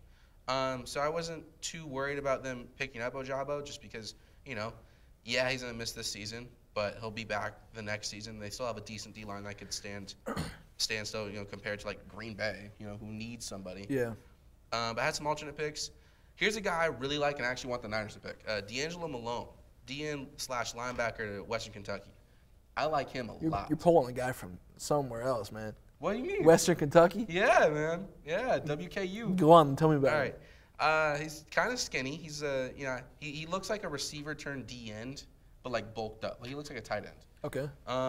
Slippery and agile, able to get past D line, really or offensive line really well, just because you know it's kind of hard to grab him. There's nothing to grab. So one of the biggest things that they said was you know he was able to read the play and see while he was blocking. The issue was he would take a weird direction towards the ball. So instead of going straight at it, he would like take a longer, which you can work on that. You can just stop going that way, you know. Yeah. But I like him a lot. I feel like, you know, having a defensive end because you want Ojabo to come in and help out with Frank Clark and Chris Jones and Nandi. But their linebacker situation isn't super impressive in my opinion. So you know, That's defensive end that can drop back into coverage sometimes would be awesome. So I think Malone would be a safe pick at least. And then, you know, with Tyrann Mathieu being a free agent at the moment, still not being signed. So this is, you know, I don't know if the Chiefs are going to sign him before the draft. But I said Jaquan Brisker, you know, just went off of who's left on the board based on what Trevor already put down in his mock draft. He's a safety out of Penn State. He reads the ball really well and will play the ball. We'll play the air in the ball. So I tell you he's what, a hitter too. I know that they have Juan Thornhill, but they also just signed Justin Reed to be their other safety. Did they? Yeah. Oh, I missed that. My bad. No, it's absolutely fine. I think that'd be a good pick as well, though. So I mean, if you want some depth too, I mean, yeah, I mean he replaces that Tyrann Mathieu kind of aggressiveness of you know playing for every pass, a hitter. So I feel like that's an important role to have is to have at least one safety that's out there, kind of you know threatening the receivers, you know, coming across. Yeah, you need field. that strong safety to like enforce the middle. Yes. Some negatives that I have on Ojabo is a torn Achilles. Yeah. He's only played 20 games, like we said. Inexperienced. He's a redshirt sophomore. His play recognition can be an issue. Bad at trying to shed blocks. Doesn't have the twitch or the very elite have like Aiden Hutchinson, the number 2 ranked pick in my draft has that twitch that makes him elite. Or like Nick Bosa, Joey Bosa, Myles Garrett. Those guys all have that twitch. And then he doesn't have a ton of bend as an edge rush. And that's kind of an issue, but throughout the show we have talked about how bend isn't as important as it used to be. But I do think that it could change him as a prospect. Overall, I think this is a steal by Kansas City. Yeah, you have to wait a year, but this guy is really good. Mm-hmm. This guy, he'll be back and healthy next year. He's raw. Absolutely raw, yeah. And I think he can work his way to elite. I think he'd be good enough to be an elite edge rusher. No, I'm excited about him. His work ethic is like very well known in Michigan as well. Mm-hmm. He was a second-team All-American and a first-team All Big Ten with 35 tackles, 12 tackles for a loss, 11 sacks, and a school record 5 forced fumbles. In my opinion, this is what I view him as. I see his tape, and I see Robert Quinn. That's what I see. Okay. I think if it gets to that level, it will be an absolute steal by Brett Veach. And the lights turned off, and now it's back on. Cool. Anything else you want to say about Ojabo or the Chiefs picking here? I think a gamble is safe. You know, again, like I said, you have that defensive line. Is it a gamble or an investment? What do you like? What do you think? Do you think it's a bad decision or do you think it's a good decision? Because every time I think of a player that gets hurt before the draft and you still draft them, I think of Jalen Hurd, the stupid receiver that the Niners got. Yeah, that was tough. And, he was supposed to be the next big thing. He's been on the team for 3 years, and I have not seen him play a single down. Yeah. So I wouldn't say an investment because, if he's supposed to be good, he's a gamble because you don't know what you're getting until he plays. How high was he picked? I think he was second round. Yeah, I think so. I think he was a second-round pick. But he was still supposed to be the And Ojabo could be that pick in the second round as well. He could Yeah. totally be I guess that gamble that you're saying. Yeah, so I'm saying that's why I say gamble instead of investment, because investment would be a player that is going to change the game. Like Joe Burrow, if Joe Burrow, broke his hand or something, arm or whatever, at his pro day or the draft or on the way to the draft, that's an investment because you know what you're getting. Yeah, that's fair. So that's the reason. And I understand what you're saying too because the Achilles is such a different injury. Yeah. If it was ACL, I'd be totally different. I think he'd be higher if it was ACL. But Achilles really just is scary. Yeah. That could change a whole player. Cool. And then let's jump into the 30th pick again. It's Kansas City. I had the Chiefs picking George Pickens, the wide receiver from Georgia. Kansas City needs somebody to replace Tyreek Hill. He's not Tyreek Hill or quick really like that, but it's replacing him in a different way. I think maybe Cole Hardman can already make up for the speed. Valdez-Scantling. Yeah, true. He's fast as well. Yeah. I think the way that this draft goes, I mean, he'd be a good wide receiver to pick here. This may be a little bit early for Pickens. He's probably more of a second rounder, but I think he'd make a great play for Kansas City. He has elite ball skills and can bully a lot of quarterbacks because he's bigger. I think he'd be a great pick for Patrick Mahomes just because he's more of a possession receiver. It's like a faster type of Kelsey, sort of. You'd have two possession receivers, just one in deeper ranges. His measurements, he's 6'3" with 200 pounds, 32 and 3/8 inch arms, 8 and 3/4 inch hands. I thought that's pretty small hands for a wide receiver, to be honest. 4.47 40 time, 33 inch vert. And the stats, he's coming off a torn ACL, which happened in 2021 in the off season. But he only played 5 games, and in those 5 games, he had 5 receptions for 107 yards. And he had that 52-yard fingertip grab in the national title. Yeah, that was pretty cool to watch. Impressive. So let's go into his positives, and then I'd like to hear what you think about the Chiefs. So he shows toughness and resilience to come back from an ACL tear in 2021 and then go back and play 5 games. He's quick movements and body control. Stop and go is a really good route for him. He has an elite catch radius because his arms are so long, and he has very sudden hands. We spoke about those earlier, but sudden hands, you ever hear of that? Sudden hands? Quick to react? Yes, yeah. Hand-eye coordination. So not quite. It's like Devontae Adams is the most prototype player for this. It's a guy that tracks the ball. He knows where the ball is going. Keeps going, and then bam, done. And then waits. Okay, yeah, exactly. I got you. So I think that's really important, and that's making Especially, elite. yeah, because that gives the DB thinking the ball's not coming. That's why Adams is able to do that so well. Yes. So the sudden hands is a big thing for me. He also can grab contested catches. His hands aren't very big, but they're very strong, and I think he can create good leverage in a corner, putting them in a bad spot. So Alex, what do you have for the 30th pick for the Chiefs, and what do you think of George Pickens as a pick here? So I'm gonna be honest. I think this is probably the only pick that I disagree with it overall, because they just signed Juju, they have McColl on the speed, they have Valdez-Scantling on the speed. You have Josh Gordon, he's washed, but he's still a good big man receiver to have downfield. You also have Travis Kelce, who's one of the best tight ends in the league. Yeah, maybe ever, maybe one of the best tight ends ever. I'm not gonna say that. I'm not saying that. So you have all those guys in the field running routes. I don't feel George Pickens is necessary here. Maybe in the second round if he's still available. But I went back to kind of the last picks. I had alternate picks. I have different players, but same positions. I have a linebacker and a safety. Brandon Smith, linebacker out of Penn State. His awareness of the play while being blocked, being able to track the ball while still being blocked and able to track it down is really. It's really impressive by the scouts for him. So I do want to say, you just keep thinking, you thought this for the pick before, and now you think defense is the biggest issue. I'm gonna be honest. I'm a defensive guy. Okay. I think as long as you have a really good defense, you can work with a budget offense. Yeah. If you have a great defense and then have a few stars on offense, you can win games. Because as long as the other team doesn't score, you give the offense multiple chances to score. I mean, Yeah. at some point they're going to score. See, I think the game's changing though. I mean, you look at the Bills, the Chiefs, those games. I mean, it was the offense that made the difference. I don't know. I just think it's better The offense made the offenses. difference because the Chiefs don't have a mid-section defense. They have their corners and they have their D-line. They don't have linebackers. I don't even know if they have corners, to be honest. They have safeties. They don't have corners anymore. I mean, they just lost Sned to the Niners, and the other guy, who was it? I think it's Shadarius Ward they lost. Oh no, Ward went to the Niners. Sned, no, they still have Sned.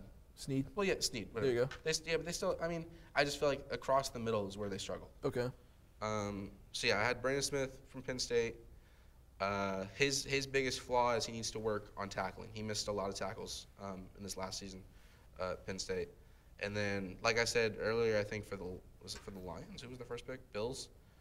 Yeah, Bills. I said Dax Hill again. Just Okay. 'cause I feel like he'll still be available. Safety from Michigan. And yeah, so I'm just making it clear again. So you think, what about like if Justin Reed and Juan Thornton are there? Do you think they? Well, yeah. See, I didn't know Justin Reed was there, so I'm not gonna say the safety anymore. Oh, okay. But I will say I think the linebacker position needs work. Linebacker and D line could totally make sense to me. Yeah. Yeah. So and that's why I really liked D'Angelo Malone because he could play both positions. Yeah. Just he's a weird size. Like he's like he kind of looks like John Lynch. I'd like to. Yeah. I mean, he's a skinny boy, Yeah. isn't he? Okay, negatives on George Pickens.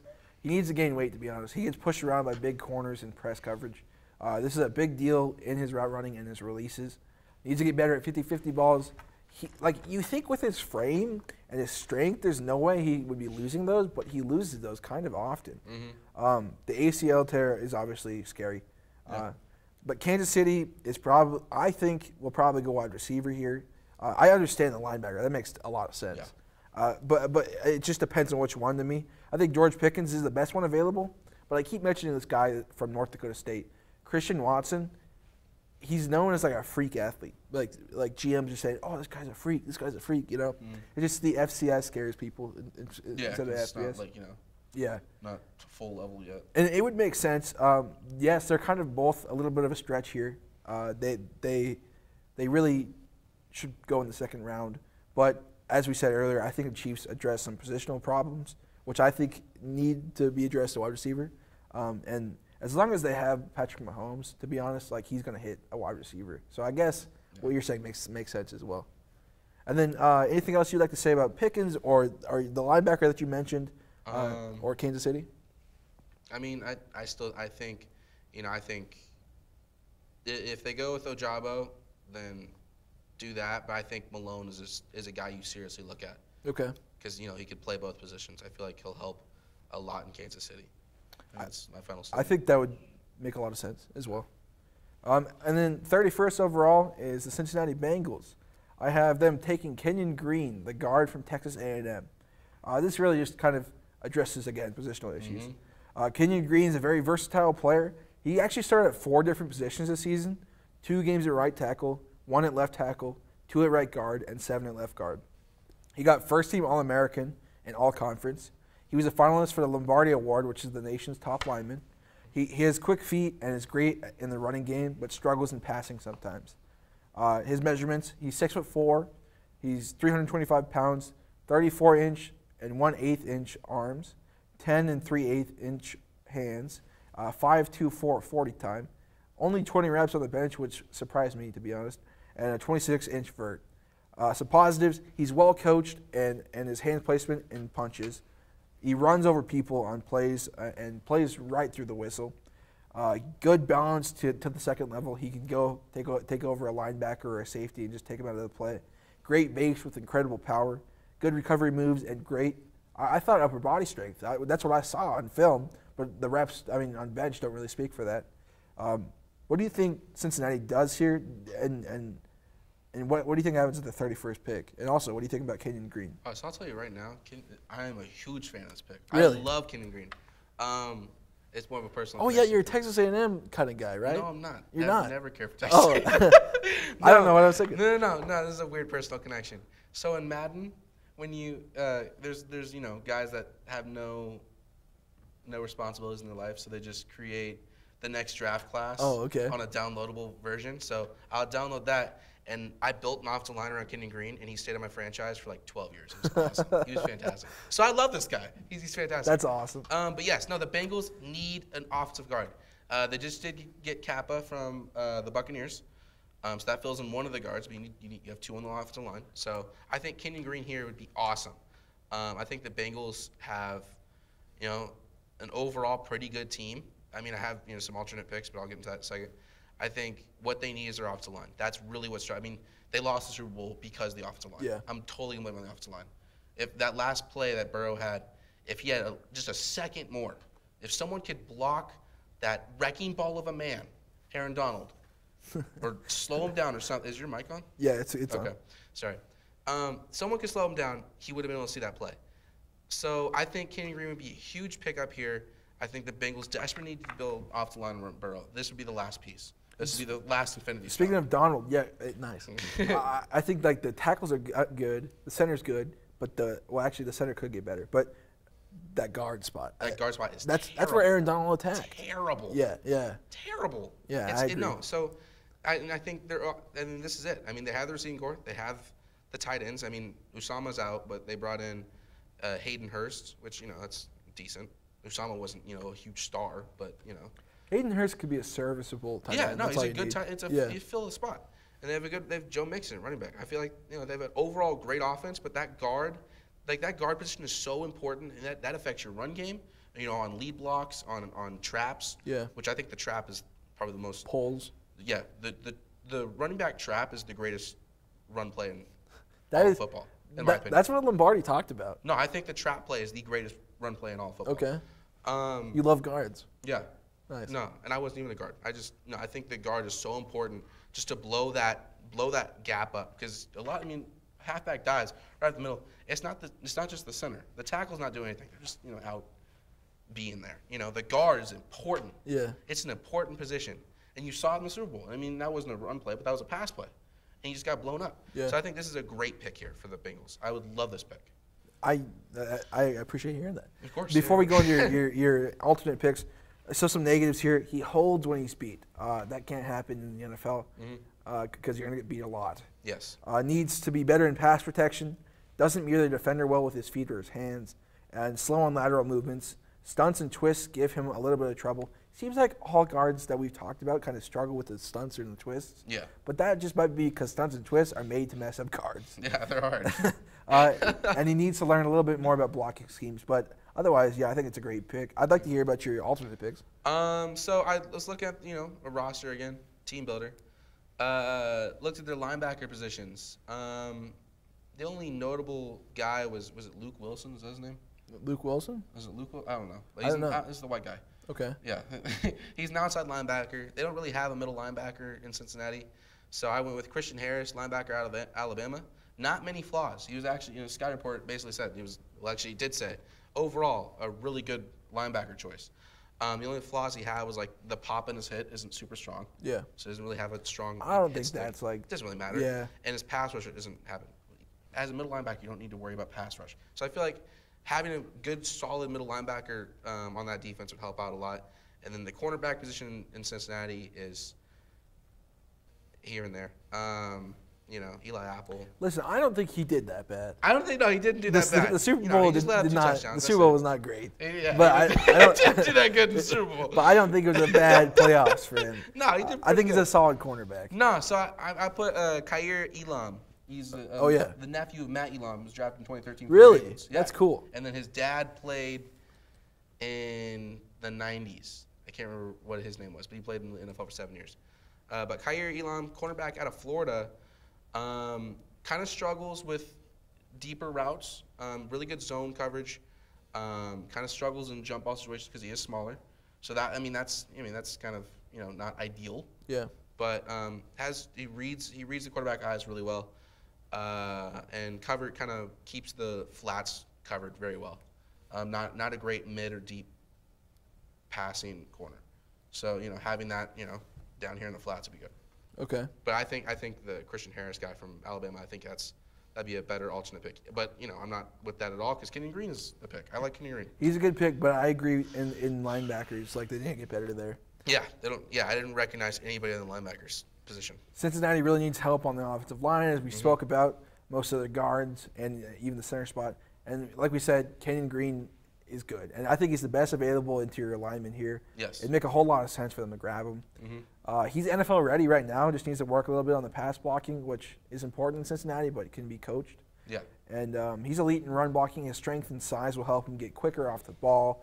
And I think he's way better than what they have already. I mean, besides the guy they just signed. Went in Spain, I think. Yeah, they do not have a good guard. No.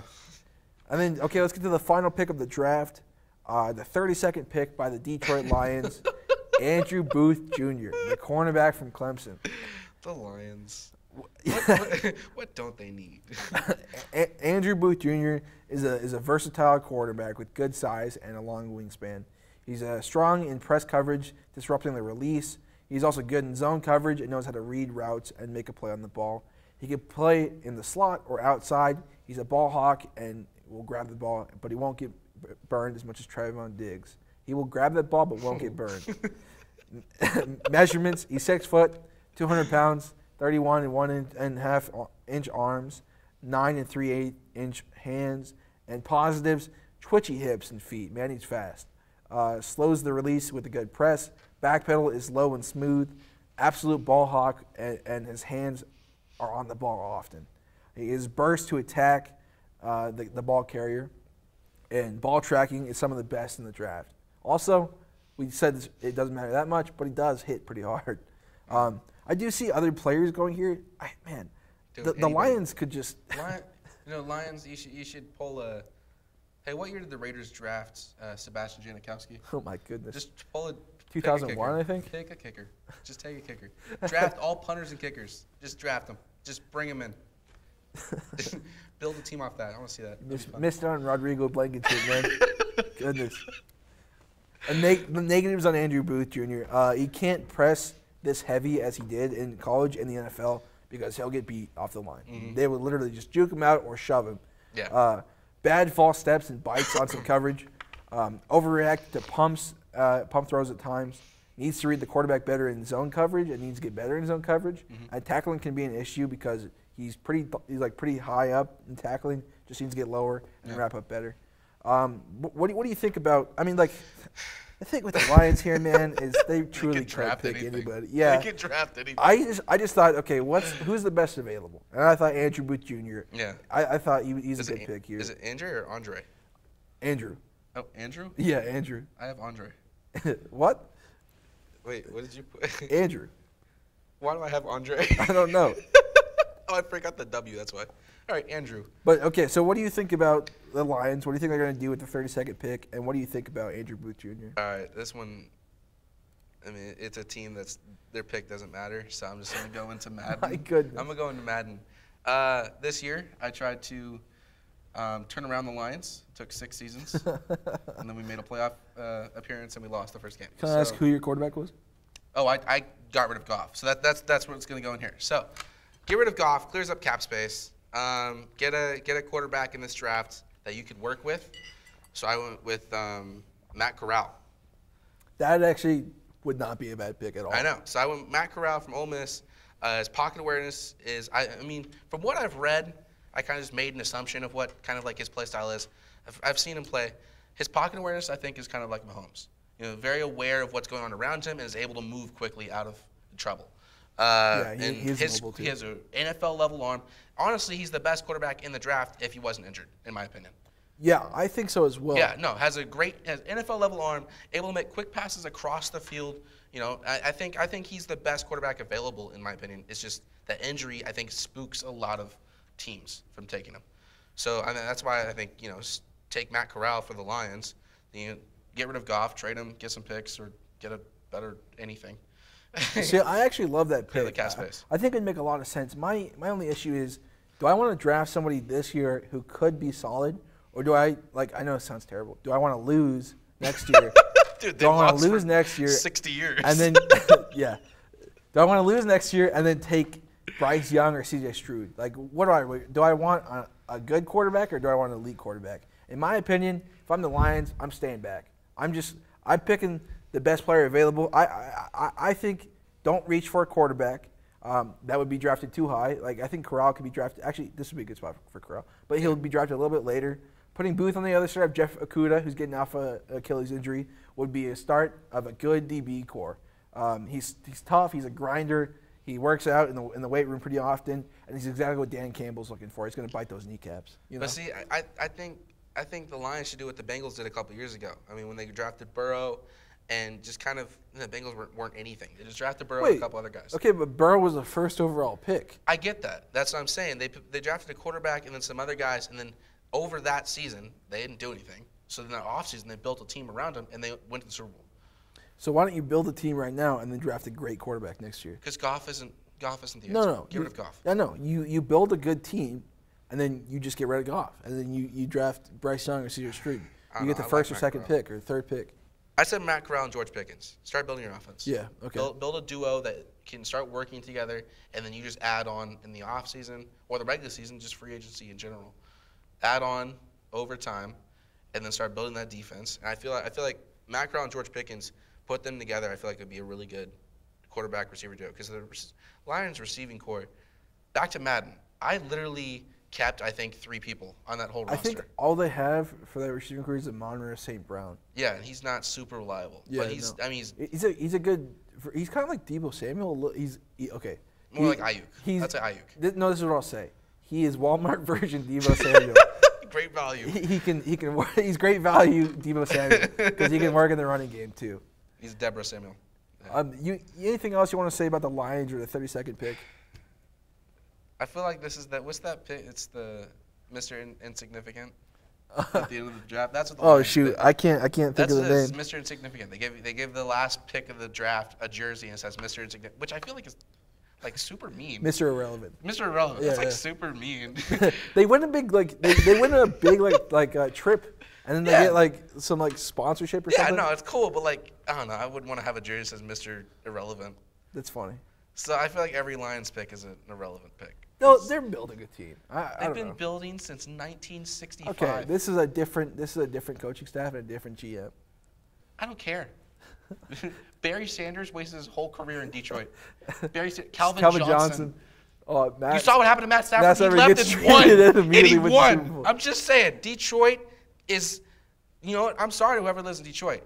Or if you're a fan. You are the waste of a city. Whoa, hey, no. It's sports. Yeah, there you go. It's sports. There you go. The Pistons are getting better, but they're still bad. Pistons suck. The Red Wings suck. What else is Tigers? Yeah, the Tigers aren't Detroit good. University. This is Detroit University because they don't want one there. But they have Michigan. Michigan's good. Sometimes they didn't get good until this year. Cool, Alex. Okay, let's close off the mock draft. We've been recording. Lions go to the XFL. We've been recording for about 6.5 hours. XFL. You've seen from how long this video is. It's a long video, but this is the last series finale. If you're still awake. Yeah, if you're still watching, this is the series finale of the weekend wrap-up with Trevor Junt, and I appreciate you watching. I appreciate you watching all year with the football games and this long mock draft show. This was a blast to make. Made it with 4 other guys. Yeah. And Brinkley. Yeah. Three guys in Brinkley. A fantastic woman who's put the work in. Yeah, I don't know what that she's was. good. But anyway, she's great. Thank you for tuning in. This is the last one, so I appreciate that. Alex, you did a really good job, buddy. Thanks, man. I appreciate you. And appreciate you. We'll see you as a talent next year. I'm going to head off as a vice president of special projects. So yeah, big man on campus now. There you go. That's Trevor Junt. Thank you for tuning in. I'll see you next year.